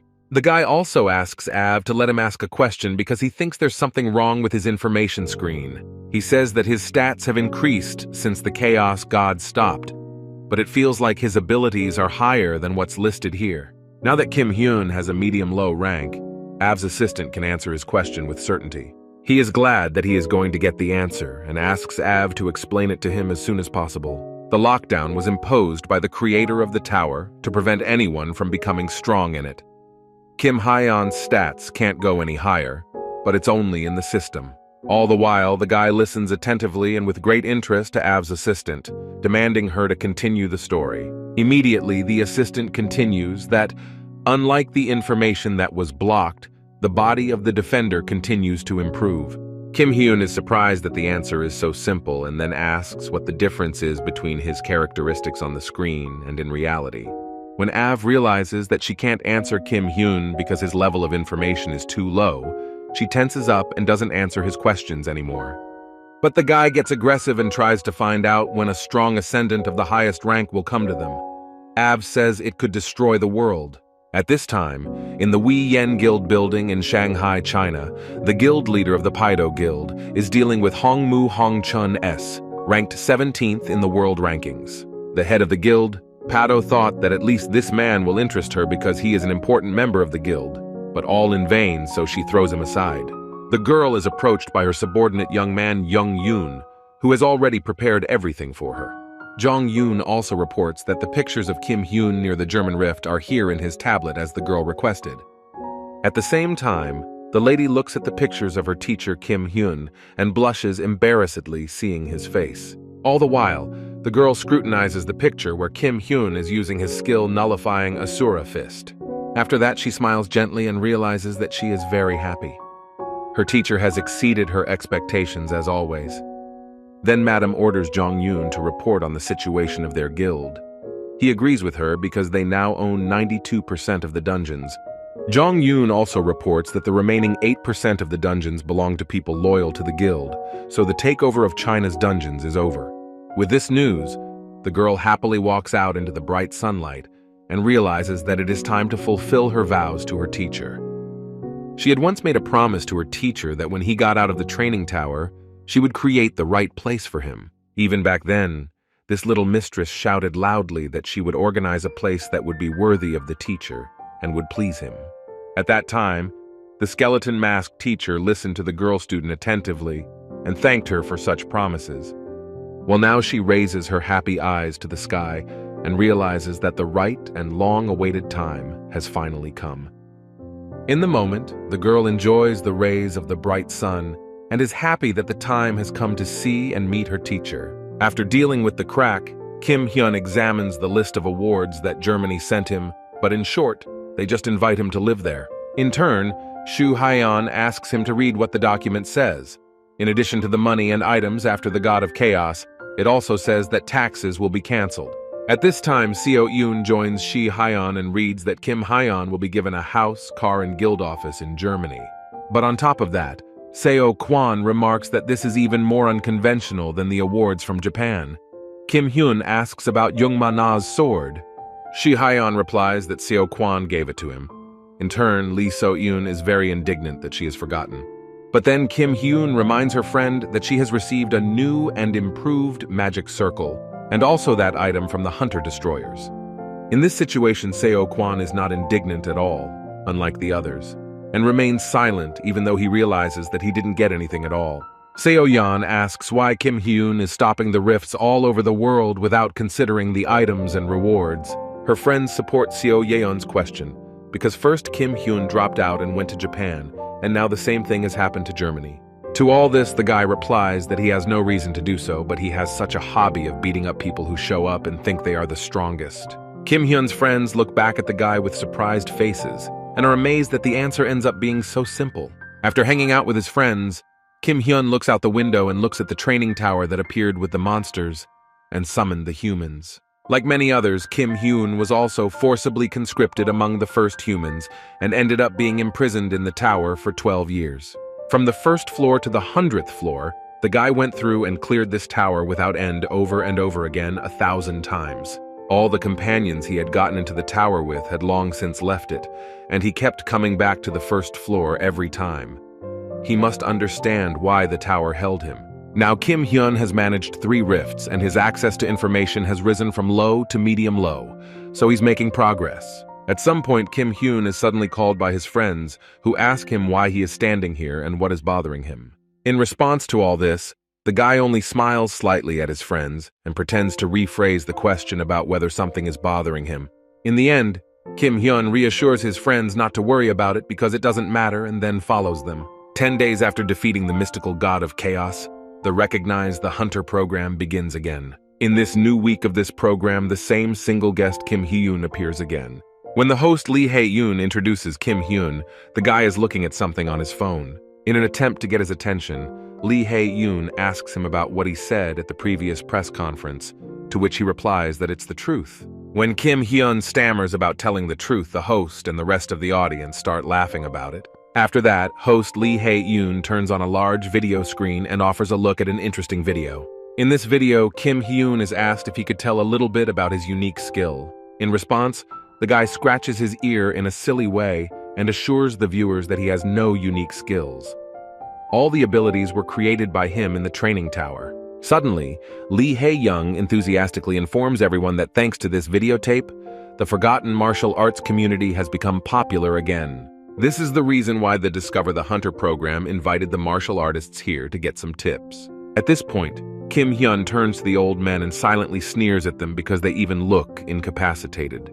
The masters begin to advertise their blue dragon mastery and guarantee that one can achieve the highest chi and sun mastery will turn the body into a weapon. Listening to this, Kim Hyun keeps smirking and realizes that these martial artists are trading his face to make money.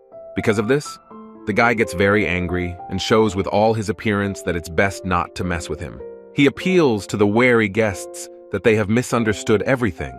It seems like people have been trading on his face lately to take advantage of the situation. Kim Hyun then asks if they all think that people who haven't even heard of martial arts will become stronger by learning their skills.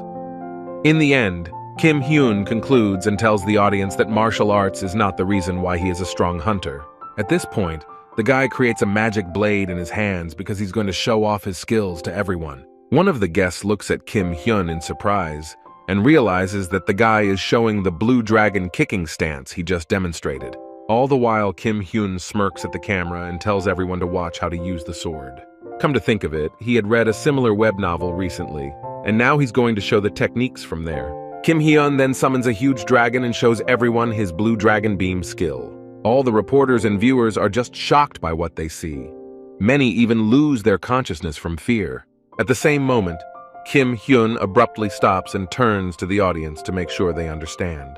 Finally, the guy smugly addresses the people and says that he is the strong one, not them, so they should not enrich themselves at the expense of his name. After the TV show, Kim Hyun goes back somewhere where he is met by a girl sitting on a computer desk.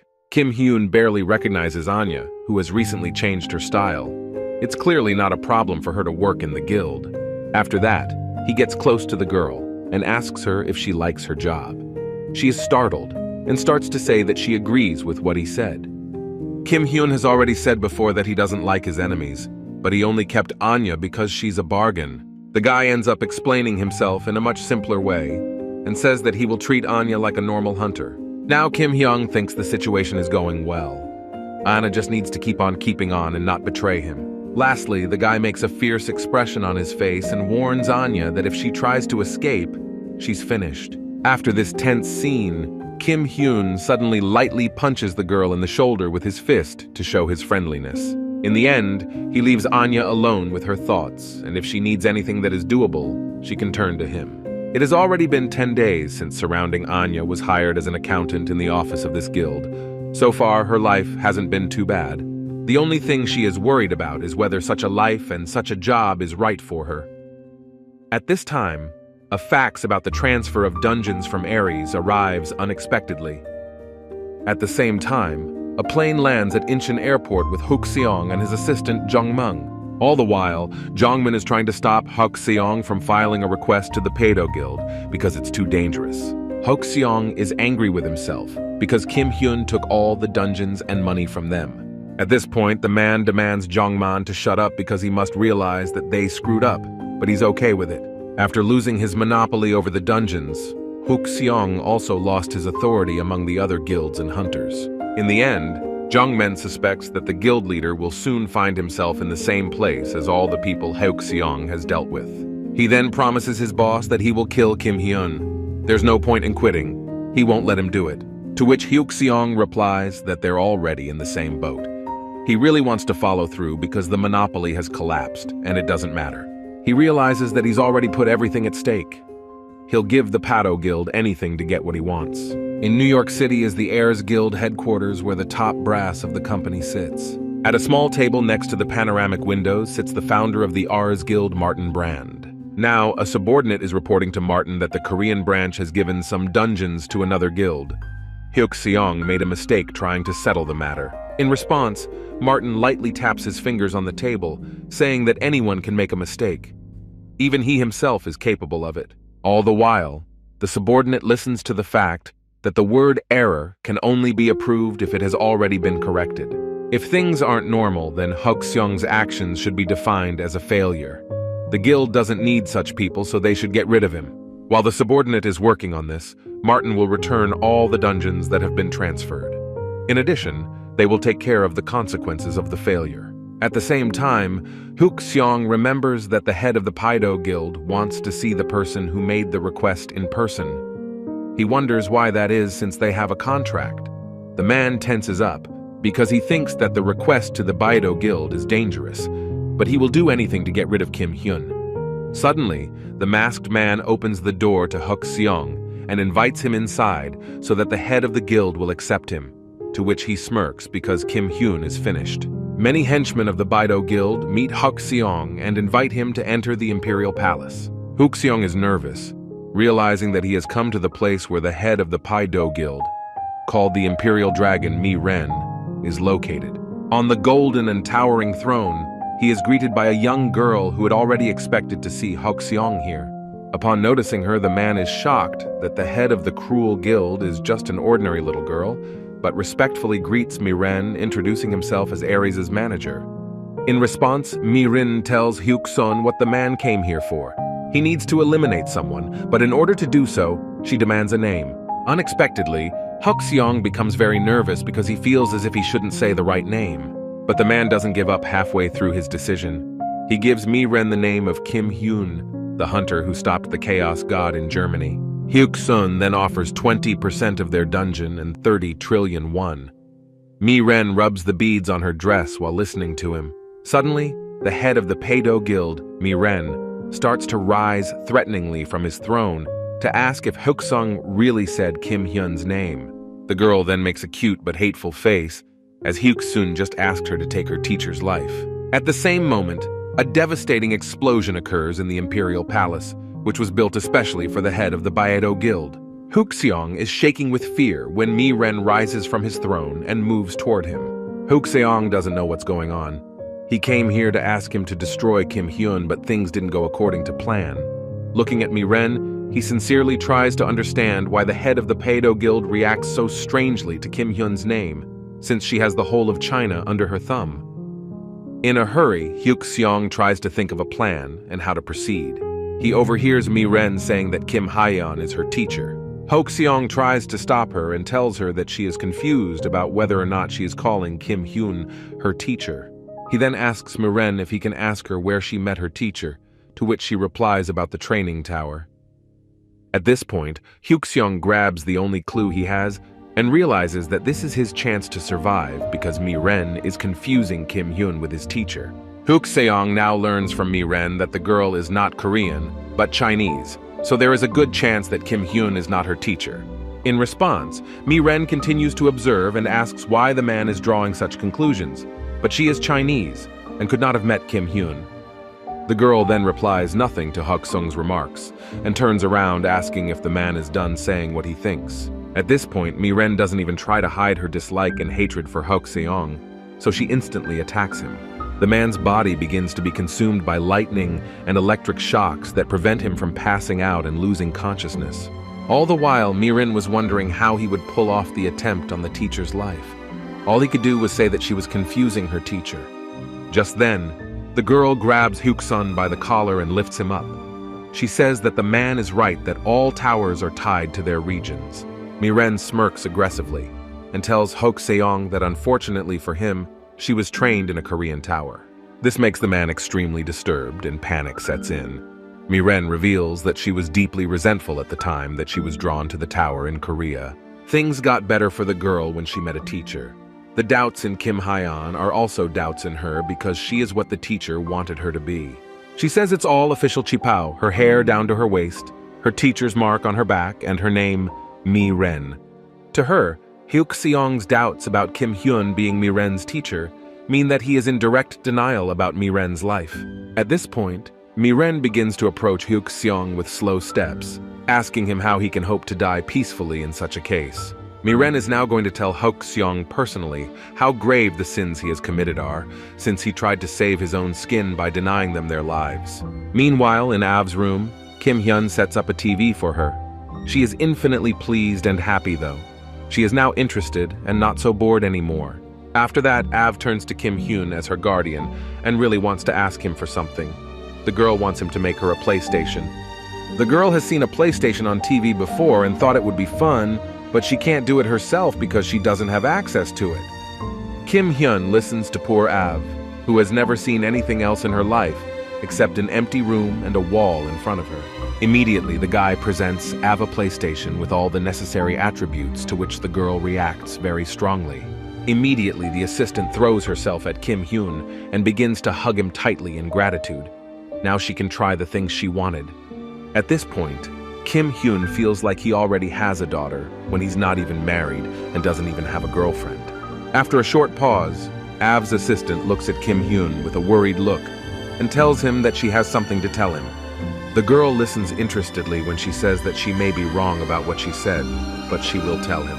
After talking to the assistant, Kim Hyun returns home and tries to eat chicken for dinner, but his gaze is fixed on the chicken. At this time, the guy is gathering with his friends at the table, and Hyun notices his strange behavior.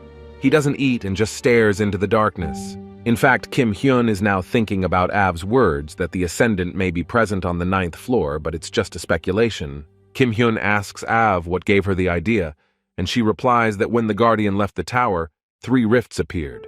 Eating Boy remembers how Av ended her story by saying that the rifts disappear after defeating the Ascenders, but 2 of the 3 rifts are still there.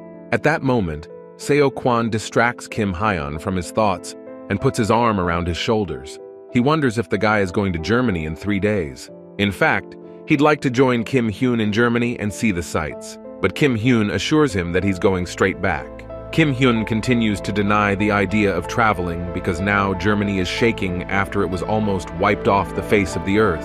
Suddenly, Seo Yeon enters the conversation and assures Kim Hyun that the damage will be repaired quickly if they have mage hunters.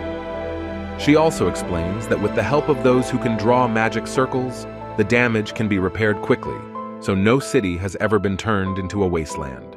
After this, Kim Hyun suddenly wonders why almost all of the existing mage hunters have chosen Germany when there are many other countries. In response, Hyun is going to explain to the guy about the auction that starts in Germany 3 days after Kim Hyun receives his reward. The auction is organized by an international association of hunters and will be held in Germany because it was not moved, even though Leipzig was destroyed. While the guys are asking Kim Hyun about teleporting to Germany, Seo Kwon coughs sharply to draw attention to himself, to which the guy assures his friends that everything can be arranged. Seo Kwon suggests that he go with them because they deliver the best quality items there. Kim Hyun thinks that if Av's prediction is correct, there are now 2 ascenders on the 9th floor, depending on the rank of the hunters. He realizes that he has a lot of work to do and can't find out information about the ascendants, but he can try to check it at the auction. As he considers his next plan of action, Kim Hyun realizes that he has a lot to do. He needs to become much stronger now. In the last 2 skirmishes, he had definitely become stronger than he was before, but the 2 ascendants were of medium rank, and what would happen if a higher rank appeared? At this moment, Kim Hyun casually says out loud that he needs to prepare. Lee Seo-yoon is extremely surprised that the guy would wait so much for the auction. Immediately, Seo-yeon laughs at Kim Hyun because he's always in the clouds. If he's going to prepare, he should hurry up. 5 days later, Lee So-yoon, So-kwon, Shi-hyun, and Kim Hyun head to the auction house of the German division of the International Hunters Association. At that time, Jungmin is in his office carefully disposing of some documents by burning them to the ground. At that moment, Jungmin thinks about the fact that Hak Seong has been summoned to the main palace of the Baido Guild to meet with the head of the guild at around 1 o'clock today. The fact that the man still hasn't returned after 3 hours can only mean one thing to Jungmin. He analyzes the situation and concludes that something has happened to Hak Sun in the Baido Guild. As a result, Jungmin realizes that he needs to get out as soon as possible, and then a stranger appears and strips the man of one of his hands. From shock, he lands on his knees, painfully grasping his lost wrist. The stranger tells him that he wanted to destroy him at once, but failed. A young boy appears with a Roman numeral written on his face. This man is from some kind of order. The Order of Hunter Killers belongs to the head office. They were all once in the top 40 hunters. Jungmin realizes he can't escape. Then the man turns to the young guy and asks him why he came here, but the guy thinks the answer is obvious. All the while, the killer looks at the slumped Jungmin and tells him that he understands the answer to his question. Immediately, Jungmin starts to panic and tries to run away in terror, begging not to be touched and let him live. But the assassin doesn't let the man move and stabs him from the back. All traitors to the Ars Guild must be destroyed. Another young man who is his partner enters the office. He notices that the man has already been dealt with. The hitman puts his foot on Jungmin's body and says that it wasn't worth the delay. These men from the Order already know that Hyun is in the Paido Guild. After he went in there, horrifying magic erupted, and fighters were sent there. They also discuss Kim Hyun, who recently dealt with a disaster. It's understandable because his level is so high. The 8th of the Order says that no matter how strong Kim Hyun is, their leader is no worse than this guy, even if it's because of artifacts. In response, his partner tells 8th that their internal rankings are top secret, but he doesn't care. They have no more cases, and the hunt is probably open. An incredible crowd gathers at the German auction, including Kim Hyun and his friends. The girl with blue hair, who will be the host of the auction, hits the table with a gavel and declares the event open. At that moment, Seo Kwan suddenly turns to Kim Hyun and awkwardly asks him when he's going to take off his gym clothes already. Hyun realizes that it's everyone's choice, but isn't Kim Hyun tired of wearing such clothes in public because it looks indecent? But Kim Hen doesn't realize what the problem is, because no one notices even when he dresses normally. The friends don't see the point in continuing this conversation. In the end, Hyun suggests that they finally put the topic of their friend's clothes to rest. Lee So-yoon, meanwhile, is studying the auction items among which there are no S+ ranks. While Kim Hyun's friends are discussing S+ rank items, he thinks about it and overhears. These items are very rare. At this time, he holds the item he received at the award ceremony in his pocket with his hands. It is also an S+ level item. This item is called the Essence of the Goddess Hakiyako. Half of the information about this item is sealed, but it has no modifications or skills. Even if Kim Hyun puts it up for sale, he won't get anything.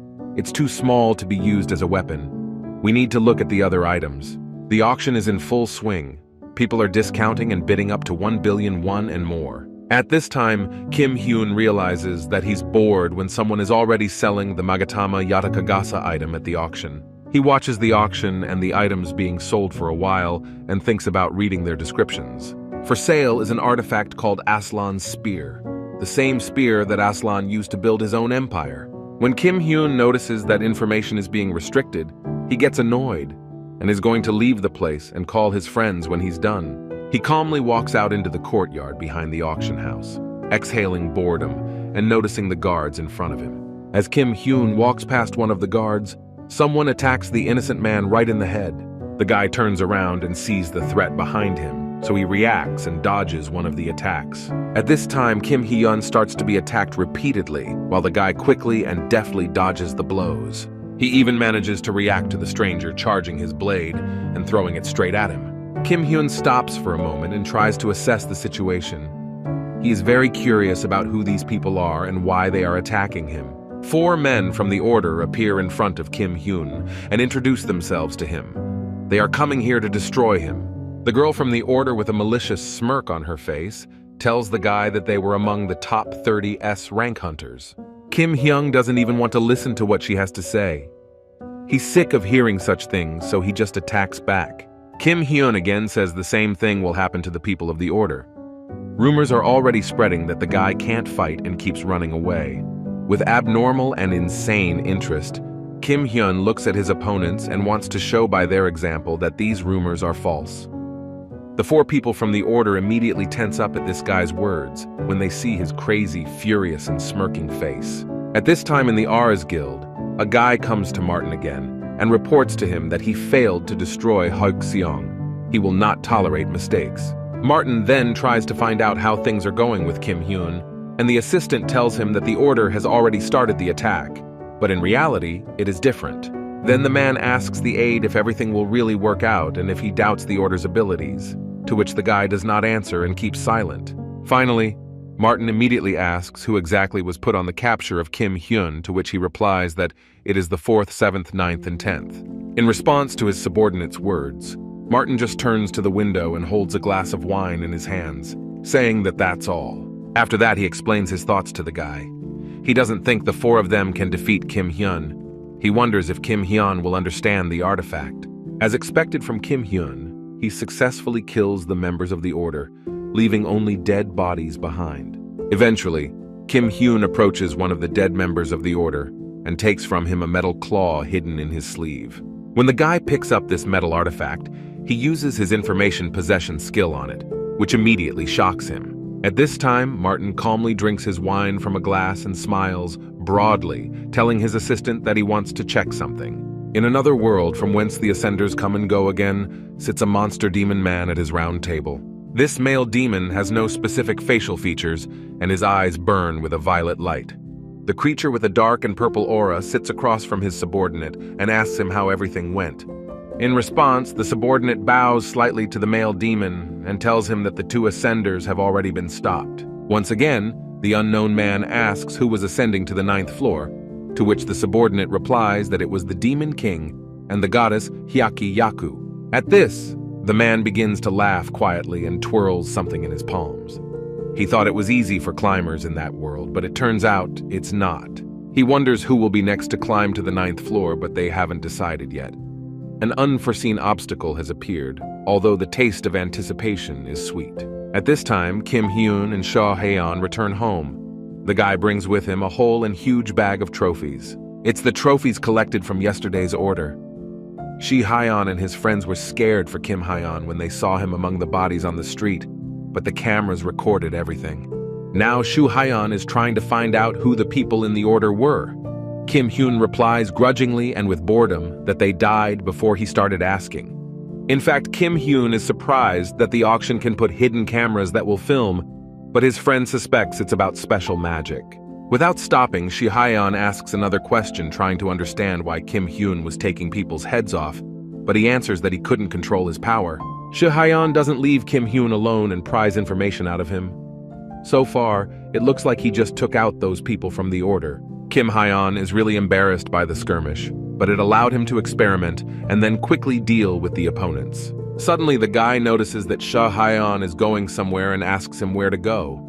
He wants to buy some souvenirs before his flight.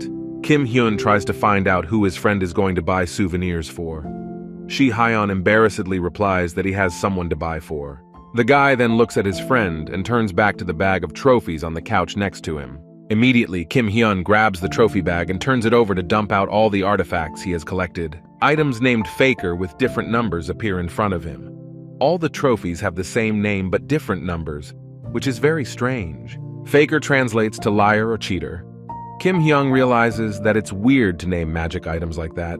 They don't make any sense at all. He suspects that these artifacts were created artificially, even though that's impossible. He can't get any information about them. At this moment, Kim Hyun is completely immersed in his thoughts and realizes that there is something behind it and he needs to deal with it. Yesterday's strangers have skills beyond those of ordinary hunters and are either working for Aries or are mercenaries. But the second one falls out in Kim Hyun's opinion. At this point, Kim Hae-on was about to get to the truth, but in the end, he didn't care.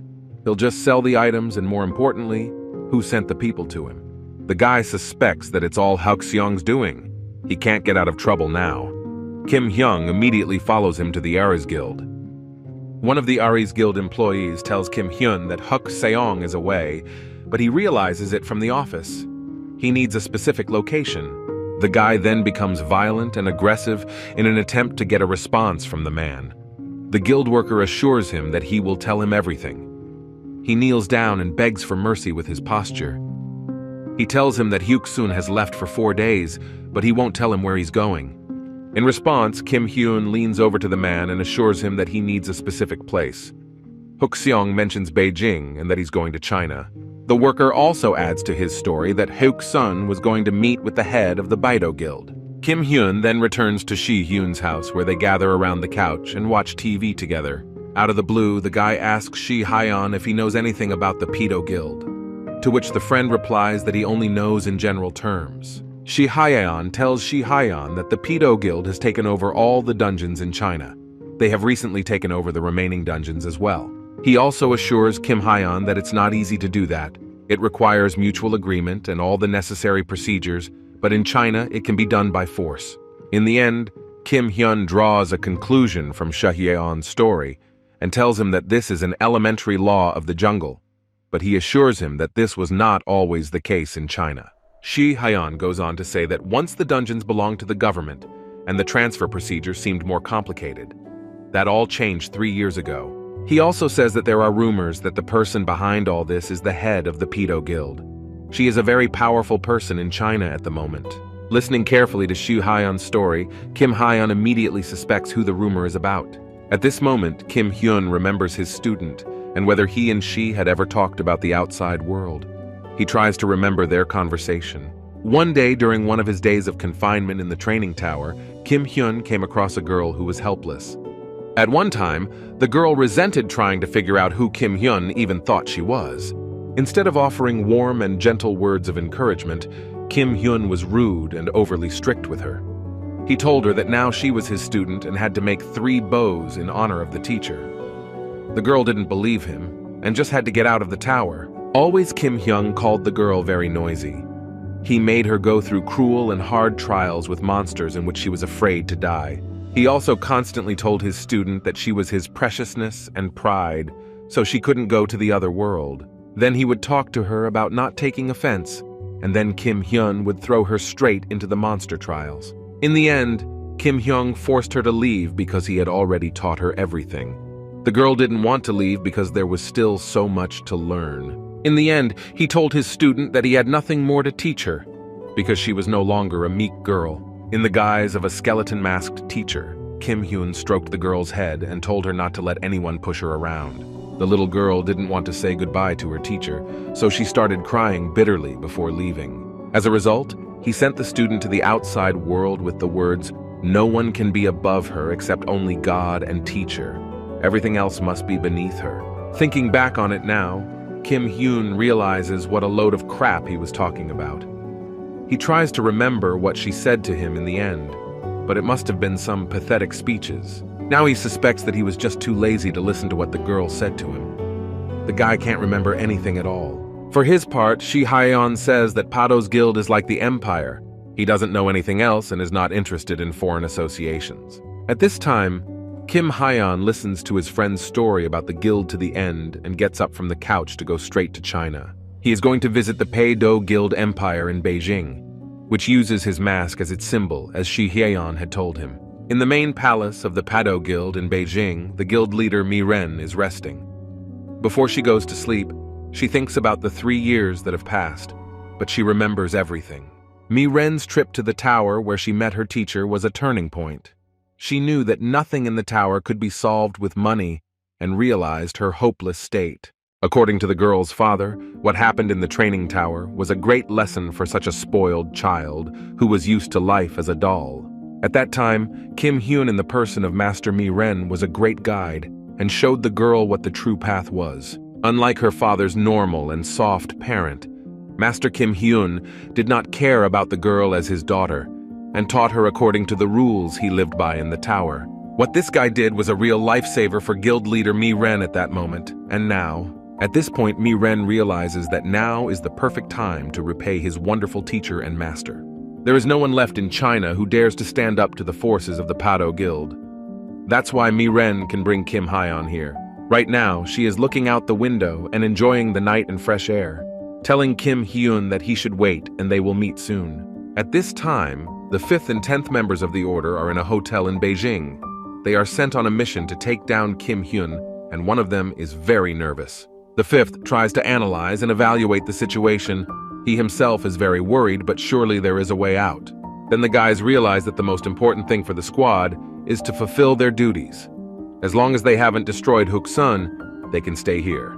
In spite of everything else, they are wondering why Head Martin ordered them to destroy Kim Hyun since the guy doesn't have a single flaw.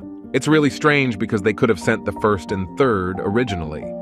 In their order, the squad is divided into numbers according to their ranking. But 5th tensely thinks about the fact that Kim Hyun alone managed to deal with 4 squad members, despite the number of artifacts. So he tells 10th that they need to avoid a direct collision, as suddenly an earthquake-like shaking starts. Suddenly, 5th is attacked by someone and throws the young man right into the wall, and 10th doesn't even have time to react. A young boy dressed in a white jumpsuit and a skeleton mask appears behind him. This boy attacks 10th, who holds back his attack. The stranger in the skeleton mask turns to the order boys and asks them if it is true that they took Jungman's life. At this point, 10th tries to stay on his feet and turns around in horror to find out who the attacker is. Instead of a full-fledged answer, the boy in the white jumpsuit abruptly grabs 10th's head and slams him into the floor. But he still doesn't give up trying to find out what this man wants from them. But the boy grudgingly asks Tenth not to whine. The guy in white explains that they've eliminated the man their leader was supposed to eliminate. Now they'll have to drag these two to my Ren. Tenth ends up in a desperate situation and lies face down on the stone floor of the building. The next day, Kim Hyun, Lee Seo Yoon, and surrounding Anya, who is already drawing a magic circle, gather at the Aran Guild. At this time, Lee Seo Yoon hesitantly approaches Kim Hyun and assures him that if he doesn't want to go to Beijing, he doesn't have to go. Kim Hyun would love not to go to China, but everyone has a dark past like him in the training tower. The guy's parents died when he was just a normal teenager, so he had to work hard, and he didn't have anything like that. In the tower, Kim Hyun became like that too, and all would be fine if his dark past stayed within the tower, but his apprentice spreads it to China. Now the guy is trying to calm himself down and is going to stop thinking about it all. He will go to Beijing to find Hoke Seong and then return home. At the end, Lee So Yoon reminds Kim Hyun that this time he has to cross the border. The only reason it went well last time was because of an emergency in Europe. She's still trying to stop Kim Hyun from crossing the border because something might happen again, but the guy is already half dissolved in the magic portal. Then Lee Seo Yoon realizes that everything was going well before, but now she has a bad feeling that something will happen this time. Then she sees a tired Anya, who has been working all night because Kim Hyun had to go to China. With a friendly expression on her face, Seo Yoon comes closer to Anya and says that she has been wanting to ask her something for a long time. At this time, Kim Hyun already finds himself in Beijing, China, right in front of the Fido Guild Palace. He is shocked and horrified by what he sees. In front of him is a huge palace belonging to the Pedo Guild and the head of the guild, Mi-ren. Kim Hyeon-woo remembers all the words he said to Mi-ren before she left and notices them above the door to the huge palace. The members of the Pedo Guild who are guarding the entrance notice Kim Hyun and point all their weapons at him. They demand the guy identify himself. In the end, the guards fail to hold and stop Kim Hyun, who just blows up in the air and is about to climb into the palace. All the while, Kim Hyun is extremely irritated and tense. He's going to take out Hook Seong first and then deal with everyone else. To do so, he uses his dark cloud strike technique and smashes the sign that hangs over the huge doors to the Pedo Guild Palace. The guards immediately raise a ruckus and are about to raise everyone they can because an intruder, Kim Hyun, has appeared on the palace grounds. At this time, Kim Hyun notices the masks on people's faces. It's a little different from his mask, but it's definitely the mask he made. Kim Hyun then quickly and deftly dodges the constant blows while trying to assess the situation. He also realizes that these people are actually using his inventions as a technique, which means only one thing. It really was martial arts. Once again, Kim Hyun remembers his student Mi-ren and realizes that she is the one who taught all the members of the Pedo Guild his techniques. Eventually, Kim Hyun is about to strike a decisive blow and gets into a fighting stance before doing what he is about to do. The guards and members of the Pedo Guild watch in shock and horror as Kim Hyun disappears in front of them and soars into the air. Suddenly, the guy's disgruntled and smirking face appears in front of one of the Pedo Guild henchmen and is about to punch him. At this time, Kim Hyun accumulates all the energy and power he can in his body and performs the Supreme Lord's divine strike. After using his powerful technique, Kim Hyun looks around and hopes that no one should be killed by such power. A girl who is the head of the Pedo Mi-ren Guild suddenly appears behind him. Kim Hyun immediately turns around to look at her. Mi-ren looks at the guy with confusion and surprise and calls him her teacher, whom she didn't expect to see here. Mi-ren herself can immediately recognize her master and teacher, that same incredible strength of technique and that fighting pose. The most important thing for the girl is that teacher Kim Hyun's gaze is now solely on her. All the while, Mi-ren continues to be embarrassed. She smiles hopefully at the guy and then asks if it's really her teacher. Kim Hyun's eyes and facial expression make it clear that the guy is not happy with what happened. He turns to her and says that they haven't seen each other for a long time. All these years, Mi-ren has been doing her best to give her master the position he deserves. To do this, Mi-ren has gathered the guild and even changed the laws and people no matter what nickname she got during all this. All of this was done by the girl just to please her master and teacher. At that moment, Mi-ren immediately falls on her knees in front of Kim Hyun and says that the unworthy student has been waiting for him all along. The girl then tells Kim Hyun that she has been waiting for him for 1,532 days, 2 hours, 21 minutes, and 32 seconds. All this time, Kim Hyun continues to silently watch all of this, and the only thing he does is painfully and embarrassingly grab his head. Finally, Mi-ren is able to bow to his master. The head of the greatest Pedo Guild and the Dragon Monarch finally bows to his master. After a while, a huge and majestic golden throne that was made exclusively for him is placed in front of Kim Hyun. Mi-ren brings him here and asks Kim Hyun to sit on the throne, but Kim Hyun is shocked when she asks him to sit on the throne. Being calm, the girl asks Kim Hyun about the throne. If he doesn't like it, she will personally execute everyone who made it. Kim Hyun is still in shock, trying to understand what the little girl is talking about. Mi-ryong promises Kim Hyun that he will destroy everyone involved in the creation of the throne, but he asks her to calm down and stop talking nonsense. In the end, the girl manages to put Kim Hyun on a huge golden throne, and the guy tries to figure out how much money was spent on the throne. Kim Hyun sits on the throne for a while longer and thinks about why he's sitting there. Apparently, he's succumbed to Mi-ren's mood. Anxiously, he turns to his student and tries to understand why he can't resist her pressure, because their relationship is not bad. Kim Hyun once rescued Mi-ren from the training tower and then taught her martial arts. It's all just a cliché martial arts novel. He realizes that his training was extremely one-sided. That's why he didn't look for his student even after he left the tower. In the end, Kim Hyun turns to Mi-ren, who sits obediently and submissively on her knees in front of him. Seeing such a thing, the guy abruptly just decides to keep silent. Constantly trying to take his eyes off Mi-ryong, he thinks about what he should do now, but he doesn't need to complicate things by stopping the spread of his past. Suddenly, Kim Hyun uses his information skills on Mi-ren because he didn't even see her characteristics. This girl is extremely loyal. After that, the guy turns to his student and is going to tell her something, but he has to do one thing first. That's why Kim Hyun asks Mi-ren if she's keeping Hook Seong with her. The girl immediately takes her teacher to the basement of her palace. Kim Hyun observes the scene and asks the girl why a man named Hook Seong is in such a state. Mi-ren tells him that Hook Seong dared her to destroy her teacher, so she dealt with him, and Kim Hyun praises her for it. Kim Hyun then starts kicking Hook Seong on the head in an attempt to wake up this terribly and incredibly tired guy. At this point, Hook Seong raises his head and sees Kim Hyun in front of him, asking him how he's feeling and what it's like to experience something like this. Instead of a normal response, Hook Seong starts yelling for him to save him because his student is insane and crazy. He humbly apologizes. Suddenly, the man grabs Kim Hyun's shoulders and tries to hide from the distraught Mi-ren who is threatening him. When Kim Hyun himself turns back and looks at his student, the girl immediately makes a cute and obedient face looking at him. In the end, the guy decides to keep Hook Seong alive, but on the condition that he will answer all the questions honestly. In that case, Kim Hyun promises to let the man live.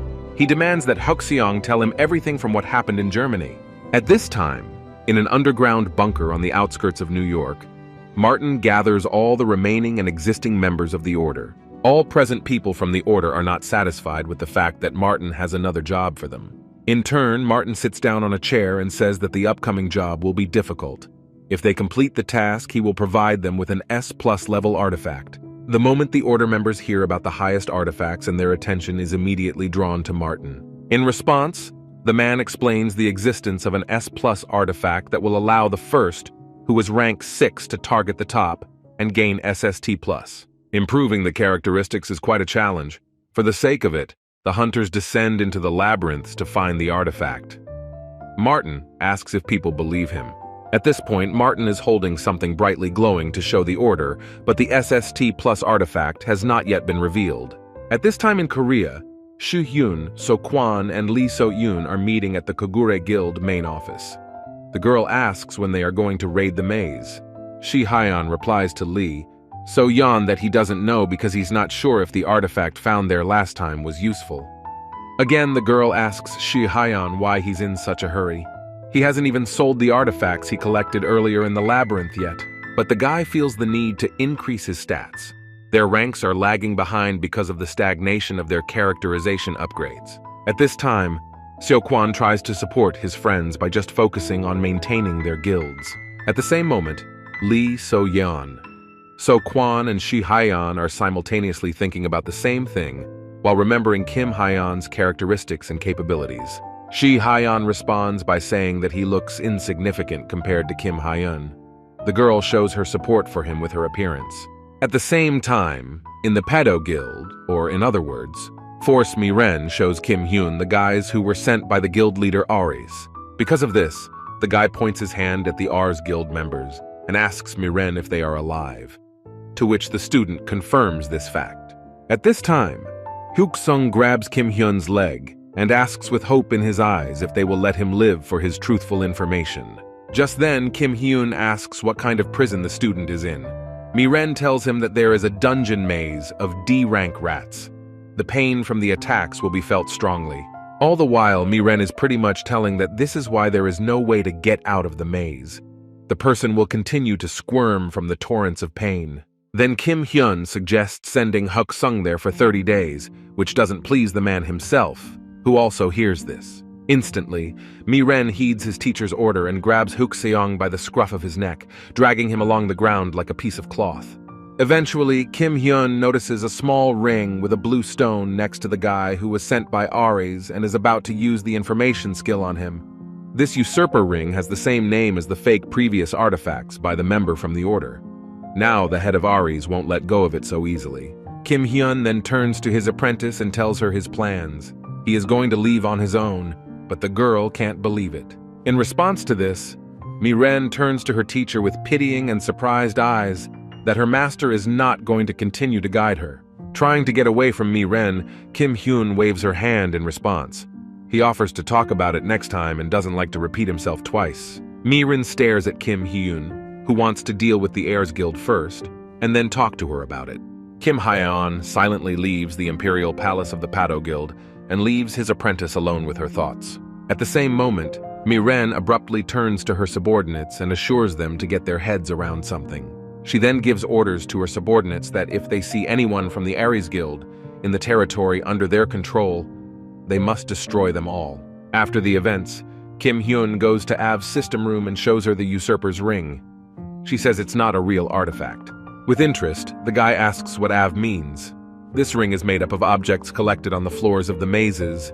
It is enhanced with legends and stories of the past. At this point, Kim Hyun sits down on the couch with his assistant and asks the girl what happens to the floors from which the objects were taken. Av replies to the guy that such floors are taken out of existence. The climbers need to completely destroy the floor in order to climb the tower. All this time, Kim Hyun continues to listen attentively and with interest to the assistant who shares important and interesting information with him. Showing the usurper's ring again, the guy asks what it is then. Av says that his eyes do not deceive her, that it is a quality copy. She also adds to her story that this copy could have been made by the Ascendant himself. Kim Hyun suspects that Aries did something to the Ascender. At that moment, he remembers what Av said about finding 2 Ascenders on that floor. He screws up in front of Aries, but it's a chance to get clues. Kim Hyun then gets distracted from his thoughts and looks around at the mess in the room. He says it's time to clean up. Without further ado, the assistant agrees with Kim Hyun and says that he's right, so he's going to start cleaning. Just then, the guy pulls out his remote control and presses a button to clean up the mess in an instant. Av is grateful and notices that the PlayStations are missing. Kim Hyun tells her that he'll confiscate her PlayStation until the next time he comes over, but Av starts squirming in terror and begs him not to. Still, Av convinces the guy to keep the toy for her, and in return, she will clean the room and throw out all the trash just to keep the PlayStation. In the end, the assistant becomes hysterical and scandalizes Kim Hyun, and then goes on to screaming and bitter crying. That same night in China, a white-haired guy appears near the territory of the Force Guild and studies the situation while sitting on a tree branch. This stranger deftly and cautiously breaks through a hole in the roof to get inside the Force Guild's Imperial Palace under Miren's leadership. Eventually, he smirks and remembers his task. The stranger had come here to rescue the 2 captured knights and get rid of Hyuk-song. Miren suddenly appears behind the white-haired guy and tells him in the back that a rat has gotten in. At the same moment, the girl smirks aggressively and asks the unknown guy if he's really from the Heirs Guild. And then the guy realizes that he doesn't feel Miren's presence here at all. The girl in turn doesn't care whether he feels it or not. Now Mi-Ren is going to take her anger out at least a little by attacking the white-haired and unfamiliar guy and asking him to endure the ordeal. From the Imperial Palace of the Force Guild, there are loud screams and constant explosions. At this time, Kim Hyun returns to his world and didn't expect his saved data to be deleted in the system. It was very tiring to calm Av down from her hysterics. Abruptly, the guy is distracted from his thoughts because he notices unknown people in front of him who are happy that the guy finally showed up. Carefully, Kim Hyun turns back and looks at the clock that shows 9 o'clock in the morning. He remembers that Shu Hyeon promised to return at dawn. The unknown man asks Kim Hyun not to worry about his friends when they came here. They feel sad as if they came all this way for nothing. Kim Hyun smirks back at the strangers and says that he was going to visit them to give them a good beating. At the same moment, Kim Hyun doesn't even have time to do anything, but suddenly the strangers hit him and he flies out through the glass window. In the end, the guy breaks the window of the house and flies out into the street, watching the people who are chasing him, total strangers to him. One of the attackers pulls out his artifact called Ice, forming a huge spear with an ice tip. At this time, Kim Hyun starts laughing in response to the stranger's attacks and deftly dodges the spear and then grabs it in his hands. He grasps the spear tightly, but it slowly dissolves in his hands. He doesn't notice this and starts threatening his opponents. When Kim Hyun is about to attack with the spear, it suddenly disappears in his hands. An unknown man is already pouncing on him from behind. He also attacks the guy with an ice spear, knocking Kim Hyun into the ground and leaving behind an explosion. But Kim Hyun himself doesn't get any injuries and activates his information mastery skill on the spear. The spear is called the Sonic Spear of No Return. While he is studying the characteristics of the new artifact, a huge hole appears above his head, which he immediately notices. A huge ball of paper forms around Kim Hyun, trapping him in a real trap. At this moment, Kim Hyun notices an unknown person in front of him who calls himself as a former magical class hunter of the highest rank mage ascendant. Then the guy notices a lot of blades directed at him, but he is not scared. The man is surprised that Kim Hyun is still smiling.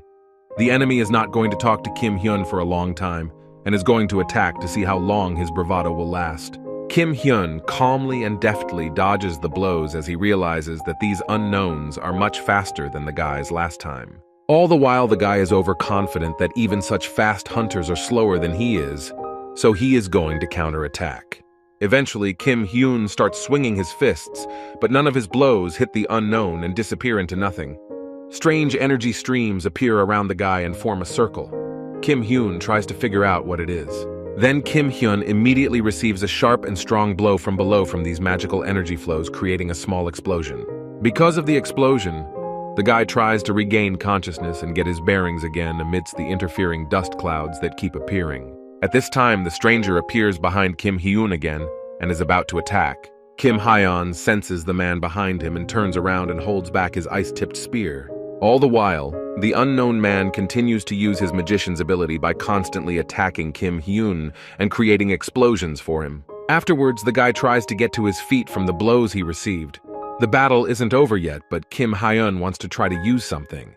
The unknown men look around the place where Kim Hyun was and realize that the guy abruptly disappears from his place. As Kim Hyun successfully executes his plan, he finds himself behind the stranger, who starts writhing in terror. At this time, Kim Hyun calls his used skill Transformed Distortion. This is a skill that allows the user to move instantly. Just as abruptly, the stranger disappears and moves to another location, increasing the distance between him and Kim Hyun. He then creates a magical shield around himself and smirks, looking at Kim Hyun. The man asks if the guy thought he wouldn't be prepared. In turn, Kim Hyun assures the man that they are on the verge of disaster. The guy realizes that he used the skill too quickly, which confused all the channels. The partner of the second stranger attacks Kim Hyun from behind and suddenly attacks him. Assessing the situation, the guy realizes that one is trying to knock him down by blasting mana spears, and the other is clamping down so he can't dodge them. What a team! After that, Kim Hyun works out the next plan. His transformed distortion has not been finalized yet, so he should resort to another method. At this time, one of the unknown men notices Kim Hyun's strange behavior and tries to figure out what he's up to. He watches the guy closely and tries to figure out why the hunter is so relaxed. It doesn't look like a trap to him. So the man is going to take this chance since Kim Hyun isn't dodging. After the attack, he gazes into the smoke to see if it's over. Suddenly, Kim Hyun himself appears behind the unknown man, scaring him and grabbing him by the collar of his jacket. After that, the guy continues to hold the man by the collar and offers to tell him something interesting. By the way, Kim Hyun has S++ resistance. Successfully executing his plan, Kim Hyun refines his skill.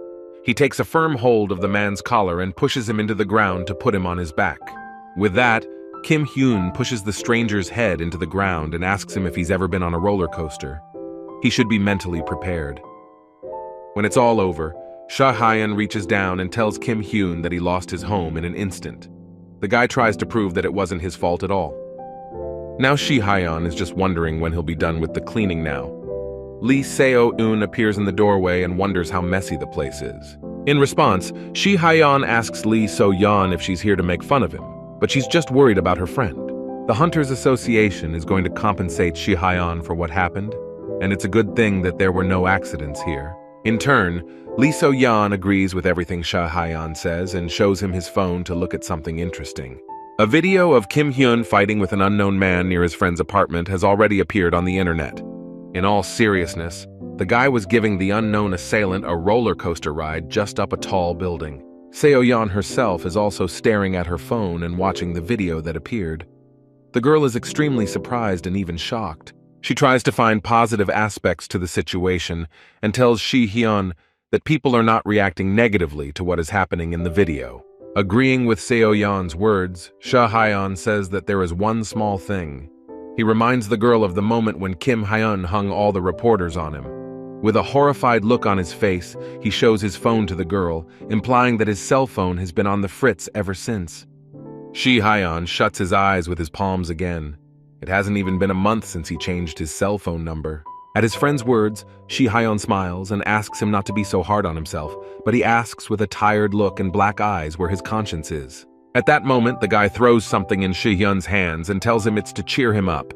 He goes to So-en to use the magic stone. At this time, Hyun looks at the usurper ring that Kim Hyun threw to him and realizes that it's an ST+ artifact. His mood changes in an instant after receiving the artifact, and the guy assures Kim Hyun that he can rely on him. Kim Hyun then heads to the So-en Guild where surrounding Anya is sitting and draws the magic circle again. Once the guy gave that unknown man a good treatment, he immediately spills everything he knows and can tell him. Right away, Kim Hyun shows Anya some documents about Martin Brand. He himself is hiding in a secret bunker, and from there he ordered Kim Hyun's destruction. But suddenly, Kim Hyun is distracted from his thoughts about Martin Brand and turns to look at Anya to see what she is doing. He then asks the girl if she's okay and if she's feeling well. Anya assures him that everything is fine, she just looks disgusting. She rises up and rubs her eyes from tiredness and lack of sleep. Kim Hyun is about to teleport in front of Aries' main office. Abruptly throwing the phone into the hands of surrounding Anya, Kim Hyun asks her to give it to Seo-eun to make sure she keeps it. As soon as Anya picks up the phone, she immediately changes her face and her mood instantly improves. She activates the teleporter and warns Kim Hyun, who has already noticed that the girl has cheered up. As a result, Kim Hyun moves to a strange place where there is absolutely nothing. In front of him stretches a cave in the dungeon. Is unclear what kind of place it is. The guy starts to squirm with suspicion that Anya might have betrayed him and moved him to another place, but he is called from behind. In front of Kim Hyun appears a tall man in a suit of armor adorned with fur. It is the same Martin Brand who has been waiting for him here. At that moment, Kim Hyun realizes that watching the news was worth it. He says that he has met the assassins, who have already been eliminated. Martin Brand smirks back at Kim Hyun and explains to him that these people were just decoys. It was more important for him to familiarize himself with Kim Hyun's biography. Abruptly and unexpectedly, for the guy Martin tells him that he knows about him one moment, the guy is a custodian on the 9th floor. These words shock him. Kim Hyun then uses on Martin to access the information, but he does not manage to view the data. He suspects that Martin might be an ascendant. Now the guy is expressing his opinion that everything has worked out in his favor. Martin thought he'd guess about the teleportation coordinate switch. In addition, Martin Brand suspects that Kim Hyun is as confident as everyone else. But this is wrong. because this place is a trap in itself. Without saying much, Kim Hyun swings his fist at Martin, thanking him for telling him such things. At the same moment, Kim Hyun swings his fist sharply at Martin Brand, but there is a sudden and strange explosion. He almost reaches the man with his fist, but notices that his punch is stopped by some strange and unusual barrier. Martin Brand smirks smugly, because his barrier is not comparable to the similar and low-grade magic of Kim Hyun. Immediately after that, Kim Hyun flies backwards from the powerful push of the man trying to cover his face and head with his hands for protection. The guy eventually flies a short distance away from Martin Brand and stops to raise his head and assess the situation. When Kim Hyun lifts his head up, he notices an incredible array of artifacts in the form of weapons above him being handled by Martin Brand. At this point, Martin is about to introduce himself.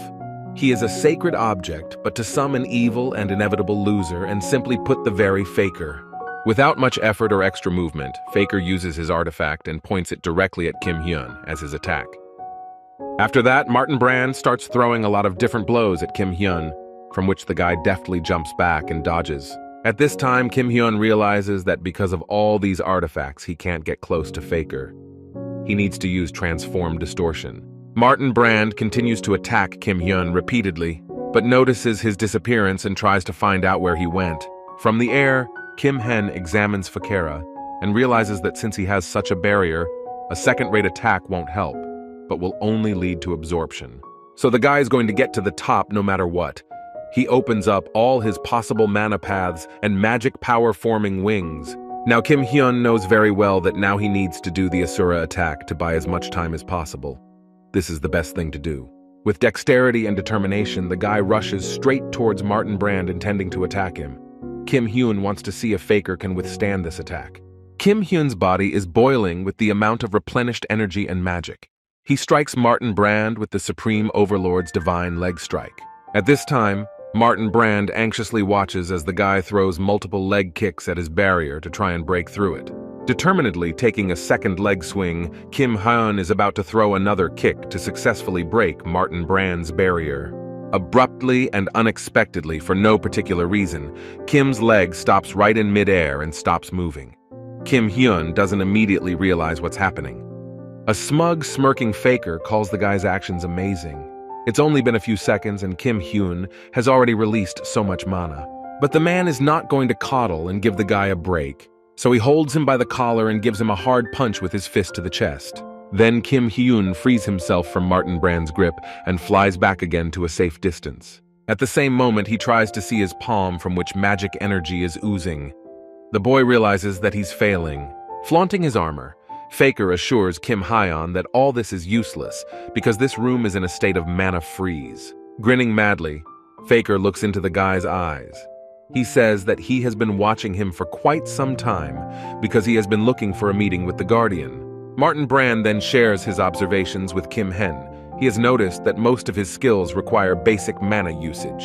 In response to this, Kim Hyun tries to shut Martin Brand up quickly because he doesn't want to listen to his useless talk. To which Faker grudgingly and with an arrogant face addresses the guy, saying that he doesn't understand the situation he's in, but they're in the same position. In the end, Martin Brand pauses and agrees with Kim Hyun's words, except that he can use all his artifacts at once. Because of this, Kim Hyun tries to hastily dodge the renewed blows and realizes that he can't even use transformed distortion now. One of Martin's punches hits Kim Hyun in the shoulder. He thinks the guy's stamina is wasted because there's no point in going up against him. Kim Hyun deftly jumps somewhere and lands, realizing that there's no way out of this place. Immediately, Faker shrouds himself in a magical barrier again. The man tries to find Kim Hyun, who figures out where the thing that causes the mana freeze is. Quickly enough, Kim Hyun finds the item that freezes mana, which is Martin's staff. A barrier is set up around it, but he doesn't care if it's not strong enough for him. All the while, Martin Brand tries to stop Kim Hyun by attacking him with artifacts. He doesn't let the guy get too close to him. In turn, Kim Hyun dodges and evades the attacks quite skillfully, trying to get to Fakera's staff with purpose. This morning, the guy read a pretty interesting story that he's going to repeat in reality. Even the mana blocking won't let him stop. Quickly thinking of his plan of action in his head, Kim Hyun lands a Holy Lightning God Strike on Martin Brand. The guy smiles broadly in joy and realizes after his punch that he has succeeded. As he is about to deliver his next kick, Hyun notices that Martin Brand suddenly appears in front of him and tries to stop him. Immediately, Hyun picks up all the movements and maneuvers of his opponent and then dodges his fast and clear attacks. This time, the guy again fails to get closer to Martin Brand, so he takes a short pause and increases the distance. All this time, Faker is really surprised, even though he has seen Hyun's maneuvers before. He still manages to break his barrier without using mana.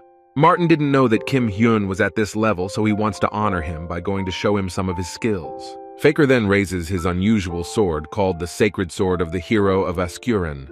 He tells that the specialty of his sword is that it adopts the skills of other weapons, like a myth in which the hero is always fighting with his companions. Martin Brand then begins to store magical energy in his body and sword. If one were to use such a sword, it would only be in this case. This sacred sword in the hands of Fakera gathers in itself all possible characteristics and skills of the other artifacts that belong to this ascendant. As a result, Martin Brand abruptly and decisively approaches Hyun face to face, much to the excitement and tension of the guy himself. Watching Martin's attacks, Hyun realizes that he can see all the movements of his sword, but he can't dodge it. He tries his best to keep his defenses up and not get hit by the crushing blow. The mana freeze really messes things up. In the end, Hyun doesn't even have time to think about what to do next, but Martin Brand appears in front of him with a mace. Faker then continues his multi-pronged attack and uses the Sword of Aragon's Spear of the Eclipse God and the Dagger of Arachne to do so. He is going to finish the fight with his last original weapon that could not be copied, the Sword of Gigantomachy. The already wounded Hyun looks up, tired and exhausted, to see the huge sword in Martin Brand's hands. Using the huge sword, Gigantomachy Faker strikes Hyun with his most powerful blow yet, leaving an explosion as he bids farewell to the boy. After the attack, Martin Brand tries to cover the bright light from the blow with the palm of his hand, which is blinding. After a moment, a human silhouette appears among the dust. At that moment, Faker notices Hyun still alive and on his feet in front of him. His endurance has exceeded all Martin Brand's expectations. Suddenly, the guy turns to Martin about to ask him something, and the man considers him a submissive sheep, so he will not refuse to listen. And so Hyun asks Martin why he's so desperate to destroy him. Destroying the Keeper is an easy way to destroy the floor. Faker then answers the guy with his story about what the true reason for the Ascenders is, and it's the desire to ascend to the throne. At the last gasp, Hyun tries to come to his senses but keeps asking what kind of throne he is talking about. Martin Brand already suspects something, and thinks that what he has said is enough, in which case Hyun suggests that he should stop. In turn, the guy is well aware of the consequences. The highest level artifacts will hit him critically, but he smirks at Fakera. All the while, Hyun grins at Martin and says he's not just stalling for time. He's going to use his methods too. Martin Brand is alarmed when he notices the mana around the guy, but it shouldn't have happened because the mana freeze is still in effect. Then he puts his palm forward trying to figure out how to stop Hyun, who has a lot of mana accumulating around him. At this point, Hyun is filled with unusual energy and sarcastically thanks Martin for the information. He offers to see him next time. Abruptly and suddenly, the guy returns to the system room where his assistant Avi is. Hyun is badly injured and exhausted. Immediately, his assistant notices the guy who has appeared in the room and can barely stand on his feet, so she immediately runs over to him to give him the help he needs. At that moment, Hyun raises his system remote control and shows it to his assistant Av as if silently thanking her for such a useful device. At this time, Martin Brand grabs his head and realizes that he can't track Hyun's coordinates. He must be caught while he's in a weak state. Suddenly, Faker notices a thread of mana floating in the air in front of him. Teleportation links one coordinate to another with the mana thread. Because of this, the man is pleased with himself for noticing such an unimaginable detail. He realizes that Hyun is now hiding in another dimension. Martin Brand is not going to give up and grabs his artifacts again, saying to himself under his breath that now Hyun is definitely dead. At this time, Av's assistant stands in the middle of the dungeon and looks around. She realizes that Hyun has recreated the first floor of the training tower.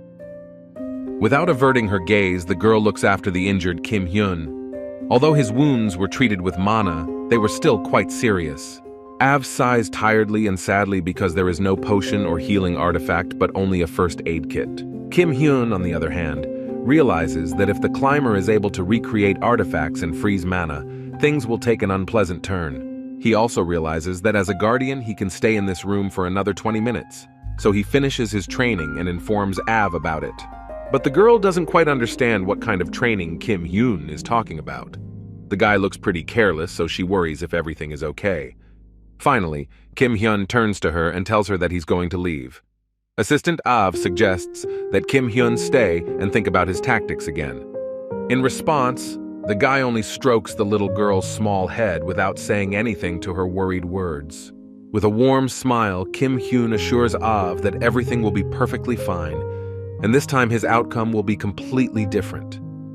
Pressing the coveted button again, the guy immediately teleports back to the dungeon where Martin Brand is already waiting for him.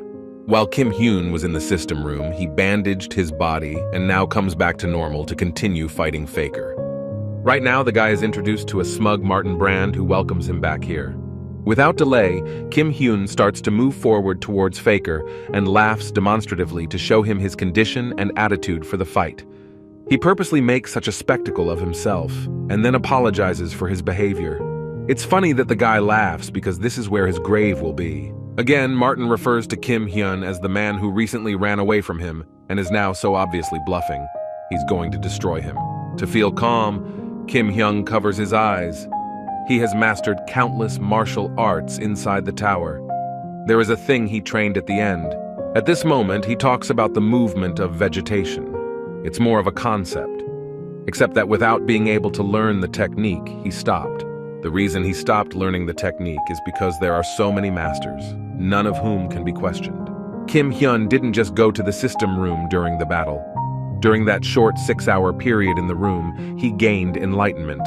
He also recalled the times he had spent researching what was described in the books and the fights with Hakiyako and the Demon King that used other techniques. Thanks to all these meaningful moments, Kim Hyun still managed to touch the principle of vegetation movement. At this point, Martin Brand's face changes dramatically and he stands in a stupor as he continues to watch the enlightened Kim Hyun change. Once again, Faker attacks his opponent with a huge sword, but this time Kim Hyun successfully counters him. The guy himself knows very well in advance that he has already won this battle, but it remains only to bring it to an end. And here Faker is already seriously tense and nervous because there are no visible and significant changes in Kim Hyun, as well as the artifact respectively. But the man continues to watch the guy who is resolutely dealing with his huge sword. He's not the same man he was 6 hours ago. Again, Faker is about to enter the fray, trying to shorten the distance and strike sooner, even though he wanted to play with Kim Hyun as much as possible. Now Martin Brand is showing that he is worried and seriously nervous. He realizes that he can't relax. Martin Brand continues to glare at the unperturbed Kim Hyun Woo, intending to finish off his enemy and adversary as soon as possible. Faker smirks and asks Kim Hyun Woo if he really thinks he'll be able to parry his attacks with just his arm. That's stupid. But Kim Hyun himself tries to act calm and measured, not reacting to Martin Brand's provocations and pushing his sword attack back. Squirming unhappily, the guy tells Faker that he's being overly boisterous, keeping him from concentrating. Showing off his fighting and graceful postures again, Kim Hyun unleashes a powerful High Lord Divine strike on Martin Brand. Immediately, he becomes angry and boils with the rage that fills him. The guy soars into the air and catches Martin Brand in it, swinging his fists at his chest. Kim Hyun finally strikes his opponent with another powerful and devastating punch that knocks Martin deep into the ground. The crushing blow is followed by another one, but Kim Hyun's attention is suddenly drawn to something threatening him from outside. The sacred copies of Martin Brand's artifacts again start attacking the guy who deftly and also quickly dodges the consequences. Gamblingly biting his tongue, Kim Hyun clucks his tongue looking at Faker, who distracted him from throwing punches. He then turns to an angry Martin who can barely contain his aggression. The guy asks if he feels crushed. Martin Brand starts to get aggressive and is about to vent his anger. He calls Kim Hyun names with the most obscene words. The guy gets a little tense and is surprised that a strange and bright blue aura appears around Martin Brand. Now Kim Hyun tries to calmly and adequately assess the situation and understand what is happening now. he realizes that it's not the mana, but the Faker artifact. Showily raising his sword, Gigantomachy, Martin reminds Kim Hyun that he has the unique ability to take over the stats of other weapons. Once again, Kim Hyun mocks the behavior of the man who is now acting like a very ordinary and small child. Provoked by the guy's words, Martin Brand begins to aggress even more, baring his teeth at the guy and trying to contain his psycho and hatred. Out of his last strength, Faker raises his sword Gigantomachy up and realizes that he can't take it, so he should destroy Kim Hyun in one blow. When Martin Brand swings his sword and strikes Kim Hyun, the guy just puts his arm up and holds the blade of the sword. The smug Kim Hyun looks at the sword that is trying to reach his body and strike, but is held up by his one hand. Eventually, Martin Brand finishes his strike on Kim Hyun and then watches the guy mesmerized, trying to see if he has succeeded. He sees a picture that shocks him. The calm and smiling Kim Hyun is holding a huge sword filled with different stats and magic with one hand. Eventually, Martin Brand realizes what's going on. Kim Hyun uses one hand to transfer the energy of the Gigantomachy sword into himself, storing it in his body. Kim Hyun assures Faker that he doesn't have to worry because he will return the sword's power to him right away through his strike. Kim Hyun decisively puts his palm forward and strikes Martin using the first position vegetation movement technique and the 1000 reflective strike. But in the end, Faker is unable to dodge such a powerful punch. At some point, the man realizes that his situation is extremely dire. There is a bright, powerful, and incredibly strong explosion that goes up to the ceiling. Kim Hyun remains motionless at this time and simply observes. Indeed, Kim Hyun feels and achieves enlightenment. He successfully gets rid of the lurking climber who was in New York. After the defeated and dead Martin Brand, only a small and empty bag remains. Kim Hyun tries to understand why this object does not disappear. The guy can barely stand on his feet, but he keeps moving. He picks up the bag and is notified that it is Ha Su-boon's subspace. The subspace belonging to Martin Brand starts to open and offers Kim Hyun to place one of the desired objects in it. But the guy doesn't see any difference in what to put in the bag, so he grabs the sword Gigantomachy and puts it in the subspace. He then grudgingly lifts the small bag up and examines it. He thinks that this thing is a bit stingy because you can't just keep all the items. Kim Hyun ends up alone in the middle of the dungeon. He realizes he has to go back, but he doesn't have his phone with him and doesn't know where he is. Suddenly, a hatch opens above Kim Hyun's head, in which a member of the Aries Guild can be seen. The guy turns to his head, who has already died. The young man doesn't immediately realize what's going on. But when he sees not Martin Brand but Kim Hyun in front of him, his face contorts in horror. With an awkward face and a slight smile, Kim Hyun turns to the young Aries Guild member and chuckles lightly back at him. Deftly and quickly, he grabs hold of the incoming guy and pulls him down straight to the ground in the middle of the dungeon, holding his head with his hand so that he doesn't jerk and run away. Kim Hyun wants to get right down to business. He's tired and exhausted. Making a friendly and sweet expression on his face, Kim Hyun turns to the guy. Kim Hyun asks him to take off his clothes and lend him his phone. 3 days after the incident, reporters gather again at the branch office of the Korean Hunters Association to hold a press conference. The reporters are waiting for news from Kim Hyun about the criminal who attacked Shi Hyun in his apartment. The guy is already appearing in front of the reporters, but he's not going to talk long and leaves as soon as he's done reminding everyone about the guys who showed up at Shi Hyun's house and wanted to attack him. Kim Hyun then shows his phone to the reporters and says that he has figured out the person behind all this. To do this, Kim Hyun turns on a recording of a conversation where Martin Brand tells someone that he is going to kill Kim Hyun. Everyone is shocked to hear this. Then the guy explains that in addition to the conversation, he also has a video confirmation and many other various proofs. With a satisfied smile on his face, Kim Hyun turns to the reporters and says that he is waiting for Aries to explain the situation. 3 days later, the Kangdong area is once again filled with a maddening array of reporters who hear the news that Aries, the guild leader, has disappeared without a trace. After the battle with the Ascendant Martin Brand, Kim Hyun is already back home with Shi Hyun and his friends.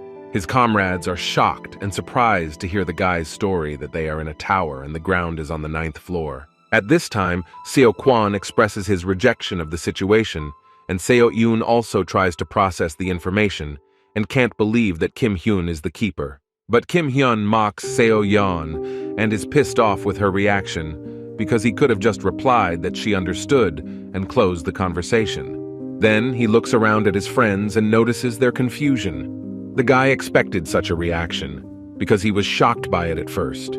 Kim Hyun also realizes that his friends were bound to find out sooner or later. Now Hyun understands why the guy was fiddling with the cracks. Meanwhile, Seo Yoon is trying to digest the situation and understand everything. She asks Kim Hyun what he was doing this time, and if he just stopped the climber. The guys still don't fully understand what the truth is. Kim Hyun explains that he didn't touch the guild, but simply destroyed the head of the climber. He realizes that his friends are confused about what is going on, so he tells them the whole story of Martin. After his story, Kim Hyun realizes that his friends are too noisy, so he wants to get out of here. But they stop him because he is not in the best condition. He puts on his gym clothes and assures Hyun that there's nothing to worry about and that he's fully recovered. No sooner does Kim Hyun leave his apartment than he is greeted with enthusiastic cheers outside. In front of him is a red carpet on which stands a white limousine. His student Mi-ren comes out of the limousine and bows to him. At the same time, Mi-ren bows to her teacher with a smile on her face and says that she came here to pay her respects to her master. Kim Hyun himself didn't expect to see his student now, so he's alert, trying to figure out why she's here. When he brings Mi-ren home, they are greeted by a shocked Lee Seo-yoon, Seo-kwan, and Shi-hyun, who stare at the strange girl. At that moment, Mi-ren sits down on her knees in front of Kim Hyun and the others, and her black-masked henchmen line up behind her. But Kim Hyun wonders who the people behind her are. The girl tells him that they are bodyguards trained especially for Master Kim Hyun. Then the guy expresses his dissatisfaction because these bodyguards are like an eyesore, so the girl immediately gets rid of them. Seo-kwan turns to Kim Hyun and asks if this girl can be the Dragon Monarch and the head of the Force Guild. When Hyun tells him that this nickname belongs to the 5th-ranked S rank of the entire world, Kim Hyun observes his student. He also continues to watch the face of his cute and lovely student, who is indeed ranked 5th in the world rankings. While teaching Mi-ren, Kim Hyun was absorbed in his own concepts, so he's pretty sure he didn't teach her anything other than imperial techniques. All the while, the guy doesn't take his eyes off the student, who is blushing with embarrassment. He's trying to figure out how this girl even became so strong. At that moment, Mi-ren abruptly starts bowing to Kim Hyun and shouting apologizes for something, but the guy doesn't understand what she's apologizing for. At the same time, the girl is writhing in shame and regret because his student failed to follow her master's instructions. Mi-ren claims that Kim Hyun told her that no one can be superior to her except the great master, but he immediately demands her to shut up. Even more actively, Mi-ren apologizes to Kim Hyun that she is an unworthy student, and her master is heaven to her. Kim Hyun himself doesn't know how to silence his student, so he simply slaps the side of his palm on the top of her head. Grabbing her head, Mi-ren tries to realize what she did wrong. Her teacher demands her not to make her raise her voice. He tries to hide his face in shame because his student is his dark past, and the girl still obediently apologizes for her behavior. At this time, Hyun stands a little aside and anxiously turns to Kim Hyun and then calls his student named Mi-ren. Immediately, the girl's face changes and envelops herself in dark energy. She mentally tells Hyun that he dare not call her by her name, which he is alarmed by. While the guy is trying to figure out what Mi-ren's connection to Kim Hyun is, Seo-kwan lightly puts his arm around Seo-yeon and suggests she go check on their paperwork. At this time, Kim Hyun strokes his student's head and asks her not to spread his destructive intentions, and the girl obediently agrees. And his friend is plunged into a world of shock and horror because the Dragon Monarch, ranked 5th in the world rankings, is Kim Hyun's student. Kim Hyun turns back to look out the window again. He's annoyed that the people outside are so noisy. Mi-ren offers to take care of it for him. What she means is that she suggests her master destroy everyone outside the apartment right now. While Kim Hyun grabs his phone, Mi-ren tries to find out from the master why she can't just go ahead and destroy everyone in his way. Suddenly, he gets some new message that pleases him. He gets up and tells everyone that he's going to go out for a while to do his own thing. Kim Hyun then turns to Hyun and smirks because Aries' minions have reacted to the speech and made contact. At the same moment, Kim Hyun goes to a place where an unknown man is waiting for him at a table. When he arrives, He sits down in front of the stranger and says that they wrote to him that they would like to discuss everything with the person directly involved. Hyun himself came here to listen to the assistant guild leader Aries, who is anxiously looking at the guy sitting in front of him. At this moment, the assistant guild leader is extremely tense because he is the one who has to deal with the problems after Martin's disappearance. The paper with the number 6 that Hyun showed at the press conference shows that the number 6 disappeared along with the head of the guild. The man is also fully convinced that Hyun is the one who destroyed their chapter. He himself is not at the level to deal with such a strong opponent. The stranger realizes that because of this incident, conflicts within the guild are growing, so it needs to be resolved, but Hyun needs to know what they want. The stranger assures Hyun that they will do their best to fulfill his request. Hyun says to give up all the dungeons and get out of Korea. This makes the man nervous and indignant that this is completely absurd. Hyun wonders why this is such a conclusion since he can destroy them. He laughs and says that Aries has many other sins in addition to the incidents with him, which the aide knows about. Haeg watches the shrinking and nervous man and realizes that he has said all this for a reason, but that he has clearly hit the mark. In that case, he wants to give them a break. In order to get the dungeons, he will show his mercy and agree to 40% of the property. At the same moment, Aries, the assistant guild leader of the guild, is even more shaken and looks very anxious, confused, and panicked. In the end, Hyun makes an agreement with the man and leaves the restaurant, leaving him alone with his thoughts. Miren and his bodyguards appear in front of him to greet him and see how his meeting went. But he had already told his student to stop dragging those bodyguards around, and then they disappear, and she apologizes for the mistake. During this, Miren puts her hand forward and does something while Hyun is distracted by the conversation, and suggests that the girl just go home. Noticing Miren's strange behavior, the guy tries to find out what she did, and she pretends it didn't happen and hides her hands behind her back. All the while, Hyun is still trying to get used to Miren's behavior, squirming in frustration. At last, the student turns back around. At this moment, the girl looks back at the slumped assistant guild head Aries, who remained seated at the table after meeting Hyun. As Hyun moves towards the white limousine to get into it, Miren holds the microphone in her hands and watches the master's movement so as not to get burned. She breaks the microphone in her hands out of anger, plotting something not so good. Miren orders all the disguised warriors to assemble. Immediately after meeting Hyun, the guild leader's assistant is tormented by his student's bodyguards. This time, the man is first stretched in the air by the terrifying tentacles and then sharply thrown straight into the wall. At this time, Miren's bodyguard turns to him and tells him that there is nothing special about him. The man is worried about what the Force Guild is doing here. Miren's henchman tells him not to curse them, but Aries' assistant responds by shouting that he has done nothing. As a result, the man is left sitting on the floor, shaking in fear and pain. The bodyguards assure him that he must remember something. He leans over to the man and tells him that no matter what he did, they don't care, but he shouldn't make the man angry again. They'll go back to him and find him. At this time, Hyun returns to the system room where he is greeted by Av, who is alone with the extreme cold. When Hyun arrives, he speaks to the worried girl and assures her that she should have just called him here again. Av replies that she couldn't do that because when the guardian enters the room, he can't be summoned for 5 days. Hyun, on the other hand, didn't come here for that reason.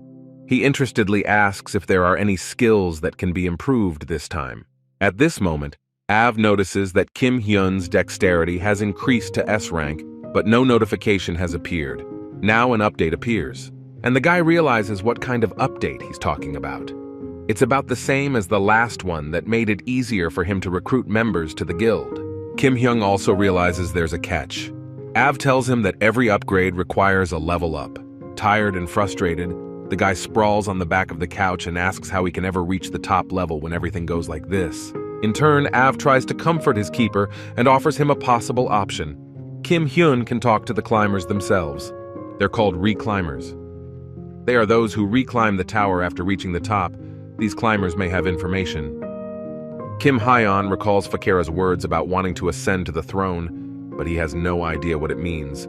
He should ask the re-elevators. Abruptly, the guy ends his conversation with Av's assistant and tells her that he has to leave, but the girl tries to stop the guardian. She then turns to Kim Hyun demandingly and asks him to leave the PlayStation for her before he leaves. After briefly pondering Av's request, Kim Hyun again creates the PlayStation for the girl that she asks for so much. After meeting with Kim's assistant, Hyun and Mi-ren head to Gyeonggi-do in Hanam. A huge mansion appears in front of them. Kim Hyun's apprentice tells her master that it is a specially built and special mansion for him. Shocked, Kim Hyun realizes that this house is meant for him.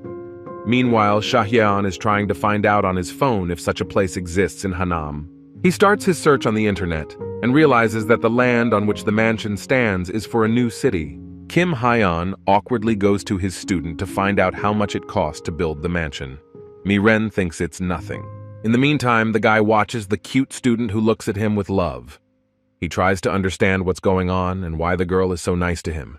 In the end, Mi-ren invites the guys to enter the mansion to look at the interior. Kim Hyun thinks about whether she has ulterior motives or a second personality. Making a questioning face, Mi-ren looks at her master carefully. Kim Hyun at this time learns her information and that she is extremely loyal to him. Suddenly, the guy asks his student an obscene question about whether she is a pervert. Hyun, along with Mi-ren herself, tense up at such a question. They go inside the mansion where Hyun starts to resent Kim Hyun for asking this child such a question. But Mi-ren is not so young. Kim Hyun then takes a seat on the couch, and the student keeps looking after him. He asks if she's going back to China. Mi-ren gets upset and asks the teacher if her presence makes him uncomfortable. He denies saying so, but she is the head of the guild. Mi-ren makes a loving face again and tells Kim Hyun that the only place she should be is next to her master. This causes Kim Hyun to awkwardly tense up again and agree with his apprentice's words. He tells her not to stand at the door and to mind her own business. As Mi-ren leaves the room, Hyun crosses paths with her in the doorway and looks back at the girl. Hyun eventually makes his way into the room and walks over to the couch where he asks Kim Hyun if something happened between his student and himself. He starts parodying Mi-ren, who on her way out said how caring her master was. Kim Hyun begs his friend to pretend he didn't hear that. Hyun changes the subject and sharply asks Kim Hyun when he's going to go to the US. But the guy doesn't understand why. Hyun himself suspects that such an invitation may be given for the sake of the S-ranking world ranking. It's all because of the place where hunters are registered.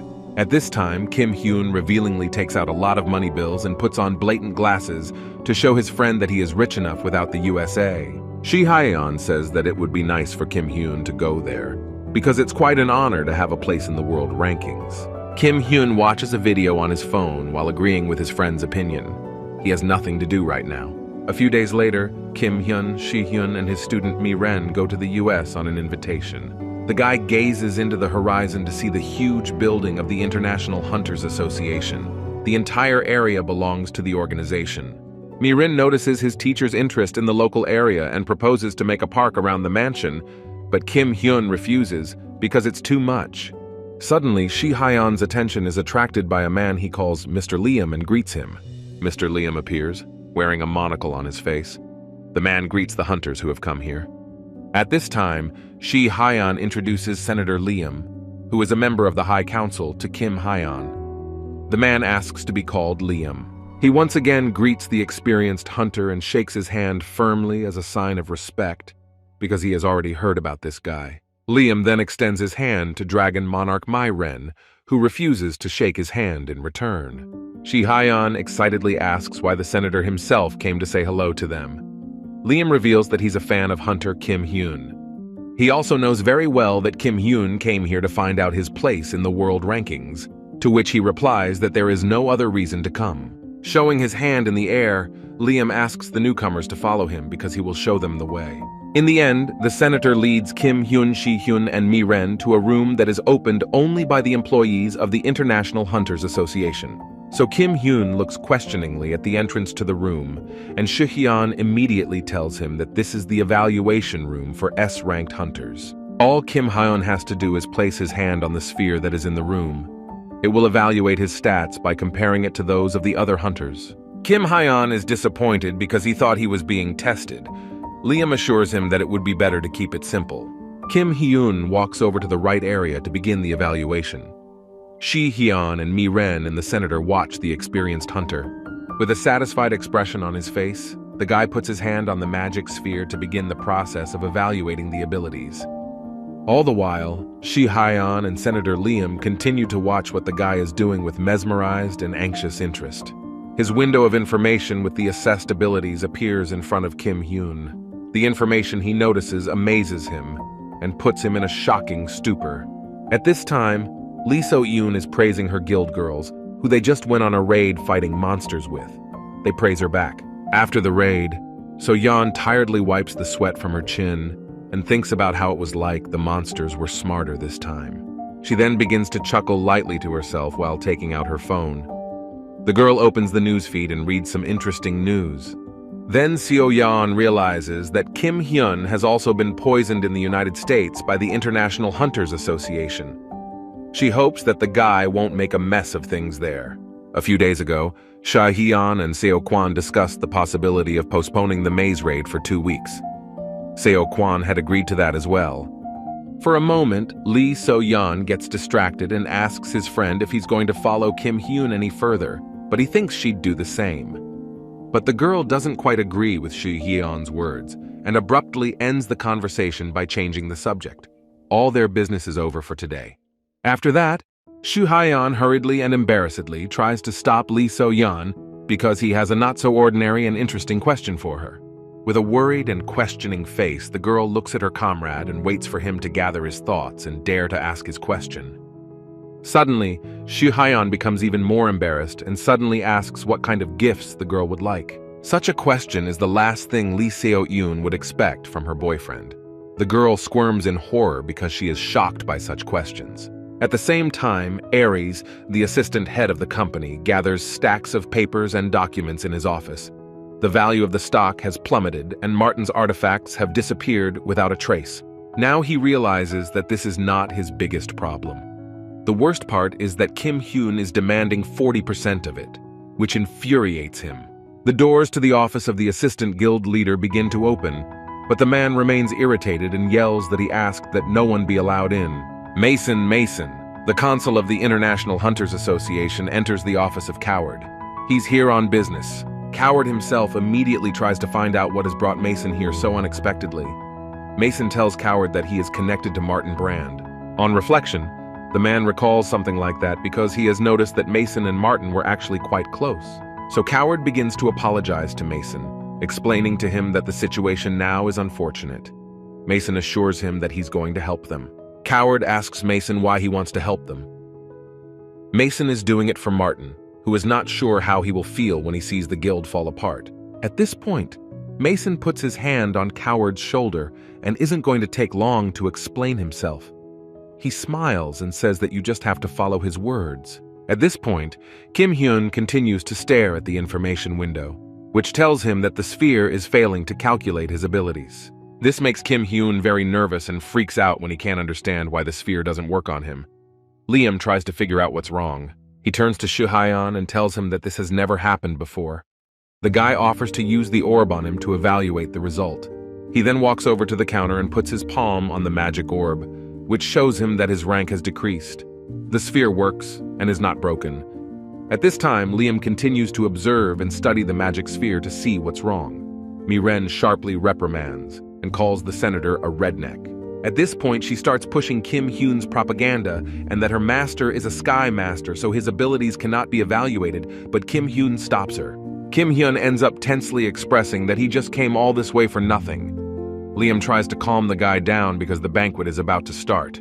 He tells him that today is the anniversary of the International Hunters Association and guarantees that Kim Hyun won't go hungry at the banquet. Already at the banquet, Kim Hyun cleans his plate with a shiny plate of food. The senator realizes that the guy is satisfied. Mi-ren, on the other hand, is writing down the menu. At one point, Senator Liam turns to Kim Hyun, but suddenly his attention is drawn to the hunter who appears behind them. A tall and pumped-up man appears in front of the guys and the senator. It's Tank Truck Rock, who has an S rank and is ranked 3rd in the world rankings. The people present at the banquet are unhappily and with bad intentions discussing Tank, who appears at the event. Anticipating the upcoming showdown, Kim Hyun says that Tank is so noisy it hurts his ears. Hyun tells him to stay away from the hunter. Tank has a very bad reputation, He's abusing his power and doing illegal business in front of everyone. He should have been made a hitman long ago. That's when Tank turns to Kim Hyun, and for good reason. He thought he looked familiar. It's time for him to stop screwing around, since he's been flashing disasters everywhere. Without stopping, Tank pokes his finger into Kim Hyun's shoulder because he's pretty good at dealing with people like him, but the guy sharply throws his finger away. But Tank Truck Rock won't tolerate such treatment and is about to teach Kim Hyun a special lesson by swinging his fist at the guy. At this time, Senator Liam starts to panic and yells for Kim Hyun and Tank to immediately stop and forget about the fight at the anniversary banquet. Everyone knows that Tank Truck Rock is not deterred by the senator's words and continues to attack, while Kim Hyun deftly dodges his fist. In response, Kim Hyun looks at Tank sideways and smirks, saying that he is the one who will learn today's lesson. He then stands up in his martial arts pose and delivers a lord's punch to Tank, knocking the man into the wall with a resounding thud. Kim Hyun bites his tongue in excitement and tries to look closely to see if he overdid it with his punch on Truck Roku's tank. At this point, the overpumped man becomes aggressive and is provoked by Kim Hyun's words, calling him nasty words and expressions. All the while, Hyun watches on in shock and wonders if this is really the power and talent Tank has heard about. Continuing the battle, Tank Truck Rock uses his unbreakable immortality skill and grabs the nearest piece of stone, throwing it straight at the guy. Immediately noticing the boulder flying at him, Kim Hyun dodges and the stone crashes into the wall, shattering into small pieces. At this time, Tank Truck Rock is already behind the guy to deliver his next blow while he is distracted by the boulder. In the end, Tank lands a devastating and crushing blow on Kim Hyun, but the guy doesn't fight back and flies into the wall. Trying to escape the rising dust, Liam wipes his eyes. The other guests at the banquet run away in a panic. In the moment, the senator realizes that Kim Hyun is being pushed hard and the battle should be stopped. But if it continues, Mason's influence will only increase. Suddenly, Kim Hyun's voice comes out and asks Tank if he's realized that someone like him is no match for him. Liam and Tank turn around. Indeed, Kim Hyun is slammed into the wall but doesn't get hurt or injured. The guy smiles and says it's his turn. Just then, the guy jumps out of his seat and comes face to face with Tank, smiling back at him.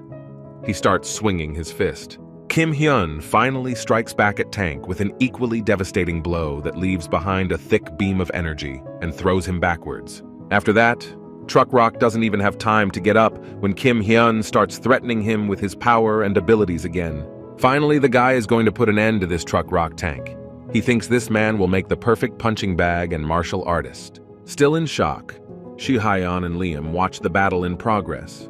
Mi-ren, meanwhile, doesn't doubt his teacher one bit and takes pictures on his phone. Suddenly, Hyun shockingly turns to the senator and tells him that the tank is super strong and Kim Hyun beats him for so long and effortlessly breaks through the armor. At this time, Kim Hyun himself is already successfully beating up Truck Rock's tank, laying the man on the ground and triumphantly standing on his body with his foot. Suddenly, he has a sudden realization. He knows that Tank is third in the World Hunter rankings, and that means only one thing. Hyun is on his phone again and notices that there's already an article about the incident. Since Kim Hyun won, he's now in third place. At this time, a man with long hair is in a dark temple where he sits on the floor and meditates. An old man with gray hair is congratulating this guy. He's the world's greatest demon, and his divine helm technique was executed perfectly by him. To which the guy with long hair starts to stand up and says that there was nothing special about Helm's mastery of overwhelming madness. And the gray-haired man agrees with his words. Nothing is impossible for him who has mastered all the martial arts of Chon and Jompa. He then asks the long-haired guy if he has any ideas on what to do next. This stranger's name is Mu Shin. He is an S rank holder and is ranked number 1 in the world rankings. He is going to meet his first teacher. Meanwhile, Seo Yeon reads the world news again about Kim Hyun giving Tank a beating at the International Association banquet. She was expecting it. Seo Kwon asks her if she's really that worried about Kim Hyun because he's a strong guy and he'll be fine. Lee Seo Yoon is really worried that this greatness could be destructive. Seo Kwon agrees because it's about Kim Hyun. Afterwards, Seo Kwon thinks back to all the past events related to Kim Hyun. This guy easily destroyed the rotten hunting world. Even so, he's always on Kim Hyun's side. The guy starts his meal and says that Kim Hyun is a versatile person. As usual, Lee So-yoon abruptly changes the subject and asks Seo-kwan if he's heard anything about Shi Hyeon. Not expecting this, Seo-kwan abruptly stops and stands in a stupor, forgetting to chew his food. He asks why the girl is suddenly asking such a question. In fact, Lee So-yoon suspects that Shi Hyeon has a girlfriend because he's been asking questions about gifts and has already bought several of them. At this time, Shi Hyeon is distracted from looking at his purchases by Kim Hyeon's shouting about who is standing behind him and about to enter. In addition, Liam turns to the guy and asks him if he likes his new room from the International Hunters Association organization. After a while, Shi Hyun enters the room and right from the doorstep apologizes to Senator Liam for Kim Hyun's behavior yesterday. After the events of that day, the International Hunters Association banquet was canceled, and Tunk Truck Rock was taken away by a rescue team. In the aftermath, all attention was focused on Kim Hyun, and literally everyone came to talk to the hunter. After all this, Senator Liam successfully persuaded Kim Hyun to stay at the hotel because he was exhausted and tired. Now the senator asks Kim Hyun that he would like to talk to him about something important, and the guy offers to do it immediately. When Kim Hyun is about to follow Senator Liam, Mi-ren follows him everywhere and anywhere. But the guy orders his student to stay here and her whole world falls apart right before her eyes. But Mi-ren still agrees to her teacher's order, and her hostility with Senator Liam increases 99%. The door slams shut loudly and sharply in front of the girl's face, and she walks back into the back of the room and past Shi-hung. Mi-ren then sits down on a rather unconventional table for this place. Shi-hung is a little nervous but realizes that they need to become friends. For a while, Shi-hung examines the girl and realizes that she doesn't want to be friends. He thought she was sociable because she looks happy around Kim Hyun. Tensing up slightly, Shi Hyeon tries to pretend that everything is fine and then suddenly turns to the student Mi-ren. He looks at the indifferent girl and tries to figure out what they can talk about, but knows that her favorite topic is Kim Hyun. After that, Shi Hyeon immediately finds a thread to pick up on. He asks Mi-ren how she met Kim Hyun. The girl sighs thoughtfully before giving the right answer and is about to tell him everything, but she has one important condition. In response, Shi Hyeon listens attentively to the girl and tries to guess what condition she will make for him. At the same time, the student starts to blush and asks Shi Hyeon a question about what her master Kim Hyeon likes. This question makes the guy's eyes sharply alert. When Kim Hyun first came out of the tower, he was craving food, but what happened next is a good question. In the end, Shi Hyeon carefully considers his answer and realizes that Kim Hyun really likes money, which is what Mi-ren answers. Suddenly, the female student accepts Shi Hyeon's answer and immediately gets up to go somewhere. She thanks him for his answer and says she'll be back soon. In the end, Shi Hyeon is left alone in the middle of the hotel room and only has time to glance after Mi-ren when she closes the door with a bang. At this time, Kim Hyun and Liam are seated at a large table. The guy doesn't like to prolong the conversation, so he suggests they get right down to business. At this point, Liam is studying Kim Hyun and watching him eat a chocolate chip cookie. He's already realized that the guy is pretty straightforward. The senator then alarmingly starts talking about a certain Mason who is also a member of the International Hunters Association. Liam goes on to say that Mason is receiving support from the authorities. He has even received support from the top 10 ranking members. Summarizing, the senator says that because of all of this, Mason is growing in influence and they need a counterbalance. He asks Kim Hyun to be on his side. With a surprised and confused face, Kim Hyun looks back at Senator Liam, who issues such an interesting request for the guy. After the conversation, the guy goes back to Shi Hyun's room. His friend is surprised that the guy came back so early, which he didn't expect at all. It's not the first time Kim Hyun notices a small gift bag with a toy and other gifts, but now he asks Shi Hyun what it is and what it's for. Sweat drips down Shi Hyun's face from the exertion. He replies that it's a souvenir. Kim Hyun thinks it looks like a gift and asks who it's for. In an attempt to get out of the conversation, Shi Hyun abruptly changes the subject and asks what Kim Hyun was talking to Senator Liam about. Shi Hyun then stares at his friend in surprise. Shi Hyun is surprised that the senator is so humble. Shi Hyun also realizes that Kim Hyun's student has the 5th place in the world ranking and that he himself has been involved in clashes with Aries more than once. He sees a dark past in Kim Hyun. The guy realizes his presence is an asset. Even Mason won't be able to look down on him. In the end, Hyeg brings the conversation to what kind of offer Hyun received from Senator Liam, but the guy doesn't know anything else. In addition, Hyun brings up Liam's words that he can now teleport here whenever he wants. Hyun is really surprised by this. The guy also says that he can attend the banquet of the top 50 that will be held in 2 weeks. He can get there by teleportation. At this time in the main office, Aries Mason asks the assistant head if the situation has been resolved. He replies that the most violent ones have already become quiet.